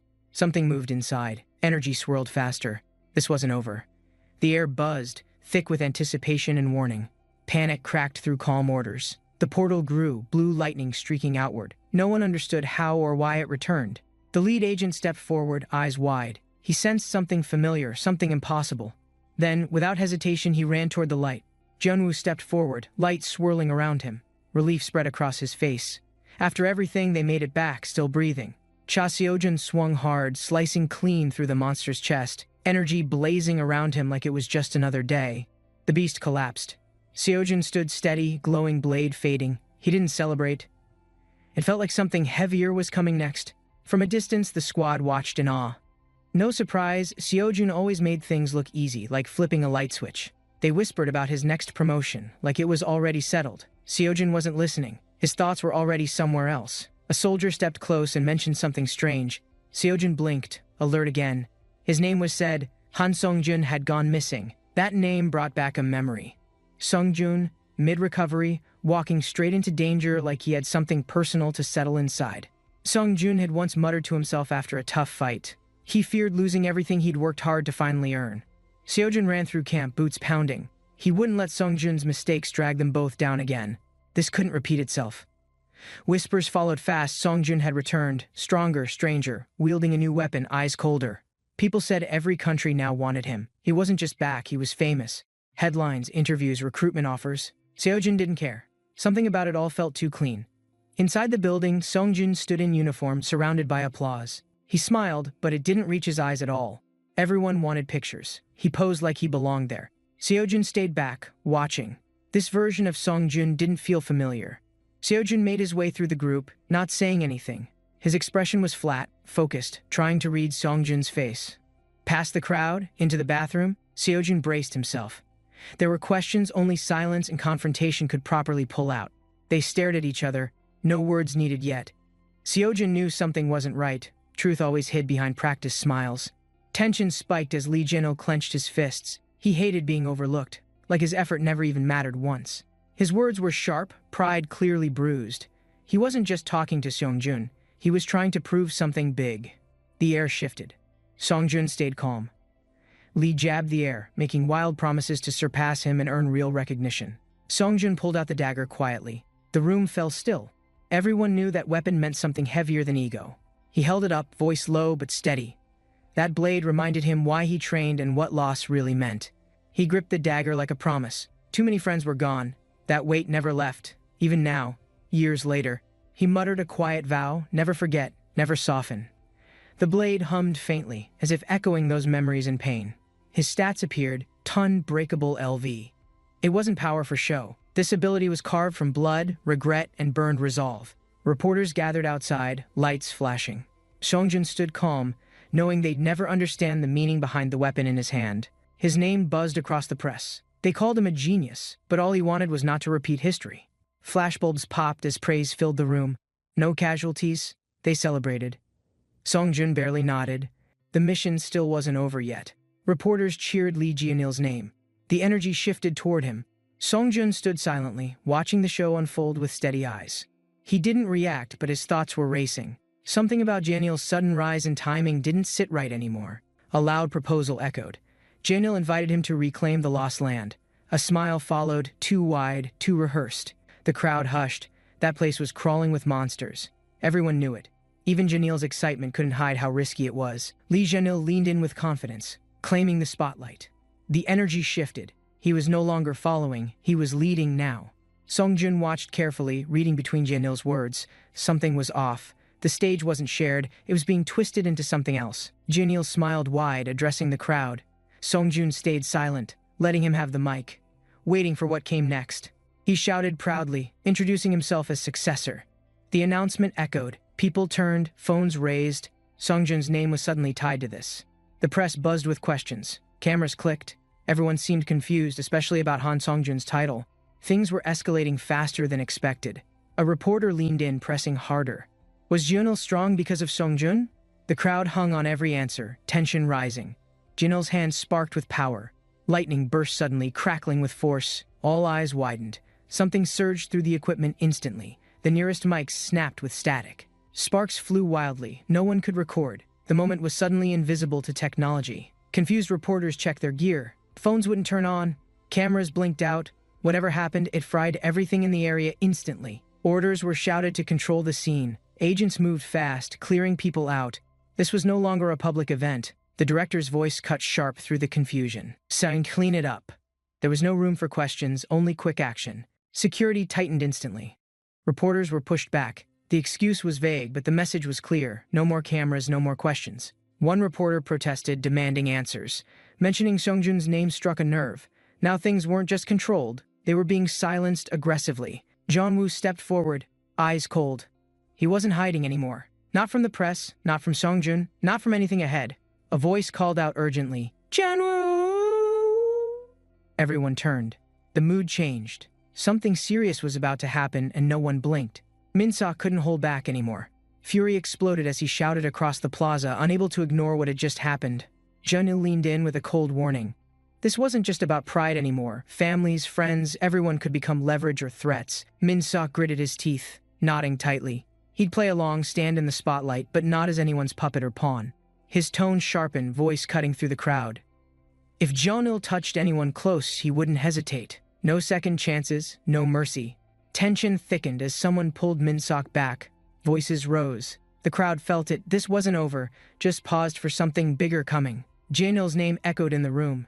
The officer's expression tightened, flames flickering behind him. Something personal had just been triggered. The academy stood tall beneath the bright sky, where countless students unknowingly witnessed destiny's unfolding moment. Jong-woo tightened his grip, staring at the towering opponent, knowing survival depended on calculated, unyielding determination. Though uncertainty lingered, he steadied his breath, preparing for danger, ready to endure whatever consequences awaited his resolve. Energy surged violently, swirling around his figure as hidden strength awakened, threatening to shatter limits imposed by weakness. With chakra fully released, overwhelming power erupted outward, transforming hesitation into certainty, sealing his path toward relentless survival. Jong-woo's eyes widened in shock as sudden force surged. Thrown violently backward, his body twisted midair. He dropped to the ground, steadying himself, every muscle strained but unwilling to show signs of defeat. Across from him, opponents studied carefully, surprised his hidden strength still surfaced despite appearing weaker moments earlier. Jong-woo's chest glowed faintly, chakra stirring again, yet this time it seemed drawn deeper within his body. A surge of energy burst inside him, synchronizing with stamina, reinforcing his body beyond natural limits. Declaring physical abilities strengthened, proving Jong-woo's suspicion that power awakened through synchronization. Opponent charged swiftly, determined to strike again. Jong-woo dodged gracefully, perception heightened, every movement unfolding slowly, granting him advantage against otherwise overwhelming speed. He marveled quietly, realizing chakra expended no stamina, tempting him to test deeper reserves hidden within. Jong-woo clenched his fist, deciding to delay unlocking deeper chakra, focusing instead on immediate control. Energy pulsed violently around his arm, shimmering with power, preparing to counterattack with decisive, overwhelming strength. He lunged forward, eyes sharp, moving faster than before, intent on ending the contest with precision. A voice rang out urgently, a plea cutting through chaos. yet his strike had already gathered force, ice-coated power racing outward. The clash ended abruptly, leaving his opponent staggering backward, shocked by the overwhelming force displayed unexpectedly. Jianwu steadied his breath, body trembling slightly, chakra swirling stronger than before, synchronization rising to dangerous level. His power soared, system confirming enhanced stamina, physical abilities greatly strengthened beyond limits, achieved during training. Concerned voices broke the tension, reminding him of risks, urging restraint before strength consumed his control. He offered a faint smile promising caution, though determination lingered, refusing to abandon newfound strength's path. Jianwu stood calmly when a sudden alert reached him, signaling unexpected trouble approaching without warning. He glanced down, reading the message carefully, confusion rising as danger loomed closer with each second. A shadow descended swiftly, forcing him to react instantly, body tightening as instincts prepared for combat. The attacker's strike cut through the impact, echoed loudly. Enemy staggering backward, while Jianwu steadied himself, fully committed to facing this new threat. Jianwu steadied himself, recalling the sudden fall, realizing the stranger's arrival carried deliberate hidden intention. The group exchanged wary glances, sensing danger, but the adults urged caution, stepping forward to confront. Children moved aside reluctantly, leaving space as tension thickened, eyes fixed on the unexpected visitor's stamp. The stranger smirked confidently, revealing he carried something valuable obtained directly from a dangerous dungeon raid. Jianwu's expression hardened, confusion deepening, realizing the items mentioned could shift battles and determine survival. He accepted the items cautiously, realizing their significance, each piece holding potential influence over battles ahead. Among weapons and potions, one object stood out, glowing faintly with a mysterious and ancient presence. It was revealed as the legendary key, an artifact capable of opening the Radiant Gate's entrance. The proposal followed swiftly, urging participation in a dangerous expedition to the Forbidden Lost Land. Curiosity grew stronger, yet uncertainty lingered, for beyond the gate lay mysteries even veterans could not explain. The revelation of the final quest settled heavily, marking the beginning of something greater and dangerous. System notifications appeared rapidly, altering conditions, confirming objectives, and reshaping the path Jianwu must undertake. The mission became clear, centered on opening the Radiant Gate, carrying risks few dared to face. From the stranger's hand appeared a glowing stone, radiating energy, meant to guide this perilous journey. Jianwu accepted it cautiously, feeling immense pressure. A radiant bracelet formed on Jianwu's wrist, granting immense defense and shielding strength against incoming threat. Jianwu recalled how he was forced into the dangerous operation. Doubts clouding his mind about betrayal, he suspected the mission was merely a ploy to seize his dagger, leaving him vulnerable alone. Images of the Lost Land's terrifying monsters filled his thoughts, their glowing eyes signaling imminent deadly threats. Despite immense strength, he knew confronting an S-Rank dungeon's endless challenges alone was nearly impossible, yet determination anchored him, believing no obstacle could deny his path. Even sealed doors remained breakable. Schemes unfolded as betrayal loomed, their plan clear abandoned him once the dungeon's path was opened. Dark threats whispered, reminding him even loved ones could suffer if he resisted their merciless intentions. Weighing such danger, Jianwu considered the risk, realizing tolerance only encouraged their reckless, selfish actions. Resolved, he agreed to heed Turnit's advice, determined to finally impose consequence upon their arrogance. With authority, offered a gift, acknowledging upcoming struggles within the sealed dungeon's deadly challenge. A mysterious stone glowed brightly, astonishing Jianwu as its power surged, signaling another significant transformation.